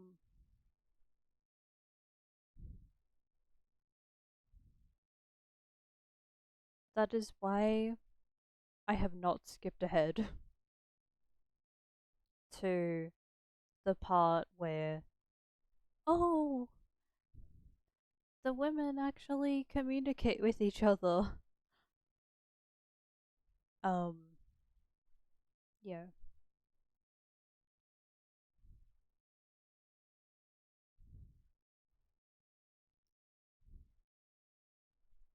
Is anybody else liking this?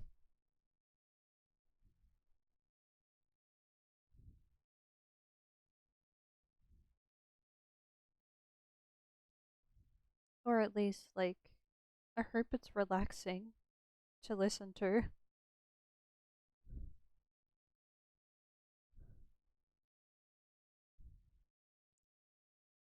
The chill on the breeze is the worst, making me shiver every time it hits me. Bell House was pleasant when I visited a couple of days ago, so I decided to head down towards the main street and get a coffee. Let's go! Second coffee of the week. Oh, yeah. Continuing. So I decided to head down towards the main street and get a coffee there while working out my next moves. Oh yeah, the Bell House is Bell House. The Bell House is the name of the cafe, the coffee shop, the yeah cafe. I think that's what they call it in this game, a cafe.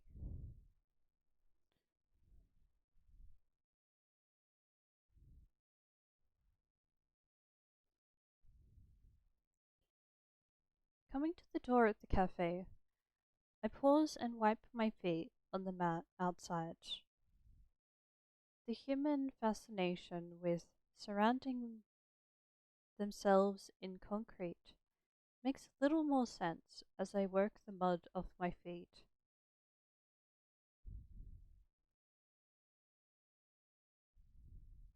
Hehe. Two words that ended with eat. In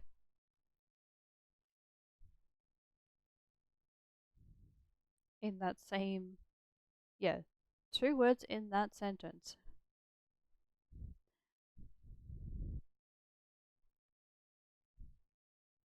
With that, I finally head inside, only to stop in my tracks as the door shuts behind me. This girl, the girl reading this. Wait! You. I mean, she's not gonna say this, but I'm gonna say it. You're here? I, I, I saw you were reading a book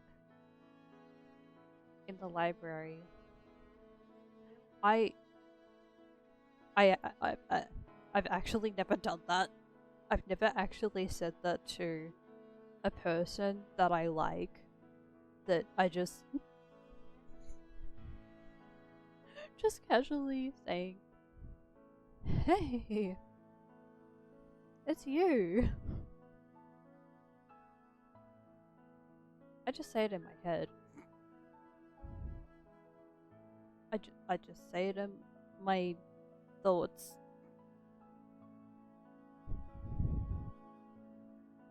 Standing behind the counter is the same girl who I saw reading in the library yesterday. Same woman, actually. I believe she is a woman.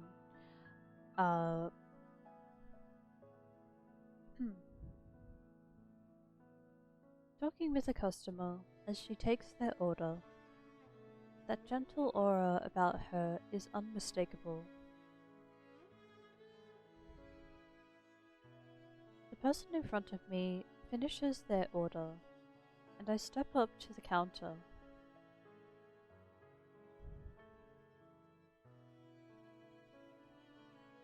Good morning. Welcome to the Bell House.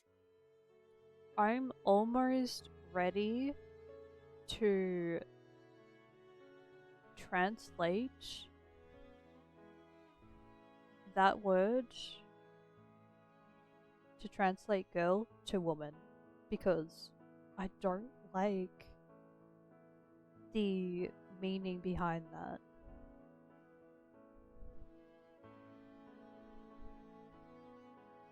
I believe they're both grown women.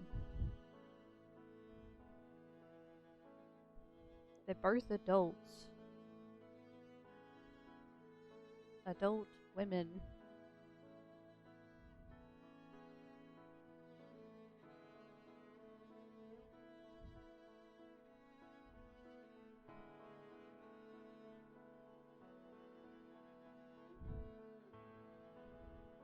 What can I make for you today?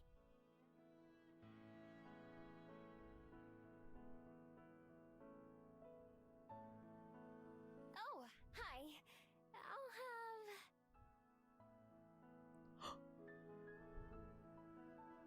Are there options?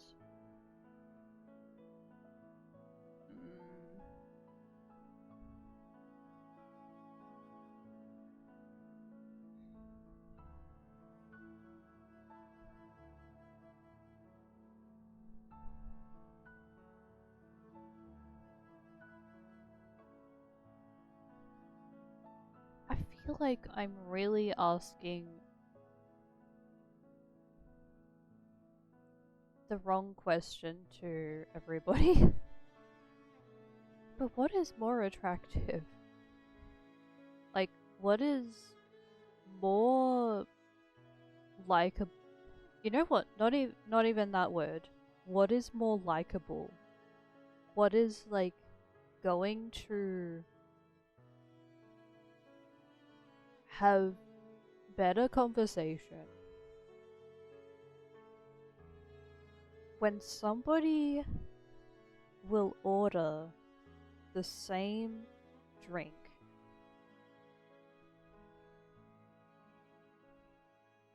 or someone will order a drink that's different?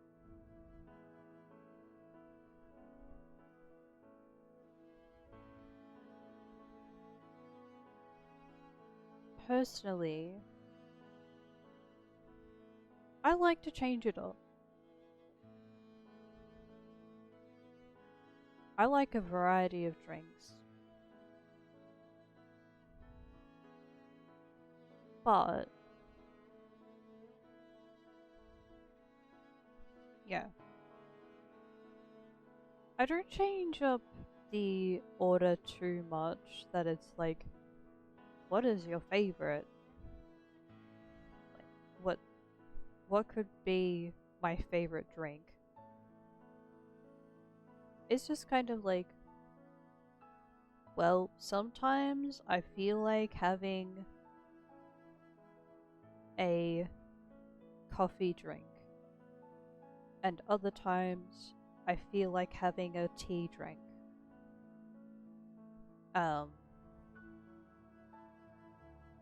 My favorite drink that I order outside of the house, like order at McDonald's, is a mocha, which has like a mix of coffee and chocolate.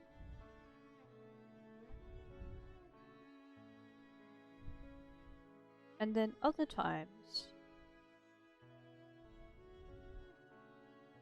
I would order something different. I feel like having a fizzy drink.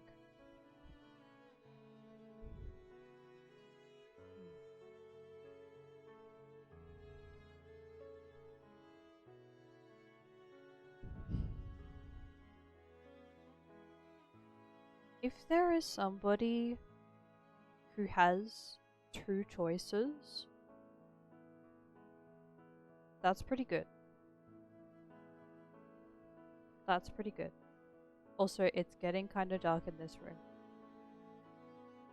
I'll be back in a few minutes. Yeah. It will be like sooner than when I had dinner. I need to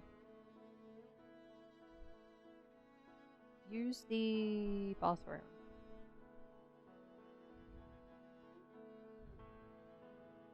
I won't be long. Okay.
Alright, I'm back.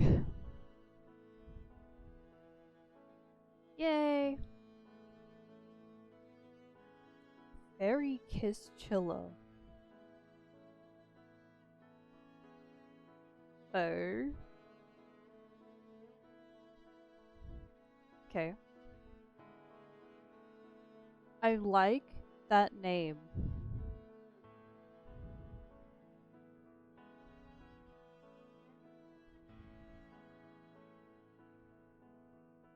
That sounds gay. I'm in.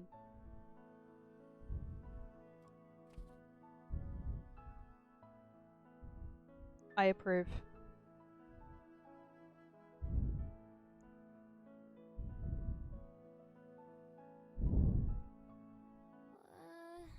What do you recommend? I want to try something new.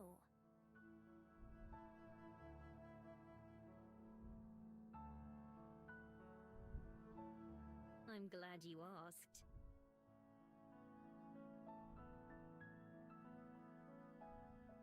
I was just thinking that you look like the sort of person who would enjoy one of our Fairy Kiss chillers. It's one of our signature drinks, with a vanilla gelato base and a mint chocolate chip swirl. Ooh.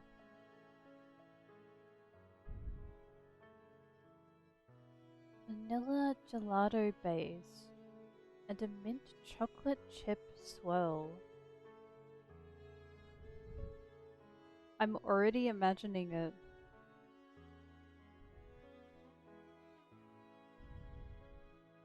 Does it have green in it? Or is it just like... Could be the description.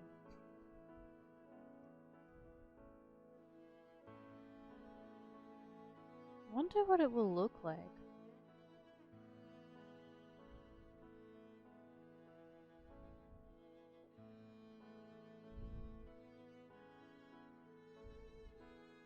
Okay, give me one of those then. Perfect. And could I get your name, please? It's Miho. I was planning to get something warm, but that does sound pretty good. She scribbles something onto a cup and finishes it with a big flourish. I'll have that right out for you. Thanks.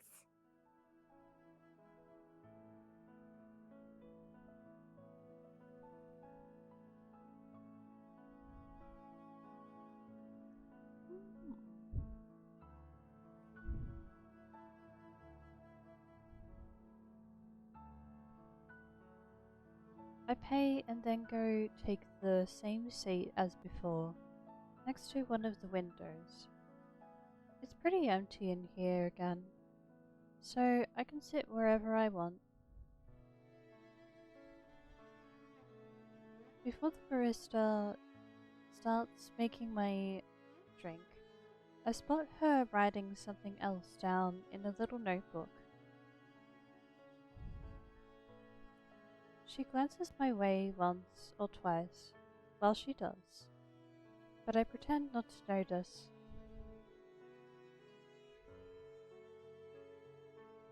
I wonder what it is. The barista the other day didn't write anything down.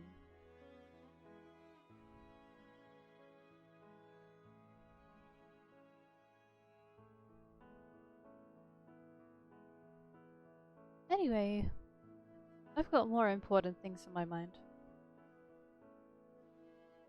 I mull over the plan which formed as I walked here, becoming increasingly happy with it. Tonight, I've already decided I'm going to sneak back into that library. Between that picture frame and some of the other trinkets I saw, I should be able to pilfer enough to fund my next few days in Wellington. Finding somewhere to sell it should be the easy part. I've got a dozen excuses that I can recite about where the items came from.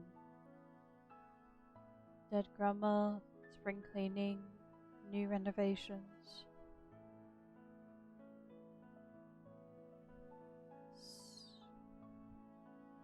Good timing. I just finished the sentence. Take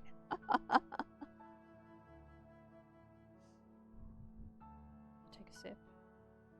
Oh, my water.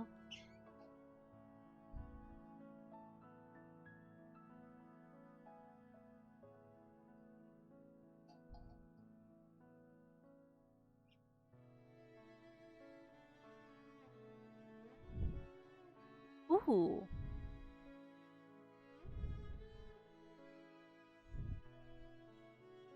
I might just be able to bring out my keyboard for a bit.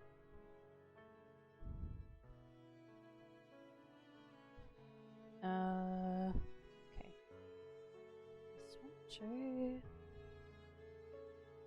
Maybe I've charged the little fan enough, which is great. Okay.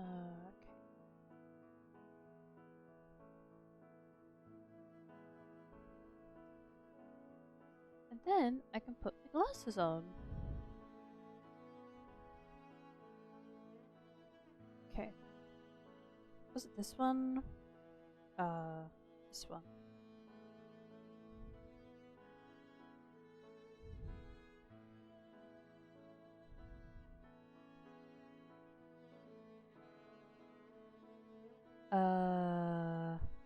No. It's a silly one. I'm sorry. I need to pick the right one.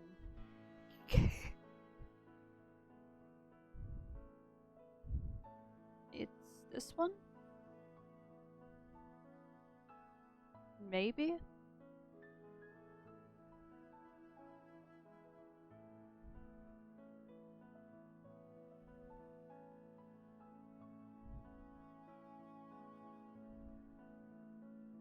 Oh, it's those.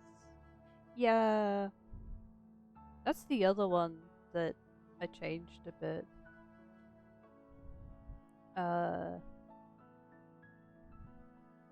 Yeah.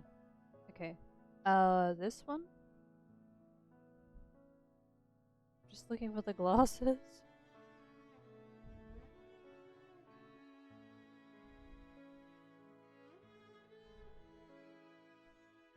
Oh! Oh!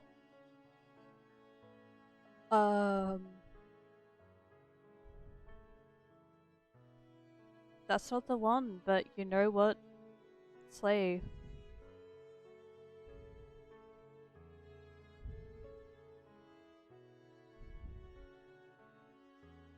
Kinda slay.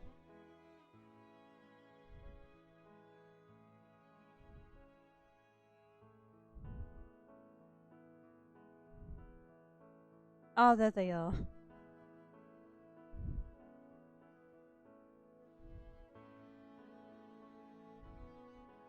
I'll return the hair and ears now.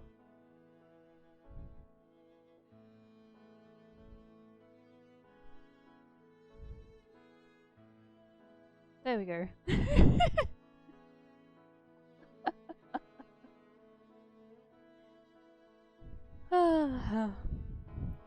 And continue reading.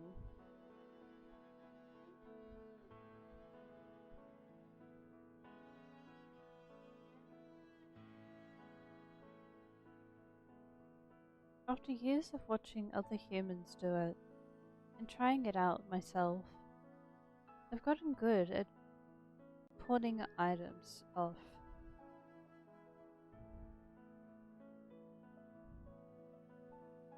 I find myself idly watching the barista make my drink. While I do, I practice a disarming smile. All of her movements are quick and practiced. But she has that same faraway look in her eyes that I noticed yesterday.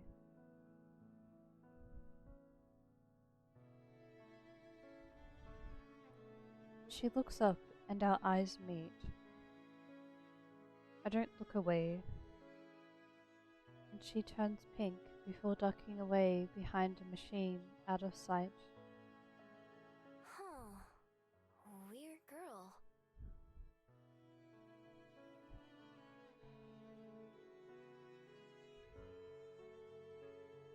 I turn my head around to look around the cafe, and a butterfly outside catches my attention, so I watch that instead. Same. I too would look at a butterfly outside to, like, redirect my attention.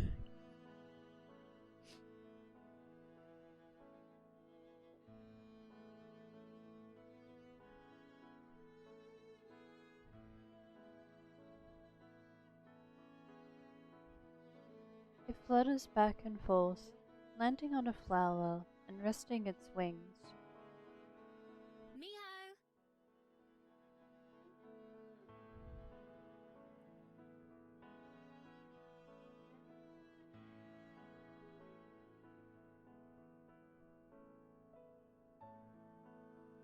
I like how she said that name.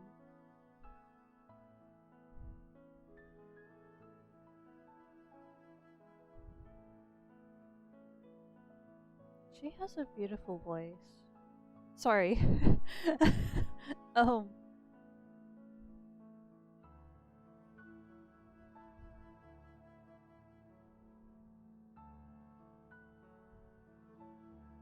That's two.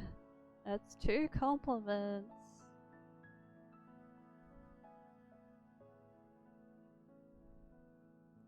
Okay. Oh, my coffee's ready.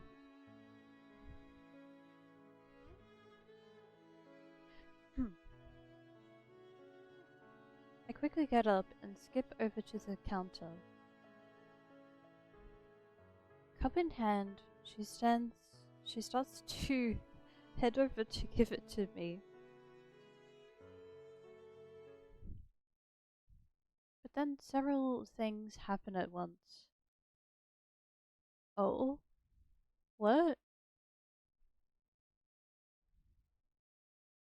One of the little tassels on the pocket of her apron catches on one of the drawers behind the counter, and she jerks to a stop, eyes wide with surprise.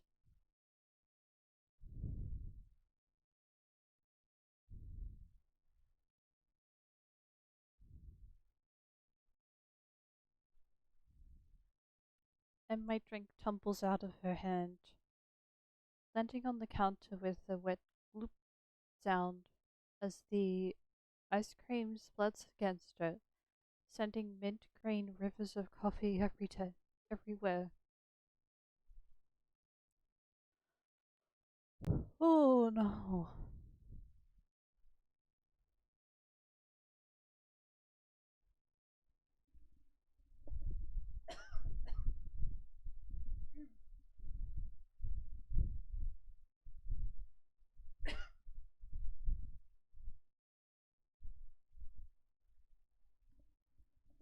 I'm sorry you had to hear the sound of the bands.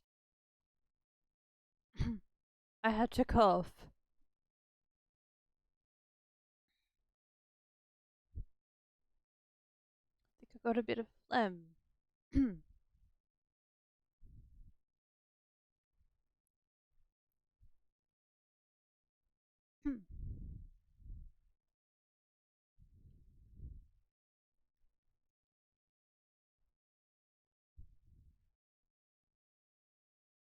That oh, you know what? I have just the thing. I'm gonna try and reach over to get it. I'm gonna get a cough drop.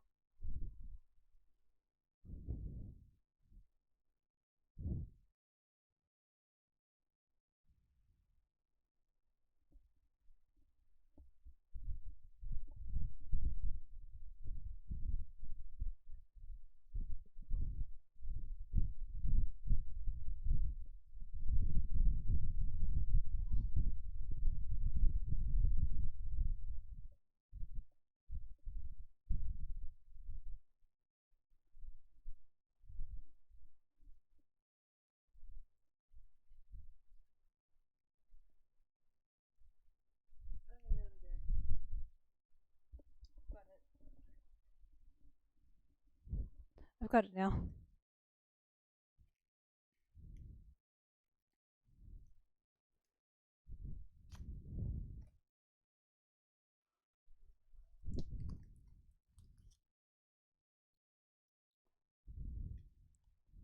This could be. This could be exactly what I need for my throat.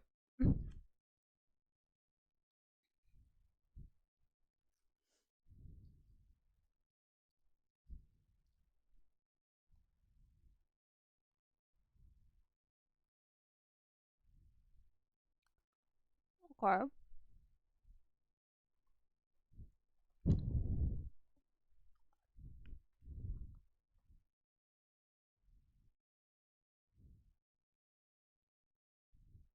A few seconds pass where we just look at each other, neither of us quite sure what to do.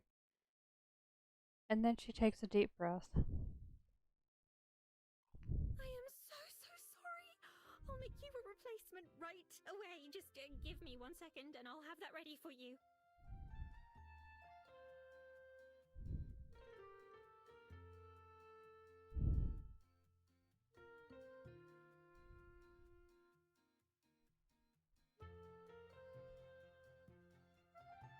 Seems like something I would do too.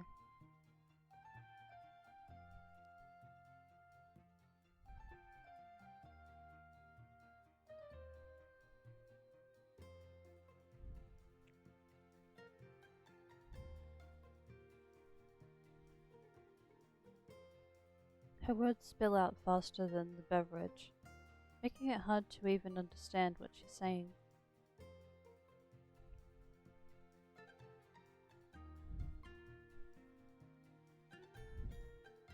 Her face is bright red as she spins back around and grabs another empty cup. Then she stops, hands hovering awkwardly. Wait, I should clean this up before it dries and starts to go bad.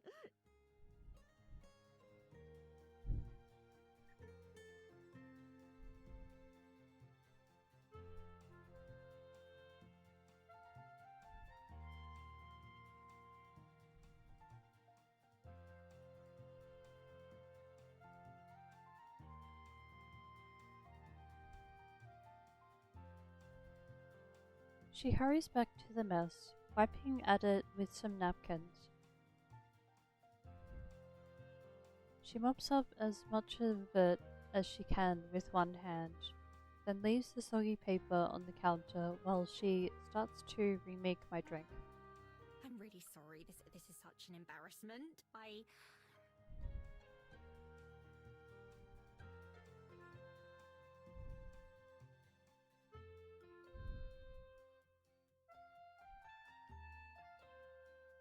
I wonder if it's similar to this. To like find just a few things to like about a woman until eventually there is a confession.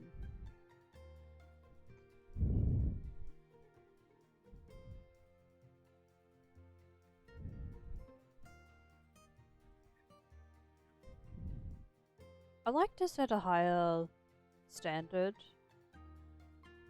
but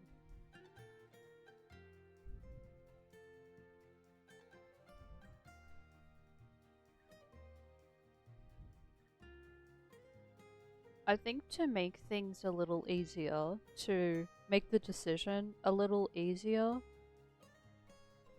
I would probably just name about 4 things that I like about a woman.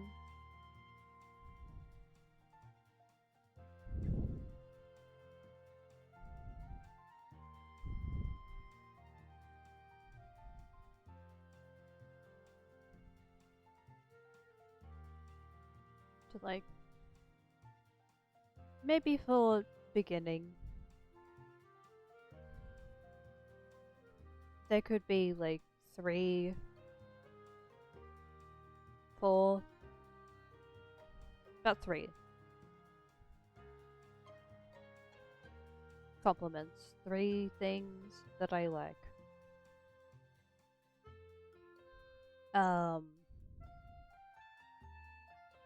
But I imagine there would be more to compliment on after getting to know her.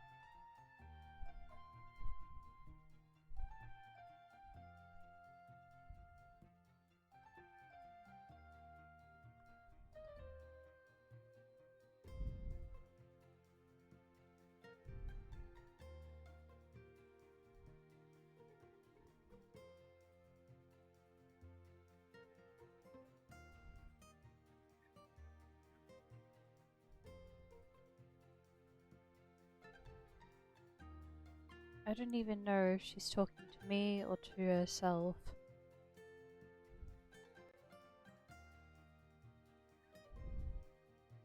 I freeze up for a second, looking for an appropriate response to an apology. I'm not used to people apologizing to me. Oh, it's fine. I'm not in a hurry.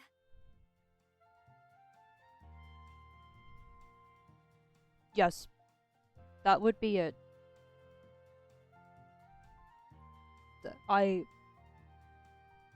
On par.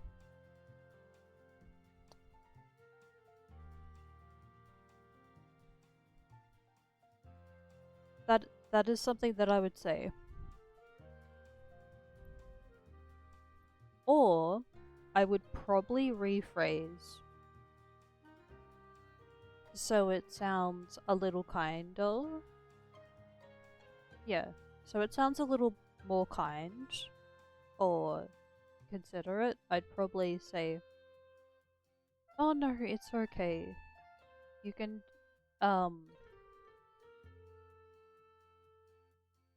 I don't need to go anywhere for like an hour or just yeah. I'm not in a hurry."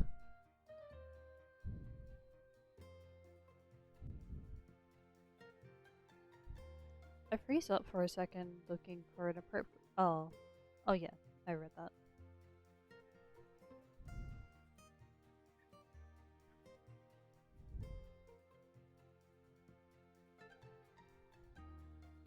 Instead, I just sit back down at one of the tables and watch.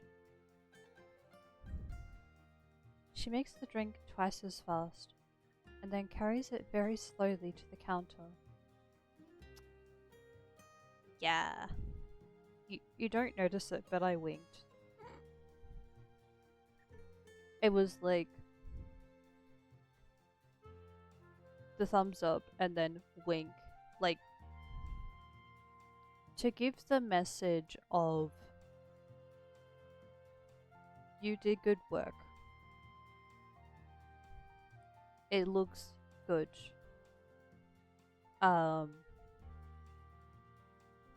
Yeah.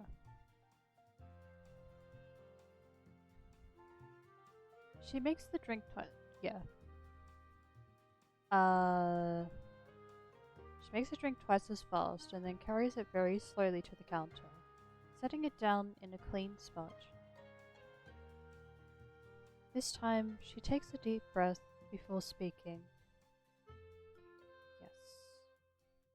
That's the right way to go.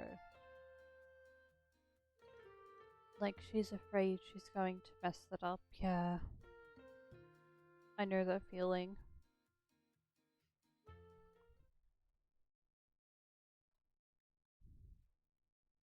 Alright, here's your drink. Again, I'm very sorry. Aww.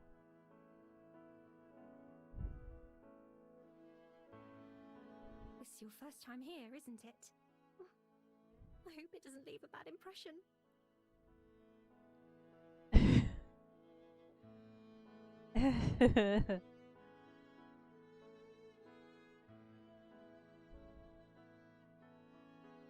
Well, I can say it left an impression.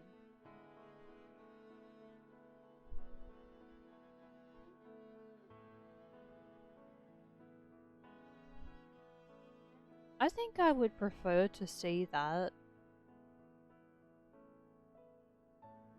than to see somebody who just gets their work done.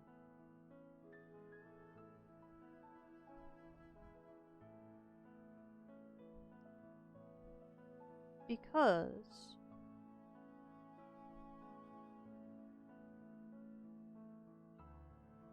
it shows that somebody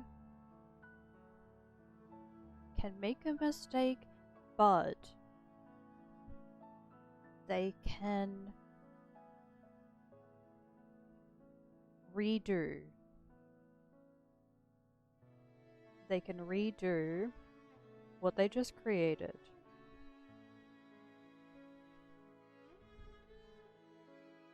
I did find it a little entertaining. And I empathize. I've done the same, girl. Sorry. It's a phrase. But that is to say, I've done the same, miss. Yeah. I've done the same, miss.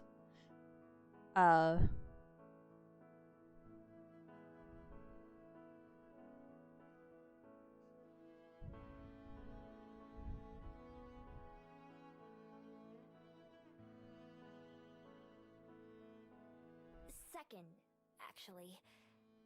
Yesterday was the first time. How'd you know? I make an effort to remember as many of our customers as I can, as well as their favorite orders.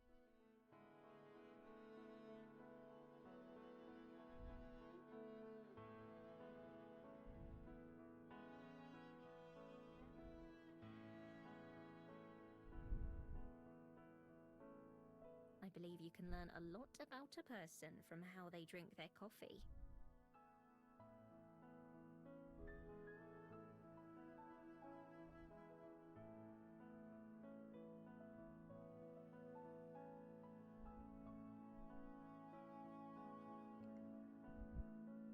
Same could be said about how a person reads a book.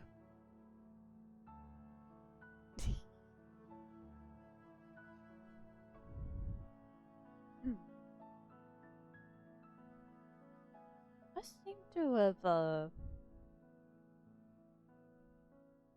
noticed that, and I relate. I relate to a bunch of these things. I love this game. And the story.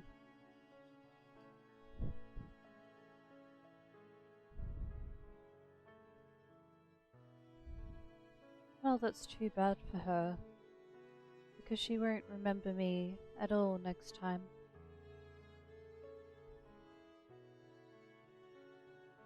I take a big sip of the drink she made for me. It's creamy and rich and sweet all at the same time.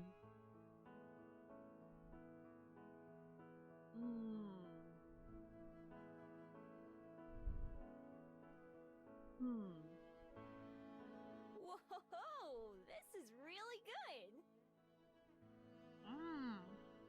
You can offer your compliment to the barista this time. Oh, this is a different interaction. This is like, I mean, it is interaction, but what I meant to say is it's a different response to the drink. The first drink that she had, she ordered it, she waited for the drink to be ready, she picked up the drink, and then she walked out of the cafe. But for this one, a little bit more happened.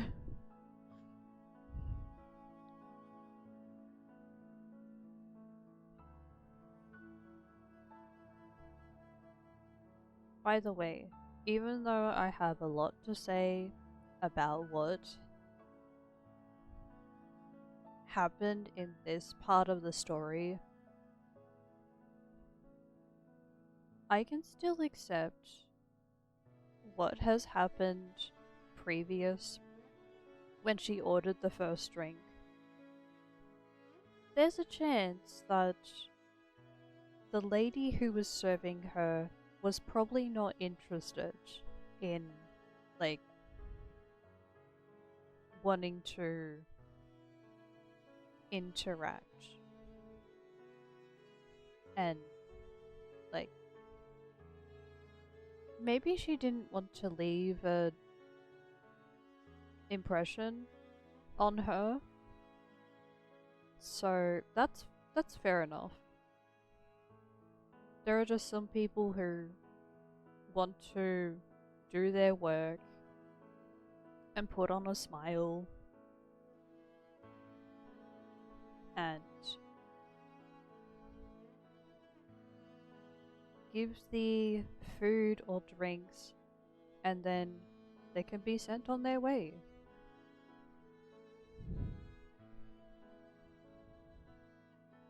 I understand. But I do... yeah, I have more to say about this because I'm interested in the, like, the connections.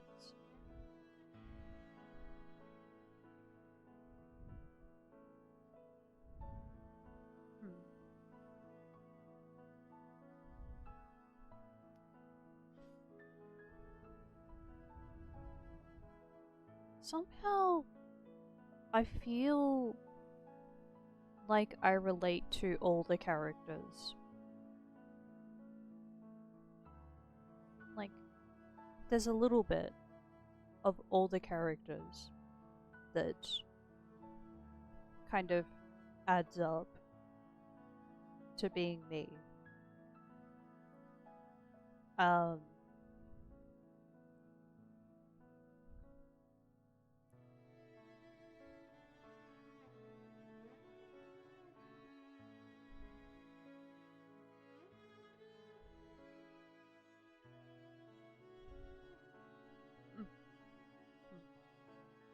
It's kind of like a milkshake, but not.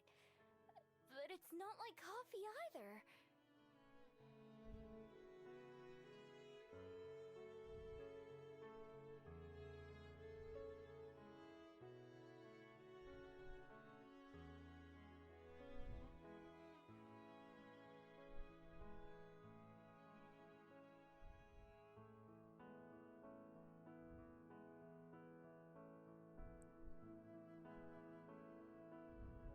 Yes, exactly. I'm very glad that you like it. I didn't It's get a one of my chance favorite to beverages that we serve. put this in, but I'll do it now. I didn't notice it until now. Sorry, Seth. But here they are now. The eyes.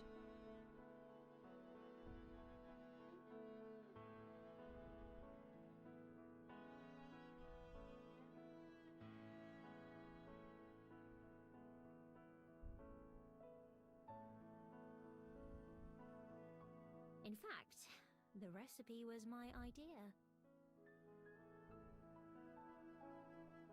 Though I may need to do a little more adjusting of the cyan eye.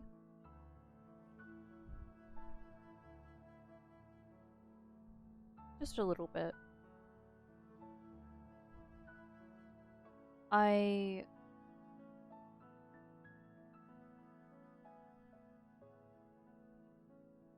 added the color like that so it could glow in the dark.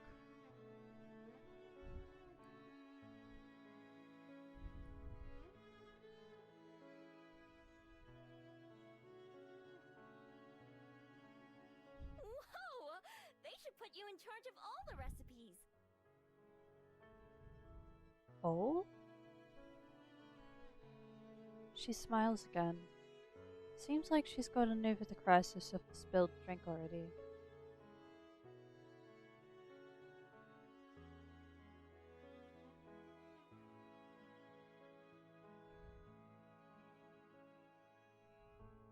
Thank you. I'll make you another one of my favorites next time, if you'd like.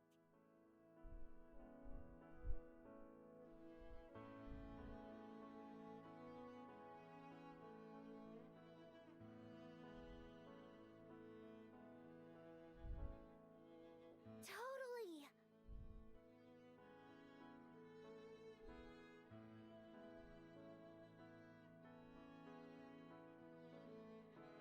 At least I'll know what to order next time.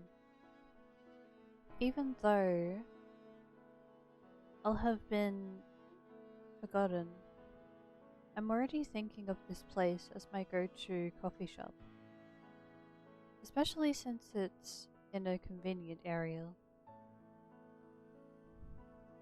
With tasty drinks and cute baristas, I don't have a reason to go anywhere else.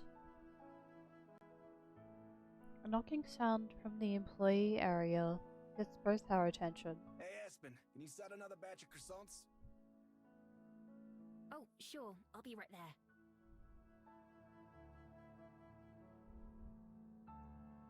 She calls back over her shoulder, and then looks back at me briefly.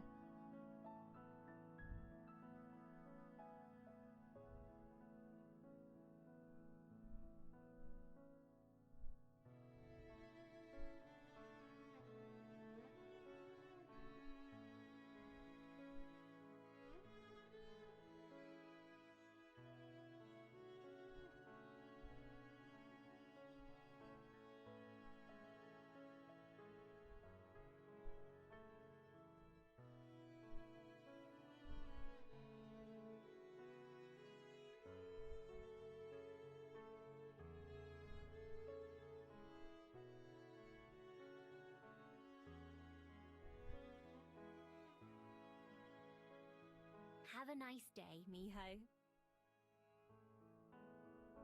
You too. Aww.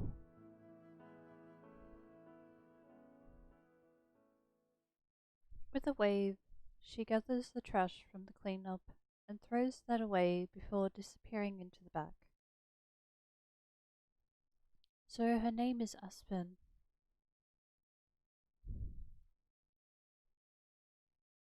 That's a pretty name. I'll have to try and remember that.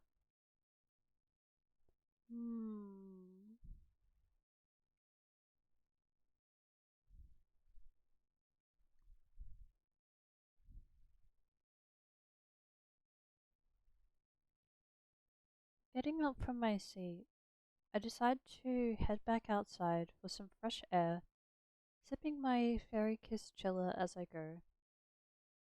I head out the door and onto the increasingly busy main street. I already know my plans for tonight, but I've still got some time to kill before then. What should I do?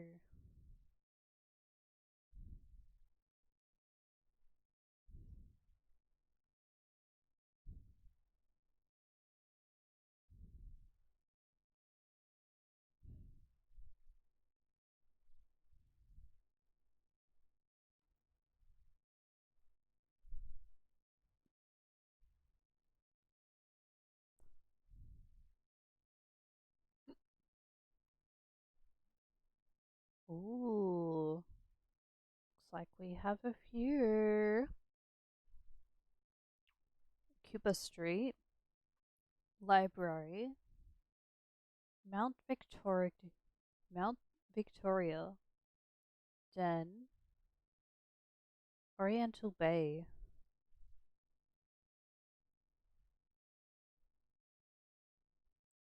Huh.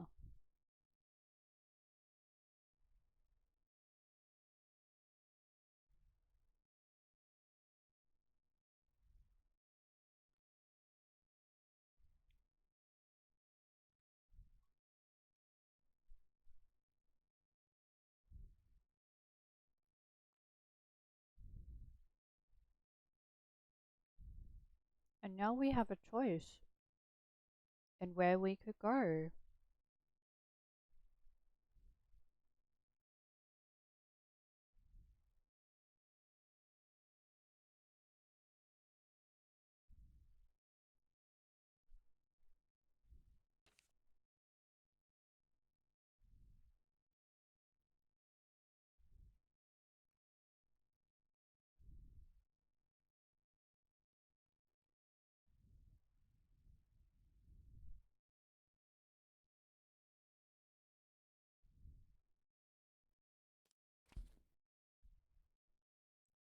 Let's go to the library.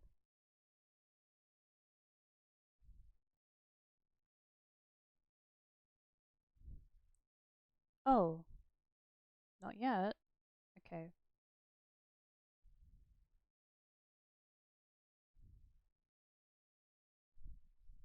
Later.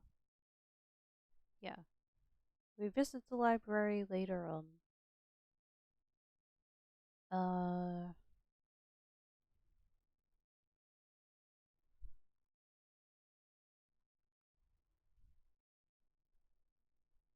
Oriental Bay.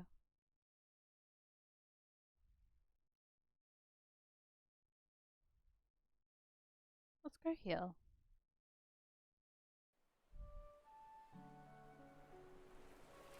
It's not far from where I am to the beach, so I decide to head down there. Passing through the city streets, I recognize some of this area from my first day here. When I was running from the Skyport guard, Whew. Glad that guard chased me in this direction, or I'd have never found the Bell House.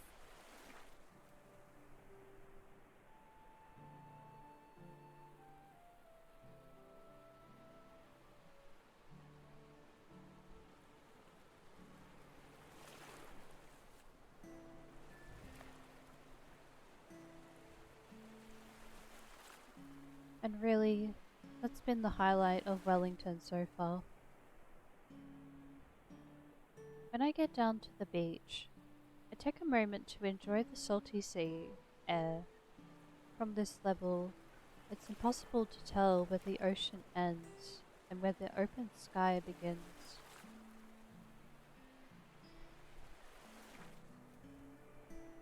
I can see the skyport from where I am, with a few older ships anchored in the harbour close by.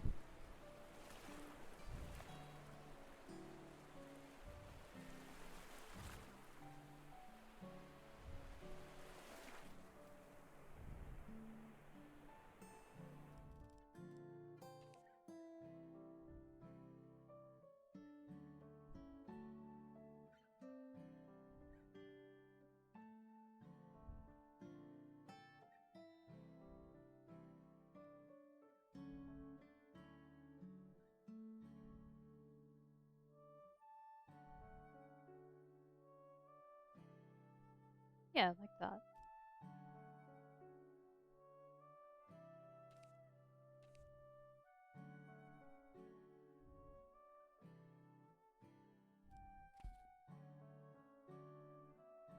While I am admiring the view, a worried looking lady comes up and waves for my attention. Hi, I'm looking for my son. He's about this tall and wearing a red sweater. His name's Tommy. Have you seen him? Nope. I haven't seen anyone like that. I just got here. Okay, thanks. She walks away in a hurry, looking right and left as she goes to ask someone else. Humans sure do have it rough.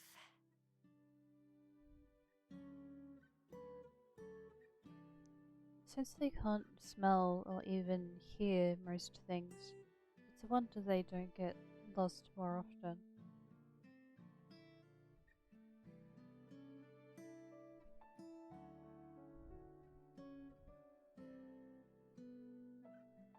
I amble along the waterfront, watching all the people as I go. Like Cuba Street, There's a lot going on.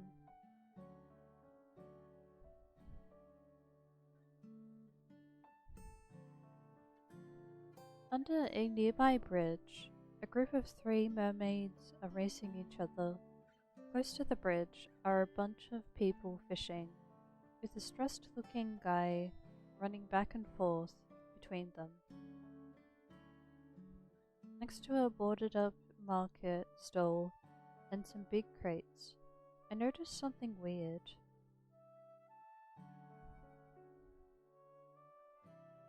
There's a fabled with a big flower on their head that spins like a propeller.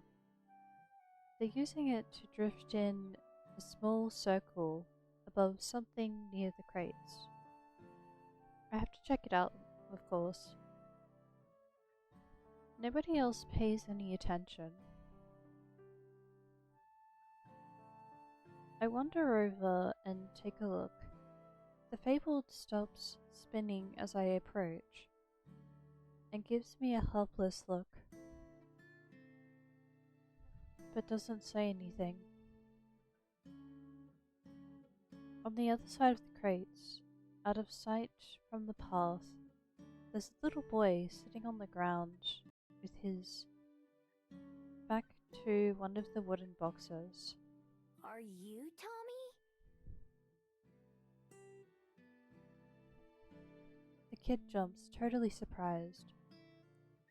Oops. He scrambles up and looks at me with wide eyes. How'd you know? Your mom's looking for you. She seemed pretty worried. His expression goes from surprised to sullen real quick. I don't care. I don't want to go with her. Why not? Why are you over here instead?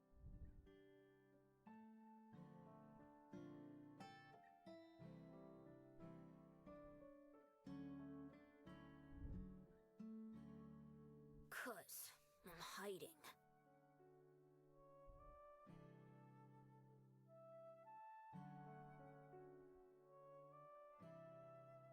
Oh.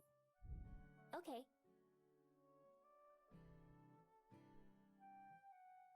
It's a pretty crummy hiding spot. I mean, it's totally open on 3 sides. I don't say that though. You think it. Instead, I look up at the fabled floating overhead. It looks almost as glum as Tommy. Who's that? That's Jerby! You mean you can see him? I can. Is that weird? Mom and Dad can't see him. They think I'm just making him up.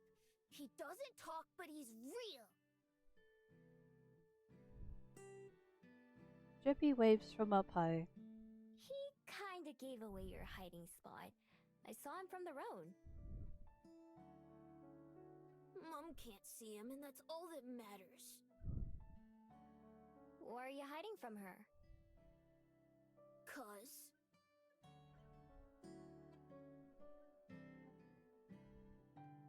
Tommy sits back down and scratches at the dirt with a rock.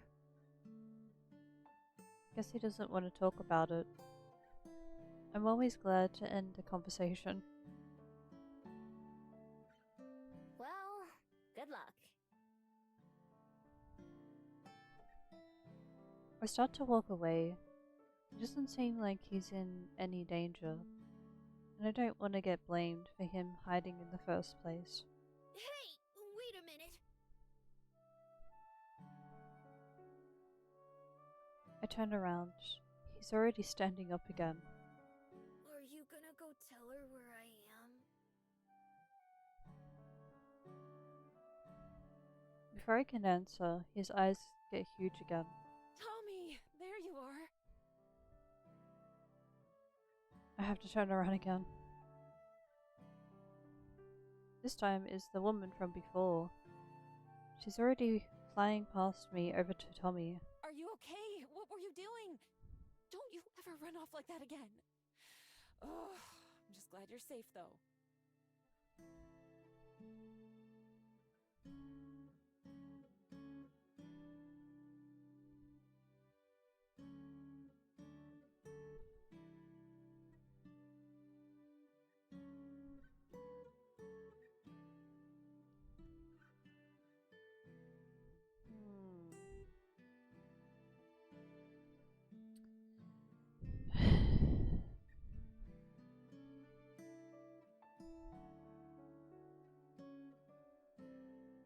Her voice goes up and down between relieved and angry. She has Tommy in a tight hug, but he's just staring forward grumpily. Debbie is flying in distressed circles again.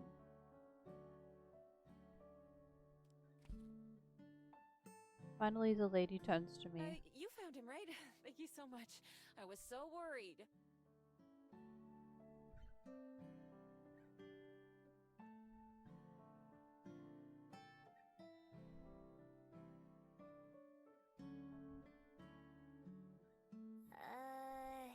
No problem. Didn't really do anything. I did find him, but so did she. Guess she's not thinking about it much.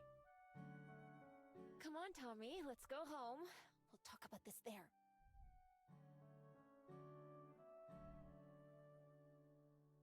This?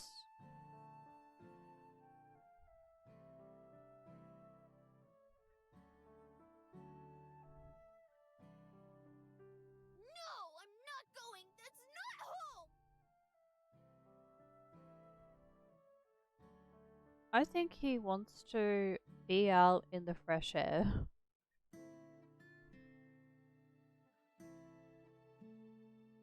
I don't think he wants to go back to the house yet.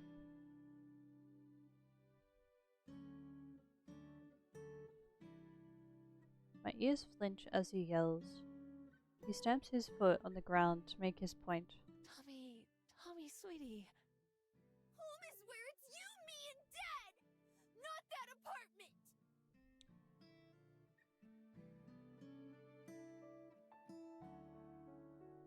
Oh. That's still your home, too. But this, it's like your second home now. Second home? No, it isn't! Not without you, it's not!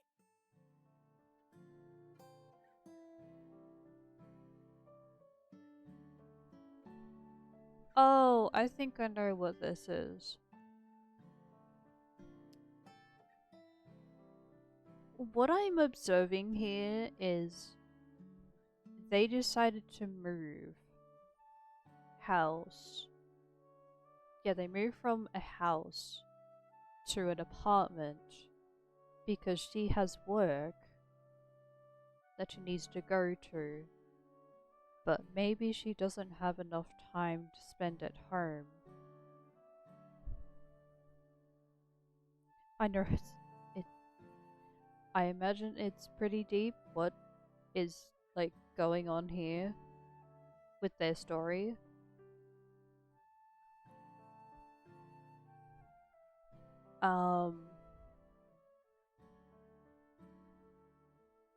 I feel like he needed some time to himself to think about what has happened.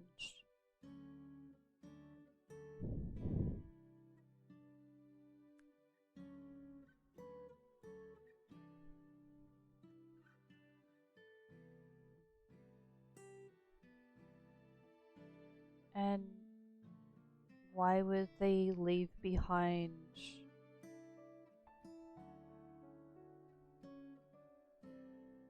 the father?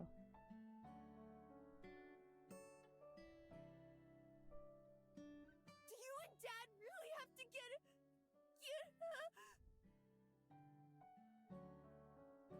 Tommy, who was already sniffling, can't help from breaking down and crying. as he throws his arms around his mum and hugs her back. I don't want you to go!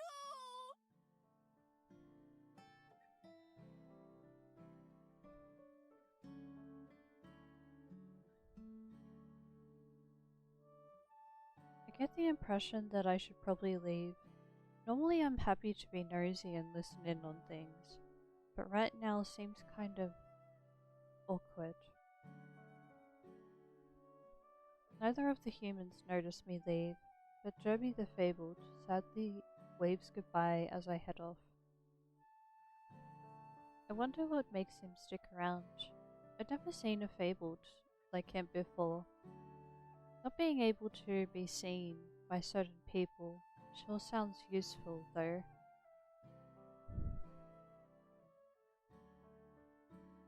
I don't have to go far before the sounds of Tommy and his mum talking are drowned out by the noise of the waterfront. I easily fit into the crowd of people milling about. Being able to live a life that no one notices is close enough to being invisible.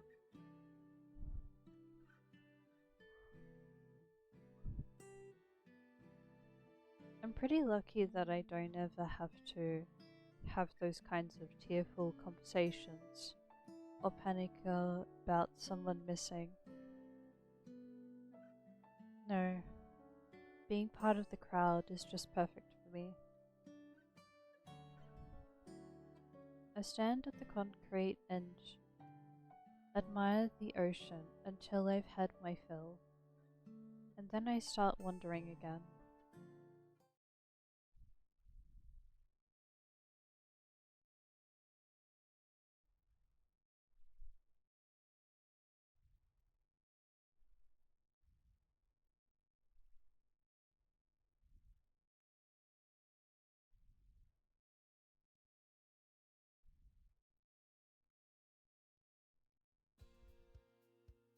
I have plenty of time to kill, and also plenty of restless energy.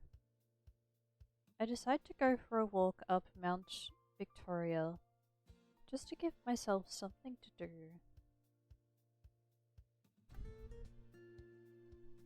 I take the long way up this time, instead of taking a bunch of shortcuts like usual. It winds through neighborhoods and then back out again, with only the occasional car passing by on the street. Compared to some of the other cities I've been in lately, the air here is a lot cleaner and the smell of nature shines through. It can't compare to being out in the wild for real, of course. But it's nice to not be choking on exhaust fumes everywhere I go. The houses are weird, though. Many of them sit up on tall legs, like giant bugs with windows for eyes.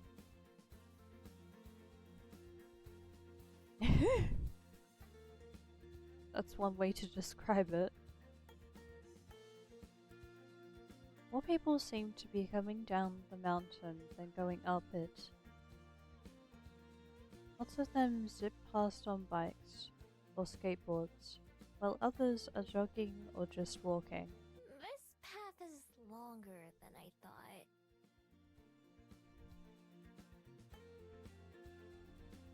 About halfway up or so, there's a wooden bench just off the sidewalk. It's occupied by a man with dark hair and big sunglasses. As I'm about to pass by, he waves. Well, hello, miss. Nice evening for a walk, eh? Huh? Is he talking to me? He must be, because there's no one else nearby. Chatting's usually not my thing, but for the moment, I appreciate the distraction. It sure is. I'm glad the rain's gone. Oh, for now, yeah. It's never gone for long, though, is it? That's so. I'm new here. I didn't even think it would rain since it was so sunny the day before. Ho ho ho! You've gotta watch out for that around here. Mother Nature's real fickle these days.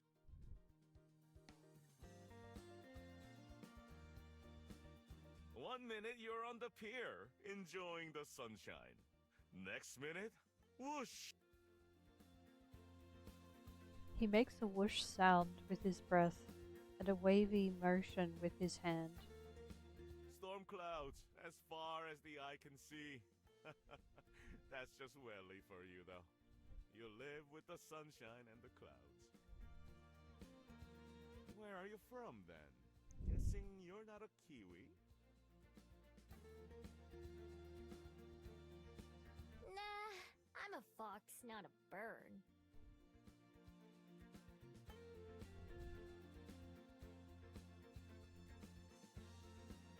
Oh!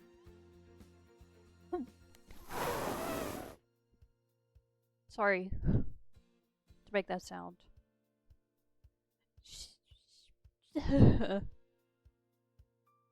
Mio was thinking of the animal. Not the... Oi. Not like a slang word for like New Zealander.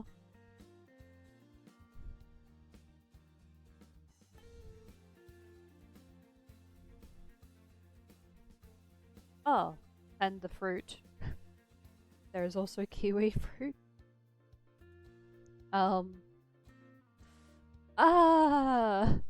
His reaction.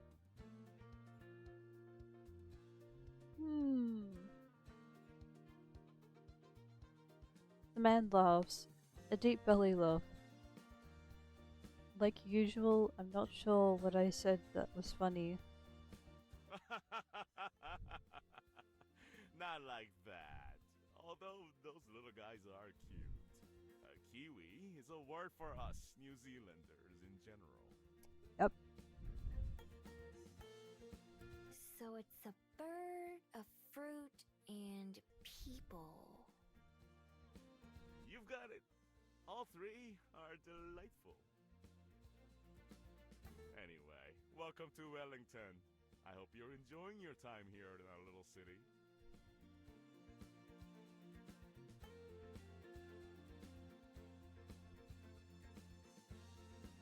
So far I am. I made my den here on the mountain. I've gotten coffee a few times, and I went to the library.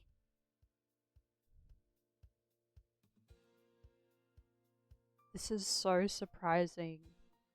She's opening up about these things to this guy.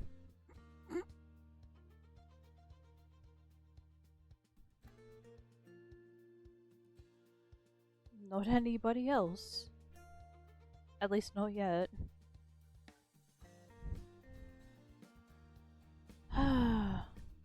She has encountered a few people now.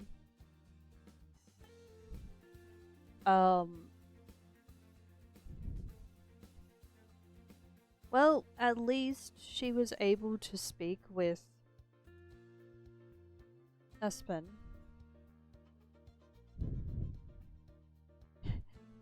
She was able to maintain a little conversation with Espen, which is great. That I'm happy about.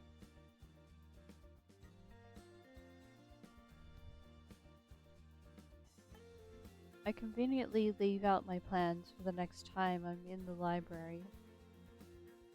Well, Okay, can't good. say that's the usual tourist experience, but I'm happy to hear that it's working out for you. Staying long? Probably. I decided to come live here but I'm still getting to know the place. So, maybe I'll change my mind.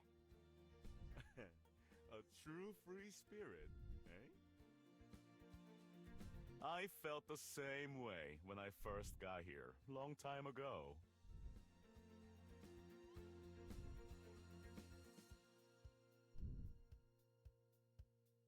Didn't think I settled down for life, but here I am now.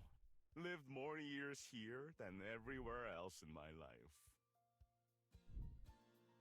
It can't be that long. You don't look very old for a human. No? Well, that's my ego boost for the day. You don't look very old for a fox either, but I imagine you've got a good head start on me. That's true. I don't really keep track or think about it, though.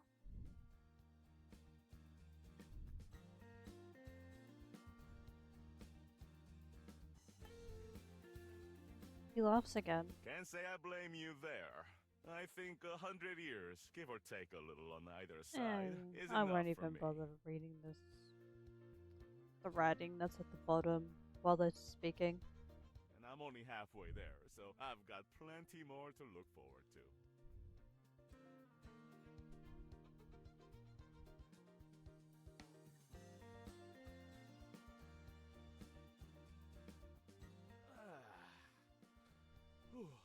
And sometimes I'm reminded of how many I've got under my belt already.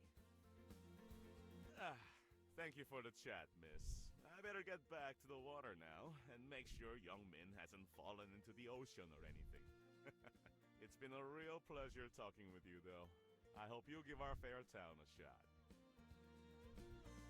Thanks. It was nice talking to you, too.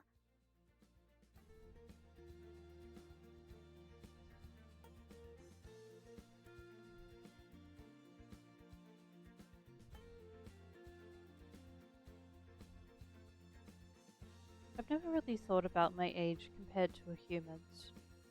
Humans don't matter to my lifestyle. I wasn't lying when I said I don't know how old I am. It's never been important. Places, relationships, memories, they just tie people down. I want to be everywhere.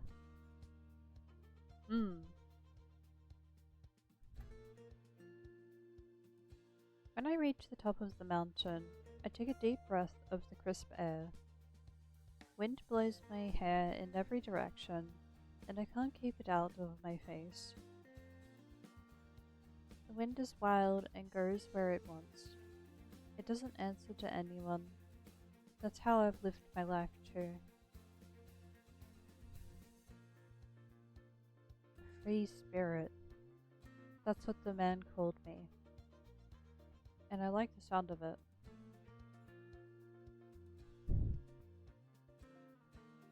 I can see the smudges of a few people down by the beach and on the pier. Is one of them the man I just met? There's no way to know. From up here, they're just tiny little blips, impossible to tell apart from each other. Once I've had my fill of the view, it's time to get on the way again. I turn my back on the people and start making my way down once more. Wow. Oh my goodness. Okay, we can go to the library now. And maybe, just maybe,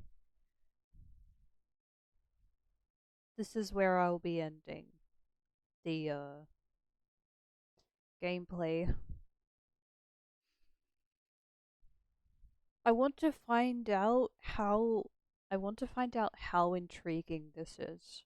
Like, what is going to happen when she arrives at the library?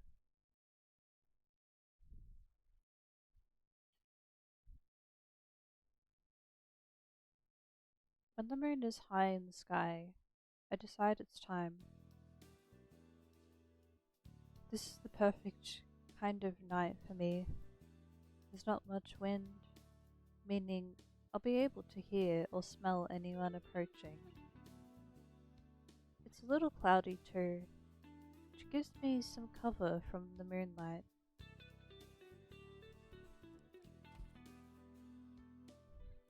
I make my way back up to the library, stopping as soon as I'm within sight of it.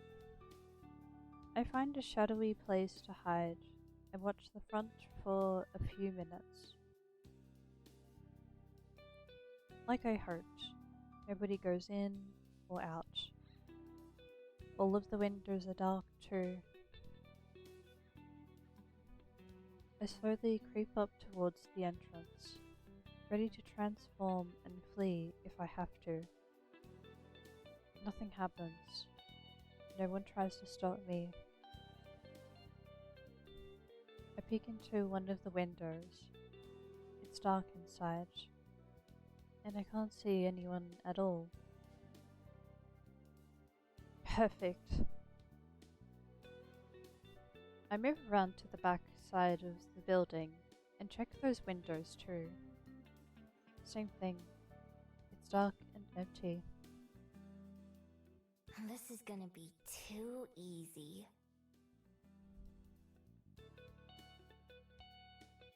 Back at the front door, I pick the lock and slip inside.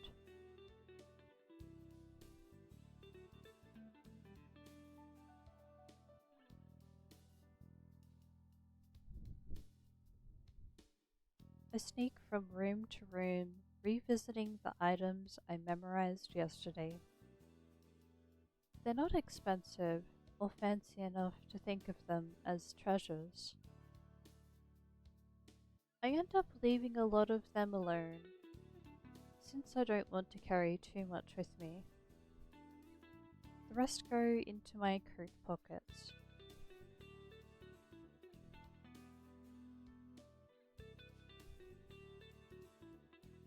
Finally, I end up back at the painting in the corner. The piece that started this whole plan. I have to set a couple things down on the floor, because the painting needs both hands for me to lift it. It's heavier than it looks, though it's not very big. It's probably a good sign for how much it'll be worth.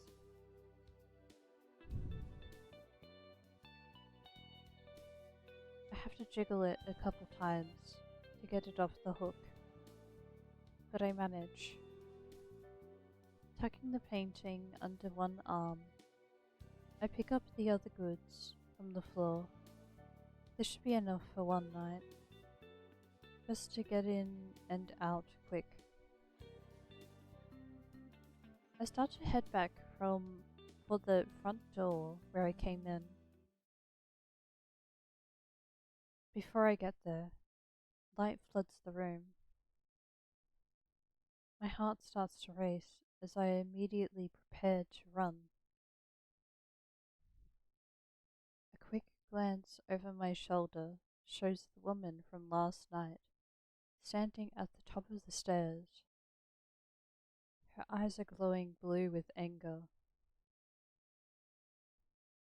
She takes a step forward, not seeming to touch the stairs. Leave that painting alone! I've got to get out of here. Now.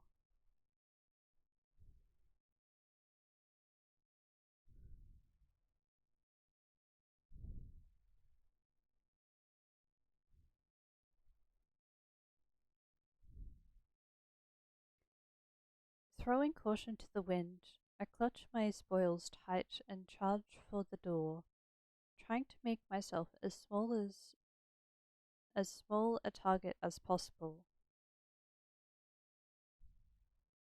The painting is too big for me to transform and still hold onto it, so I've got to do this on two legs. Stop! Please! I don't stop.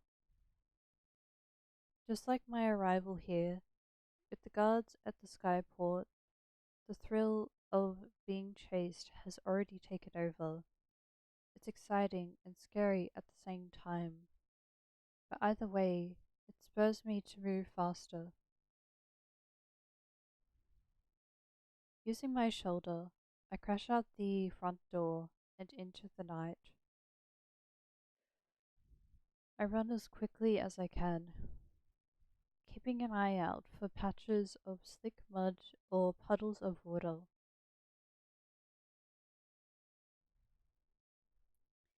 I need to plug my phone in. I need to charge my phone. Pause.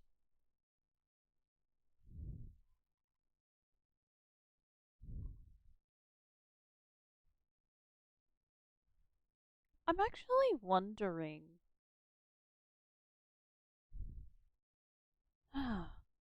Chapter 1, Day 3.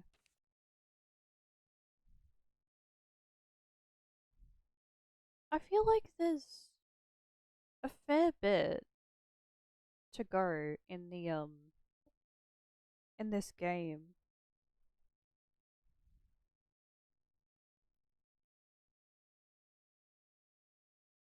And a lot of things have already happened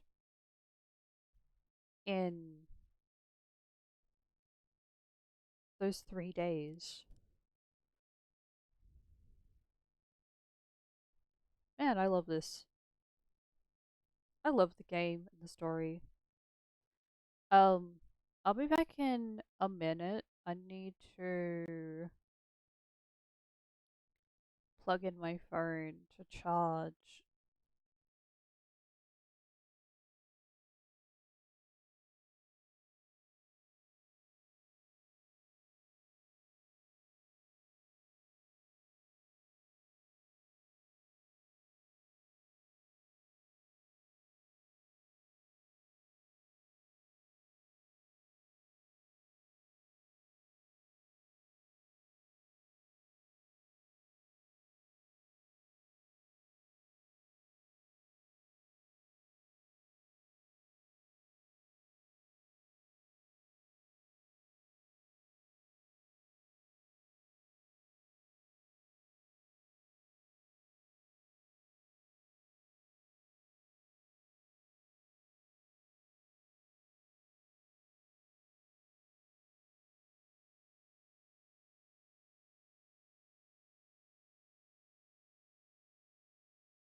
I'm moving all around the place.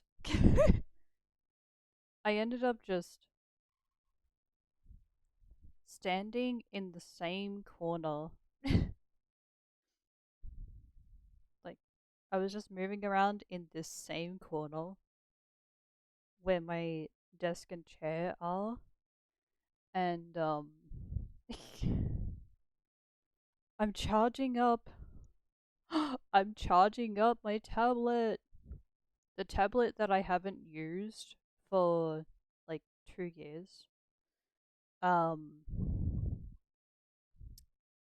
Yeah. I want to find out if there's a way to play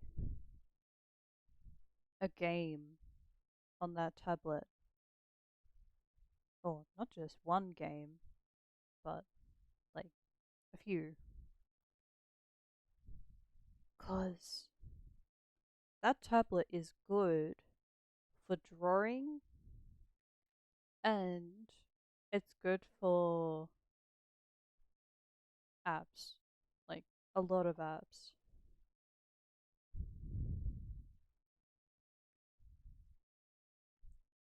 What I can find on the tablet, I cannot find on my phone. So, yeah. There's one mystery game that uh,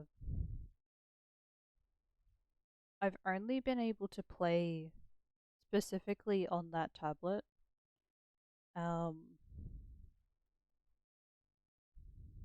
Yeah.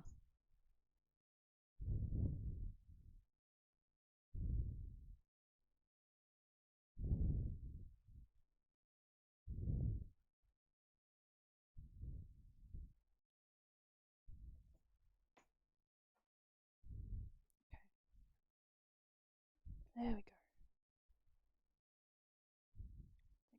Got it.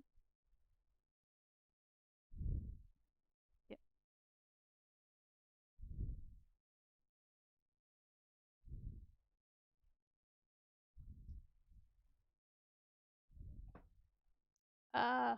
Okay. Continue. The path I take goes far past Mount Victoria, and my den ending up in a small residential area.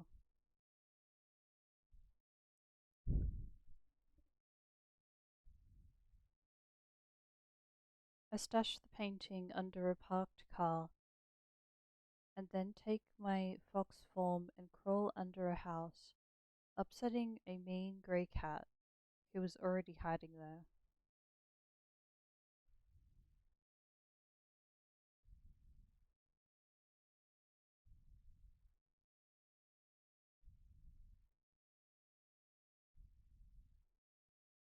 It makes a low growling sound, and I glare at it, desperately willing it to be silent before it gives away my position. I growl back as best I can, and that seems to scare it into shutting up.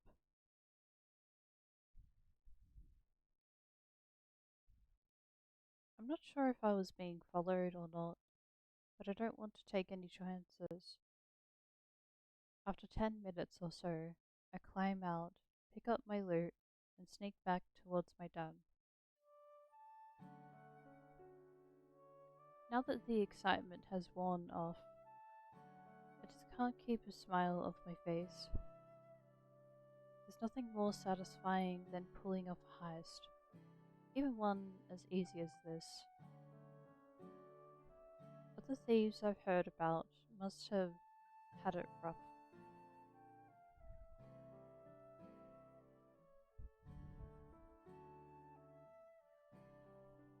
Having to stake out a place for a long time, trying really hard to not get caught, and making sure not to be seen. I've never done much planning, I just do whatever feels right.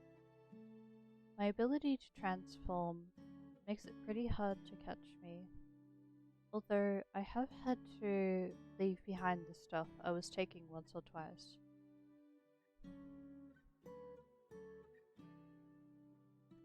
And honestly, it would get boring if I never got caught and had to run.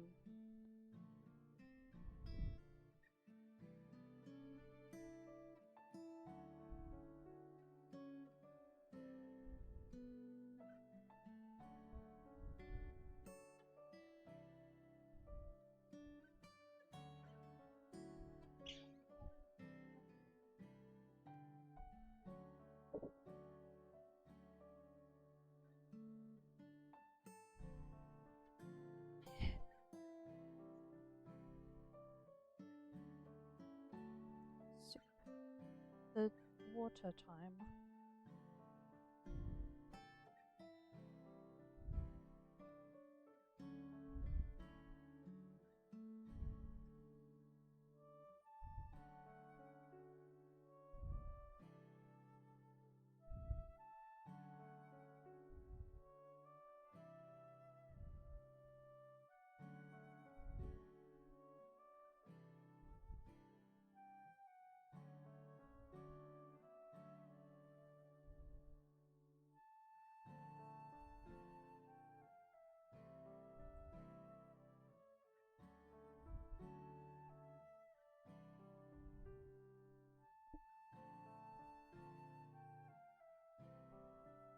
I wonder what the temperature will be tomorrow.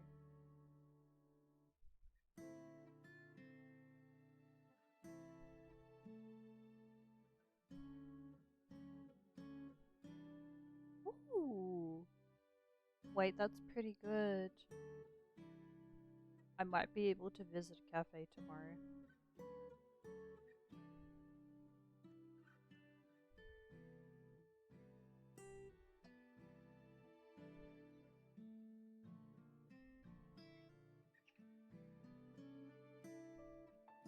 There is the opportunity.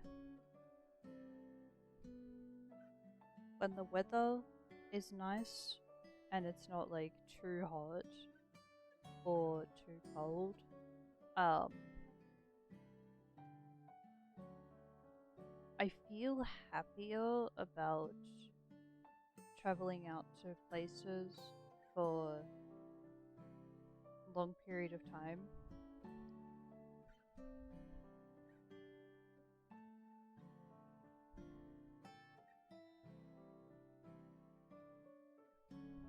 My good mood lasts me all the way home, and then disappears completely when I see who's waiting for me.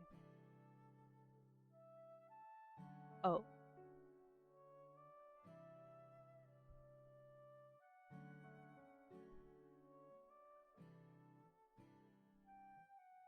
She stands just outside my den, looking like she doesn't care at all about the cold or the mud.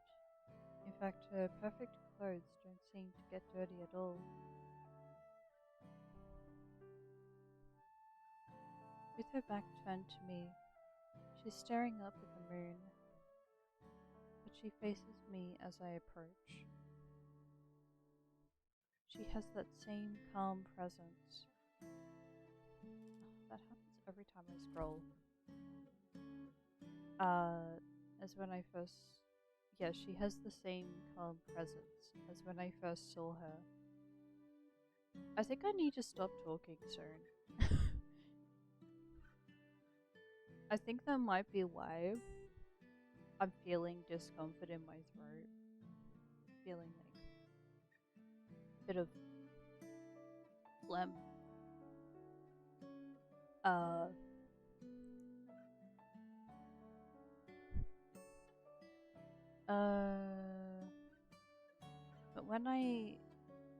But I can see a mournful look in her eyes, which have gone back to brown instead of furious blue. My heart quickens, almost suffocatingly, as she watches me intently. I know how quickly calm can turn into anger. I should run, but I can't look away. How did you find me here? Before I even got back? A friend of mine told me you might be found here.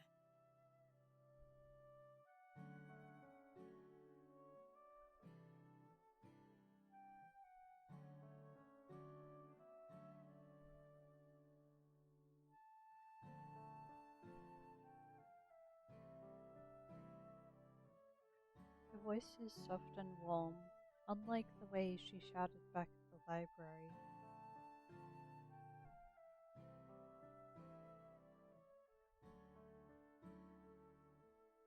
A friend.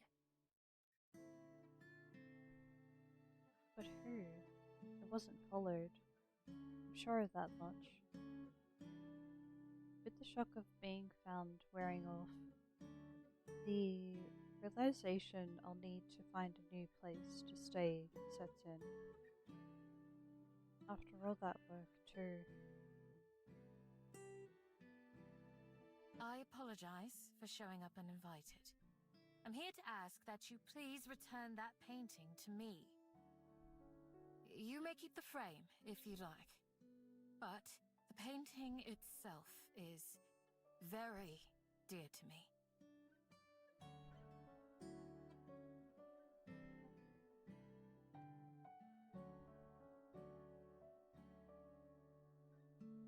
I am happy that she has realized why she had picked up the frame.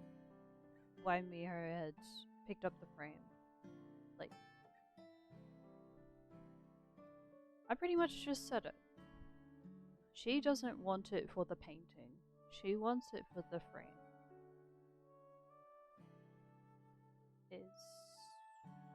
Yeah. But she was low on time. She couldn't, like... Yeah. If she had more time, she probably would have separated the painting from the frame. But... yeah.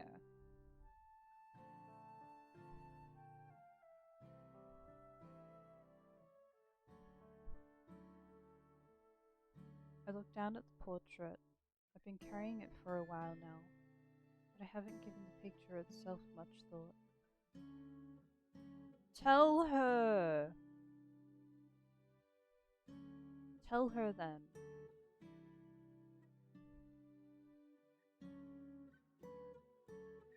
She needs money. Even though she probably thinks the portrait itself is nice. She says it's beautiful? Question mark? But she was a bit more focused on the frame.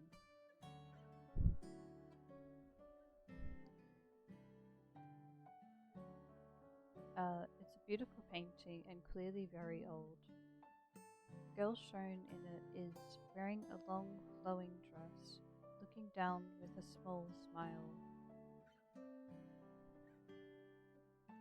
And also...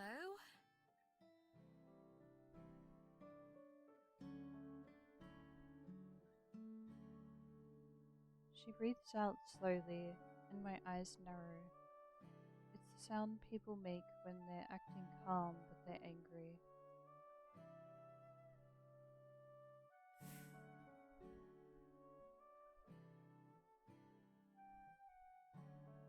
Should you want it, I have an extra room available in my library, with a soft bed and a warm meal. You may stay as long as you wish.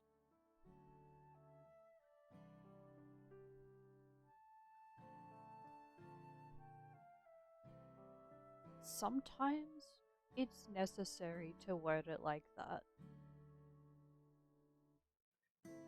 Because if somebody speaks too calmly, it's going to sound insincere. It's going to sound like, do they actually want me to, like, stay at this house? Oh yeah, like stay in the extra room in the library. That's how I know.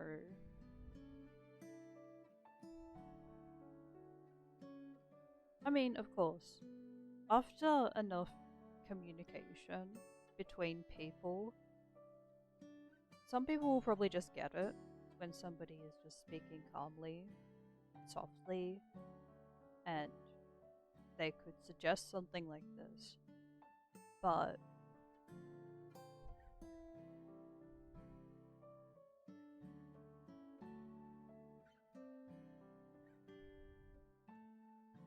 I don't know how Miho is reading this. I don't know how she's reading this reply. But for me, I'm like, I am on board. I understand right away. Like,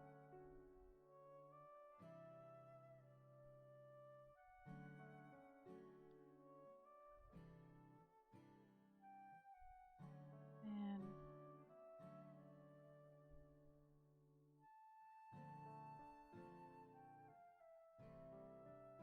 But it's going to be a bit more difficult for her to decide on it because she's so used to making her own choices and like going wherever she wants to go.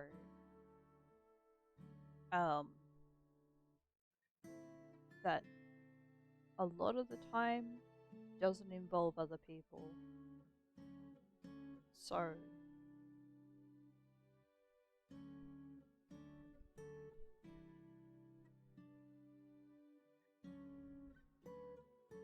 Huh?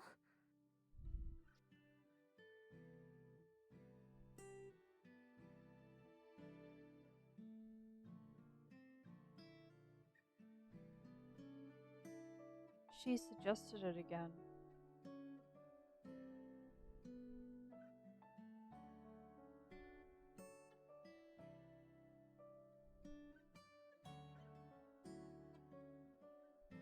After I just tried to rob her, she's offering me a place to stay. Okay, now I know this must be a trap. There's no way.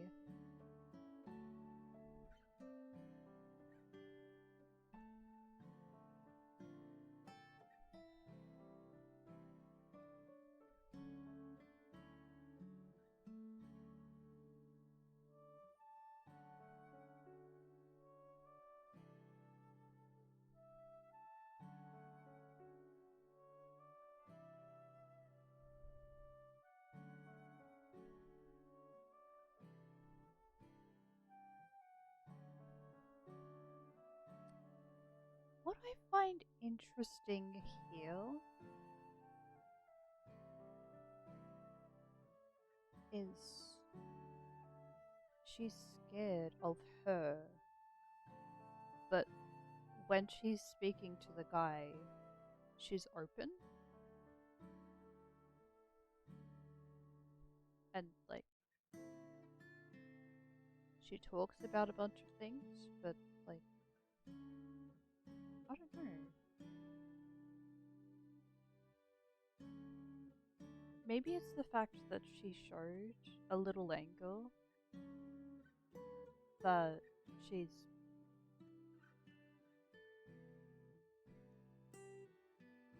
not accepting like the help. She's like a bit scared of accepting the help.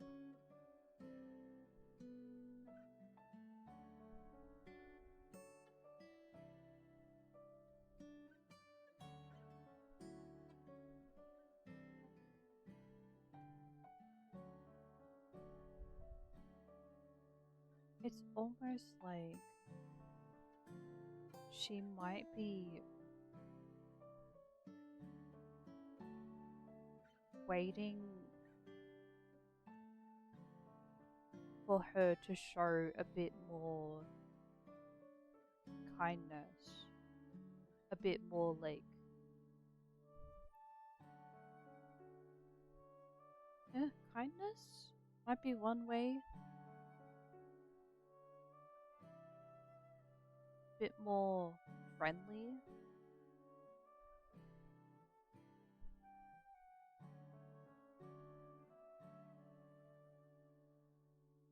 It could be both of them, like just waiting for both of them to be friendly towards each other. Although, it's the same thing she asked me last night before I broke in. I'm sure she doesn't remember that. Oh, she does. Why? She repeated it.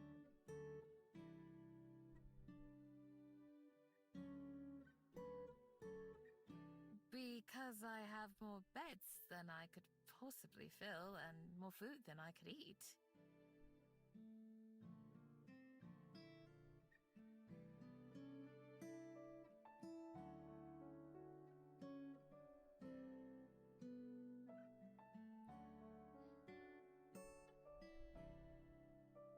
I think possibly what needs to happen here is she needs to see. Not just hear what this woman is saying. I think she needs to see an example because she's a bit guarded at the moment. Also, like, what she just said here, because she has more beds. Yeah. Because I have more beds than I could possibly fill and more food than I could eat. And she suggested that she could sleep in the extra room that is in the library. So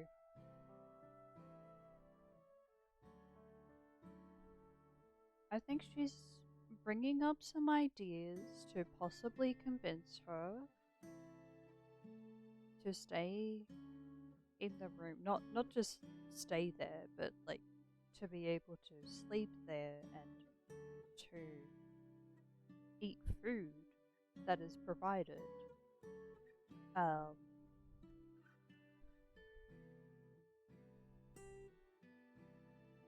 think she's observed by now that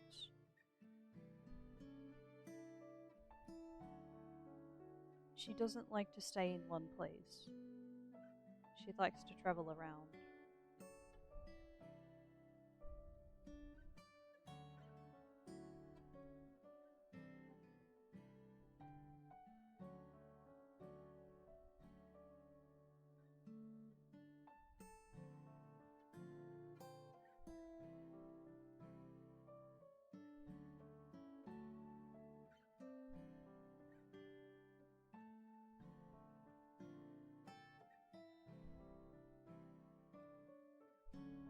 If there is someone who wants or needs them, is it not appropriate to share these with them?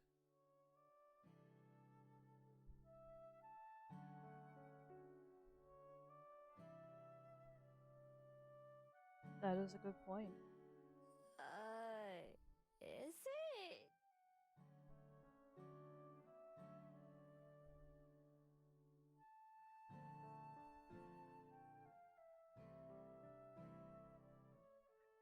She looks at me again, the same expression as it was at the library. Well, her offer does sound kind of tempting. I guess it's not like my place is as nice as yours.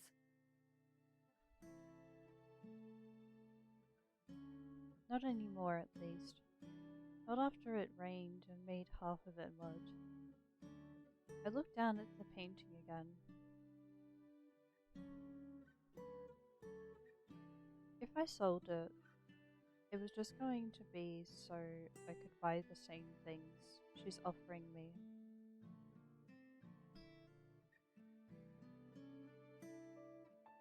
I still don't trust her. I've watched people enough to know better than that. There must be something she wants.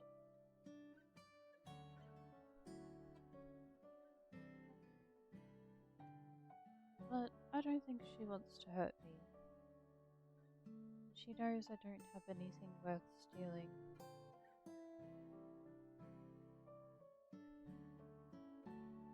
If she did try to pull something, I could just run. away. It's only one night. I could come back and try again, or find someplace else to take from.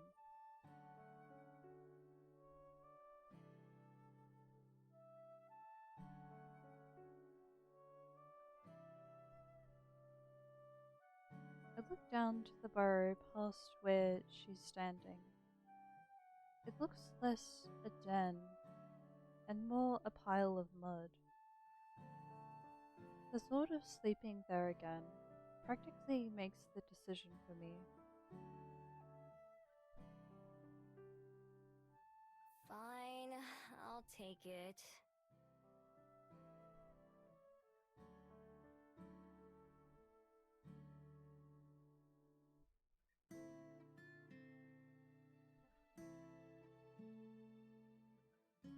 Okay. She breathes out slowly again and smiles. Maybe that sound doesn't mean she's angry. It might be relief. Possibly. Wonderful. I'm glad to hear it. I should introduce myself properly. My name is Juliet. May I ask what yours is? Okay, so Miho, Espen, Juliet.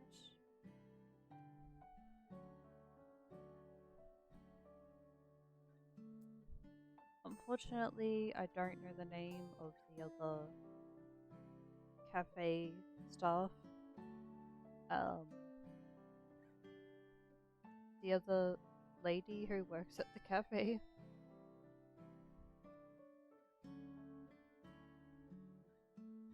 And there was the guy who she walked past.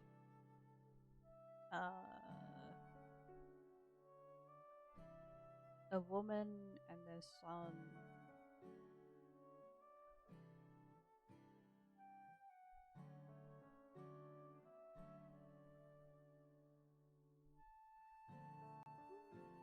I don't know if there was any others. Miho. I've had to introduce myself twice in a day now. There has to be a new record. Well, Miho, it's a pleasure to make your acquaintance. Let's return to the library. I can carry the painting if you'd like, or you may hold on to it until we get there.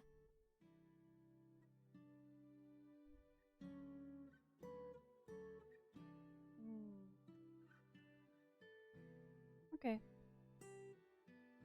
I shrug. Here, feel free.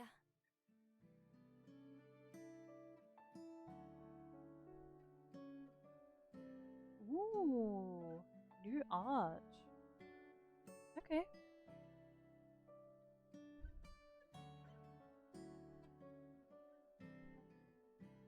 She receives it very gently, and I quickly fall in beside her as we begin to walk back. To my relief, she doesn't try to make any conversation. Instead, she silently cradles the painting as we go.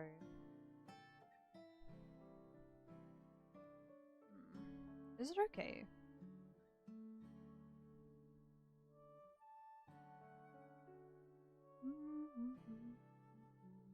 Oh, wrong one. Oopsie.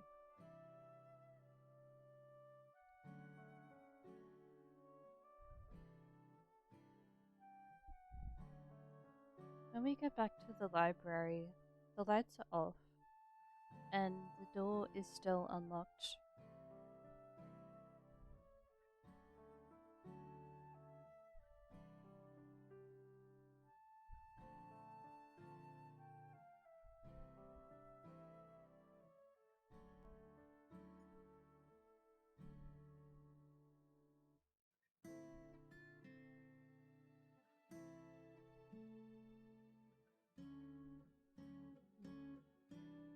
Okay.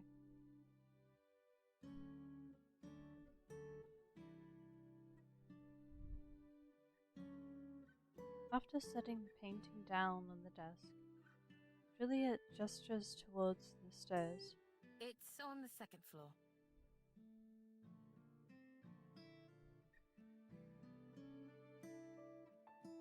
I follow her lead again until she stops at one of the closed doors. She unlocks it and lets me in.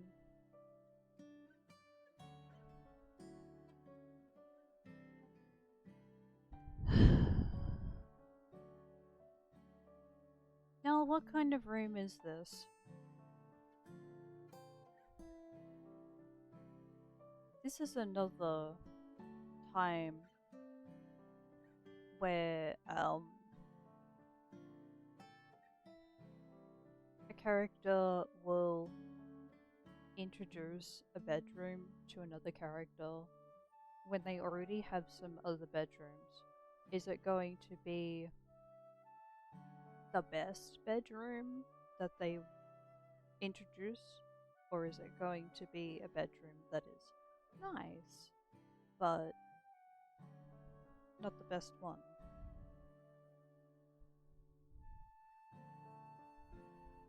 Has a green wall. Oh my gosh, wait. This looks kind of dark, but it's okay. Green wall, bed, table with a little plant.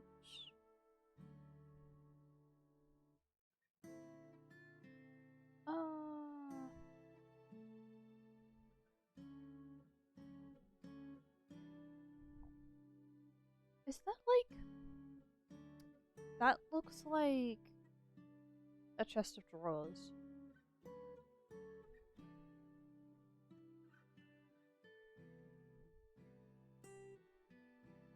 Okay.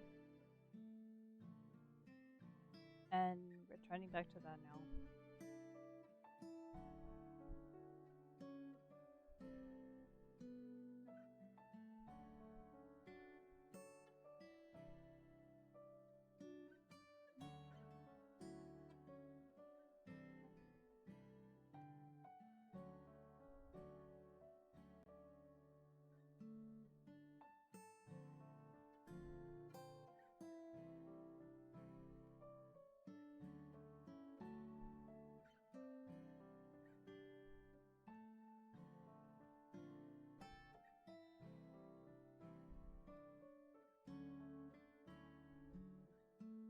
The room is simple and cozy, with a couple dresses, a table, and a bed.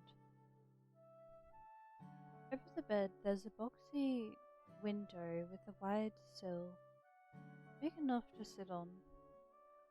Ooh. They ended up describing it. Thank you. Oh,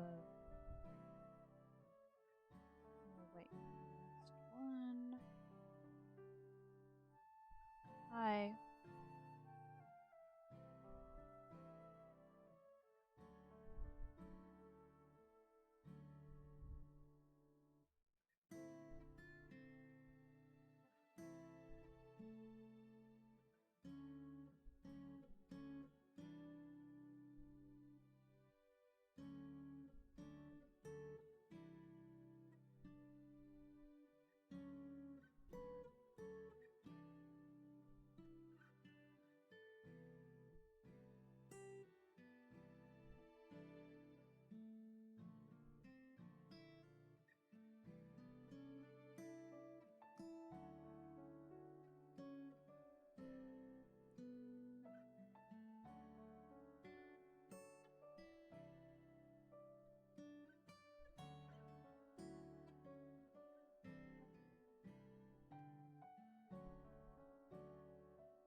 better.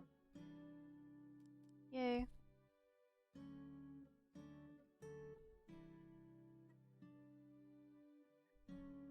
On the table, there's a cheese sandwich and a few apple slices, plus some sort of cake. There's also a pitcher of water. On the table, yeah. I hope the food is to your liking. 2 rooms down the hall from here, you'll find a refrigerator, and you may help yourself to anything in there. My study is just past that. If you need anything, don't hesitate to come find me. Is there anything more I can bring for you?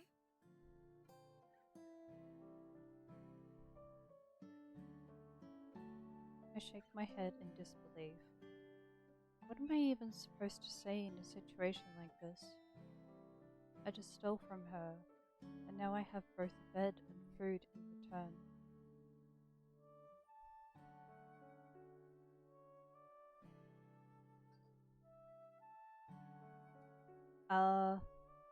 Well, thinking of it as what a dog or a cat does,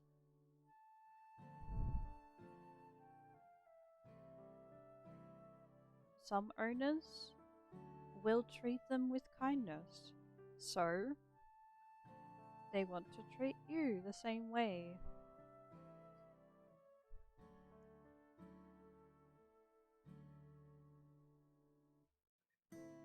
That's the best example I can think of. Like, really. To not go into a lot of detail, I have seen how, like, cats like to scratch. Cats can cause a mess. Dogs will bite. They cause a mess. And some people would still show some kindness.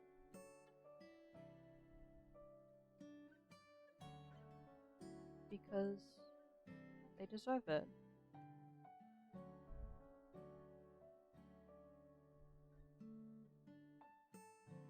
So, you may have done something similar, and she still wants to help you.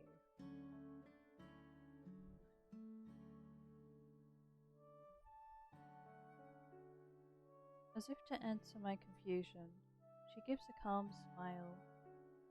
It doesn't help. Then I'll leave you to it. We can speak again in the morning.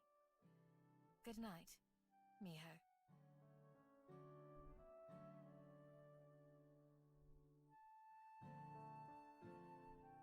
The door shuts behind her, and I expect to hear Juliet lock it. But when I try the knob after giving her a few moments, the door opens quietly into the dark hall. Juliet's nowhere to be seen. I pull the door back shut behind me and inspect the room, looking for any hidden threats. Also check the food, sniffing it to make sure there's no poison or anything. If there is, I can't smell it. And so I dig in instead. Whoa. This is really good.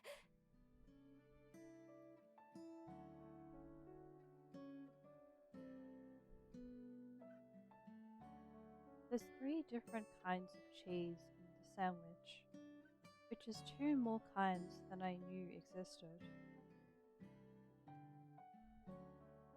The bread is soft and buttery, and when I take a bite of the apple, juice rolls down my chin. The water that I wash it down with tastes better than the water from the stream by my den.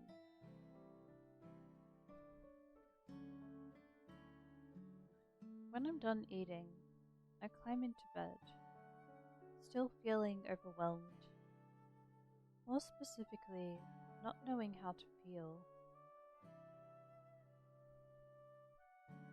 Part of me fears that I've made some gigantic mistake, and that I'll wake up in danger if I ever wake up at all. Trusting my instincts has kept me alive on multiple occasions, and for hundreds of years, enough that I've lost count of exactly how many. But something tells me I don't have anything to fear from the woman who I can only assume is my host and the owner of this place. So with that in mind, I pull the blankets up to my chin and adjust the luxurious pillows beneath my head.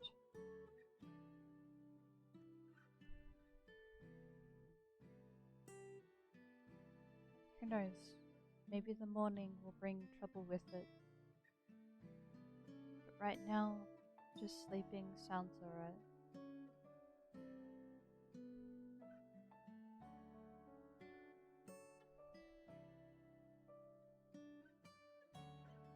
I wake up to the sound of birds chirping loudly outside.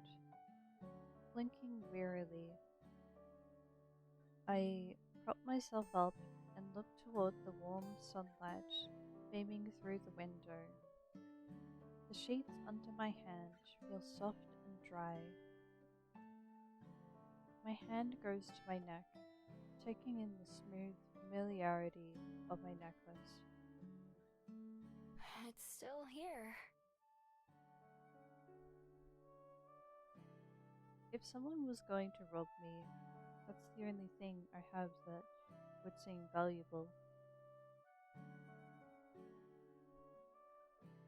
Makes sense.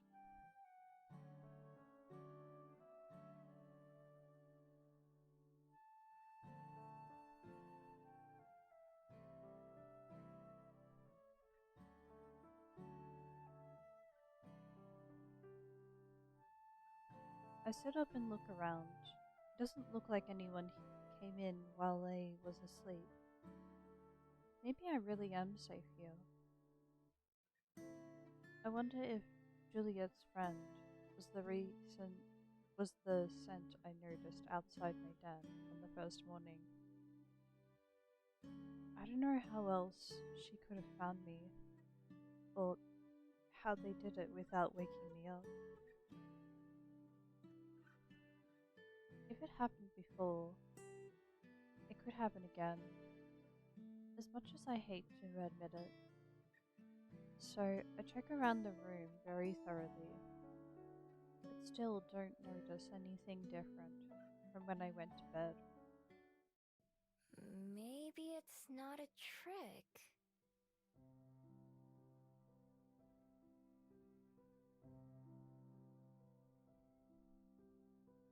All my past experiences have told me that there has to be a catch. Nothing is free. Nothing.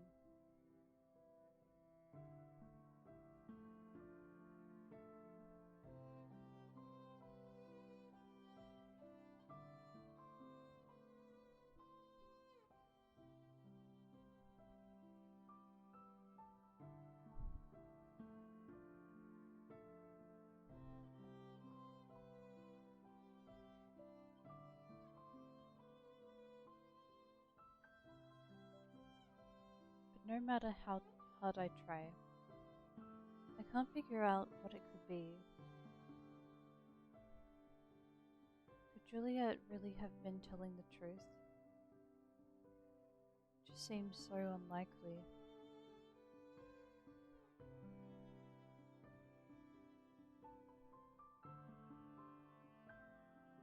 It'd be nice if it was true. If it wasn't. But if it wasn't, if I let myself believe, only to be wrong in the end, that would hurt even more, wouldn't it?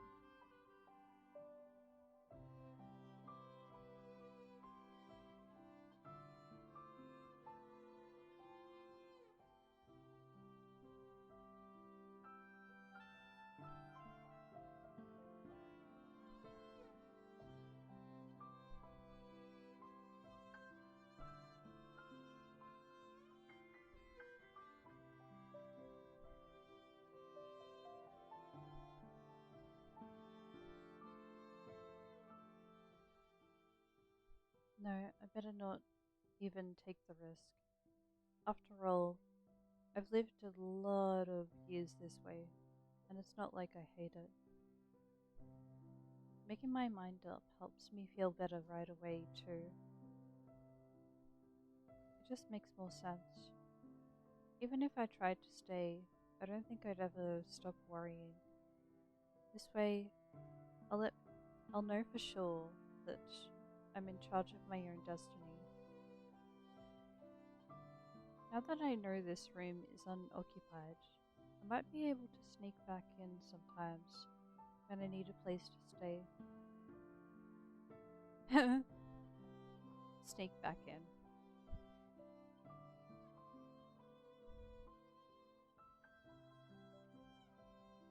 I think there's one more thing that Juliet needs to mention. She is welcome to leave any time.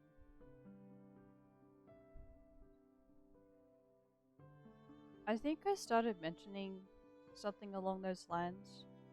Like, this is a place where she can sleep. A place to lay her head and rest. She can visit any time that she wants to, and she is welcome to go out. That would be pretty healthy, right?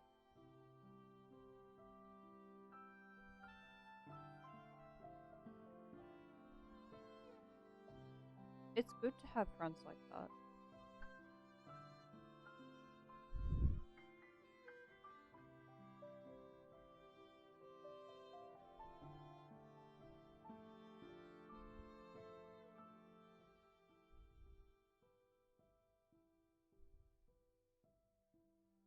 It wouldn't be too hard to climb one of the trees and then get to the window from here. From there. I take one last look around. For just tonight, it was a nice what if. Then I head downstairs and out the door without speaking a word to anyone.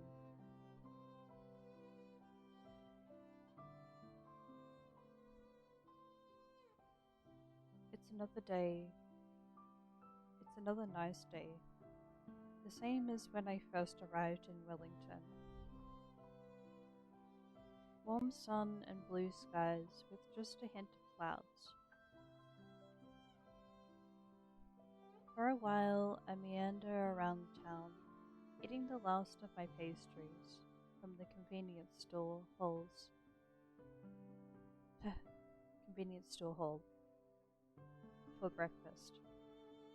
Today feels like another restart. I have no den, no supplies, no anything. It's less exciting now than it was when I first arrived.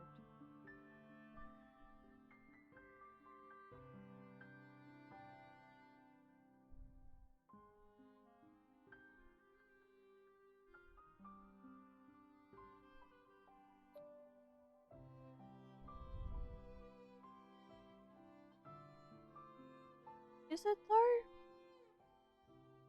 I feel like it's more exciting. Because, like,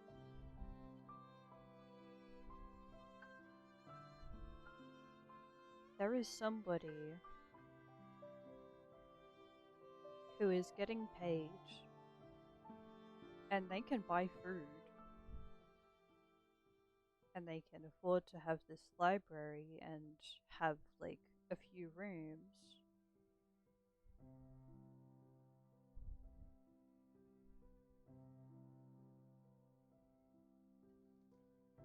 And as far as I'm aware,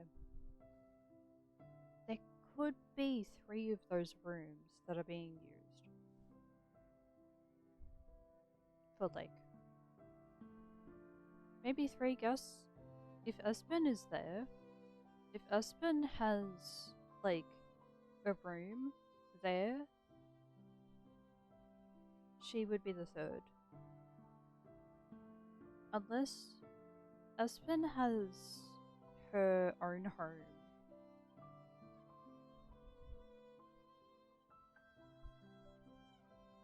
I don't have a destination in mind, but eventually end up at the waterfront.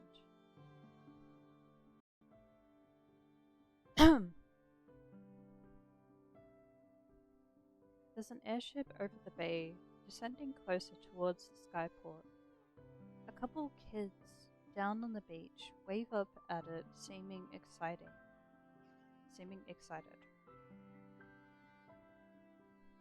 Sip.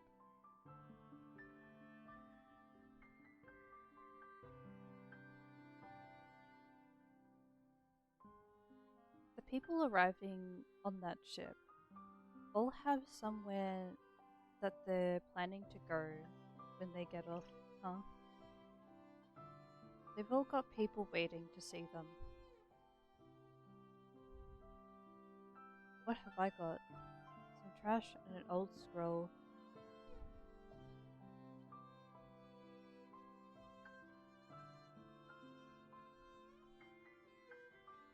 Look into your memory. I think she needs to look into her memories. 'Cause, like, she's got more than that. I mean, like, currently with her, that's all she has. But as for, like, the connections that she's made, oh no. Sweetie, you have more than just yourself. Mia has been able to speak to a bunch of people here, and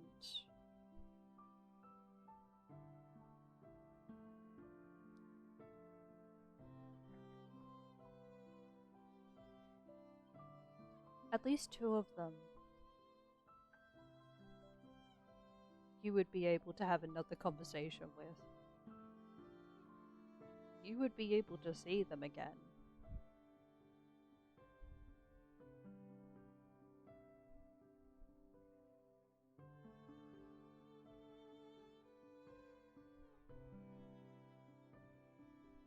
That never bothered me before in any of the other cities I've been to. So why now?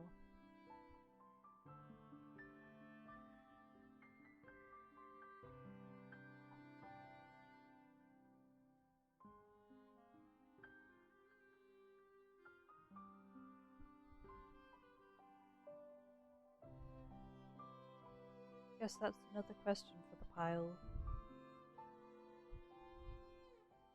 I push myself off the railing and head back into town. I go through the motions of scouting for somewhere to rebuild my den, but my heart really isn't in it. I feel like I've been spending most of this time just trying to speak clear and a little louder. I think I'm tired. I think my voice is getting exhausted.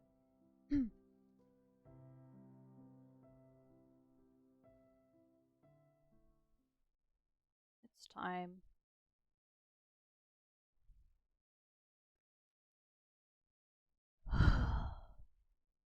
And it's a nice place to stop at. After wandering for a while, I ended up at the Bell House. Next, yet again. It's just the place I go when I have nowhere else to go.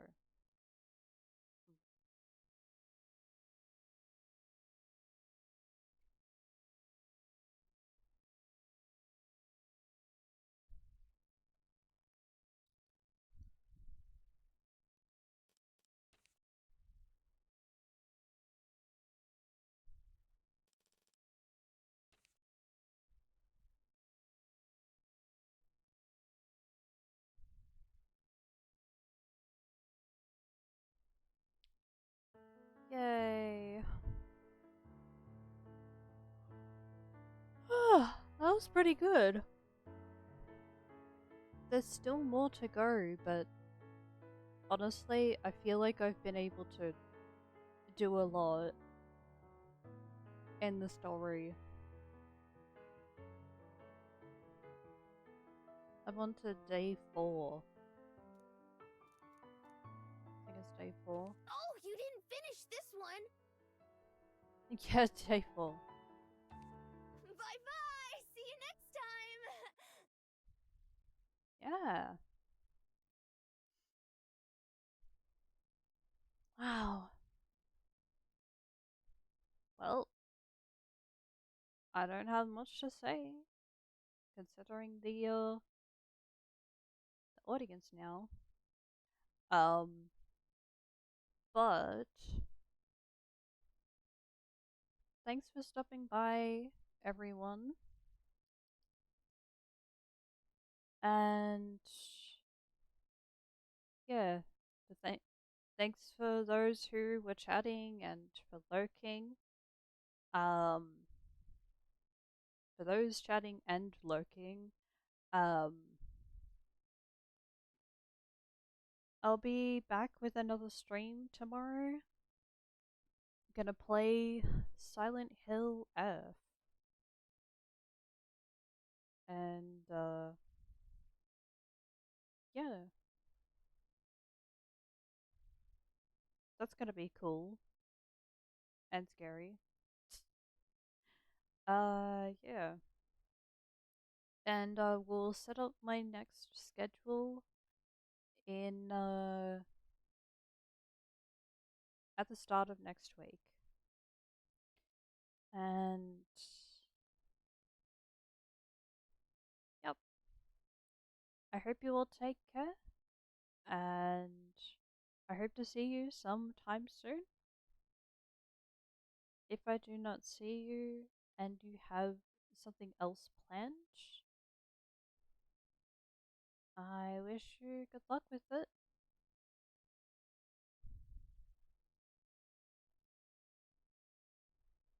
Yeah.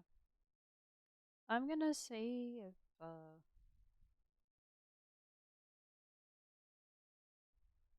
someone I could raid.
That's all.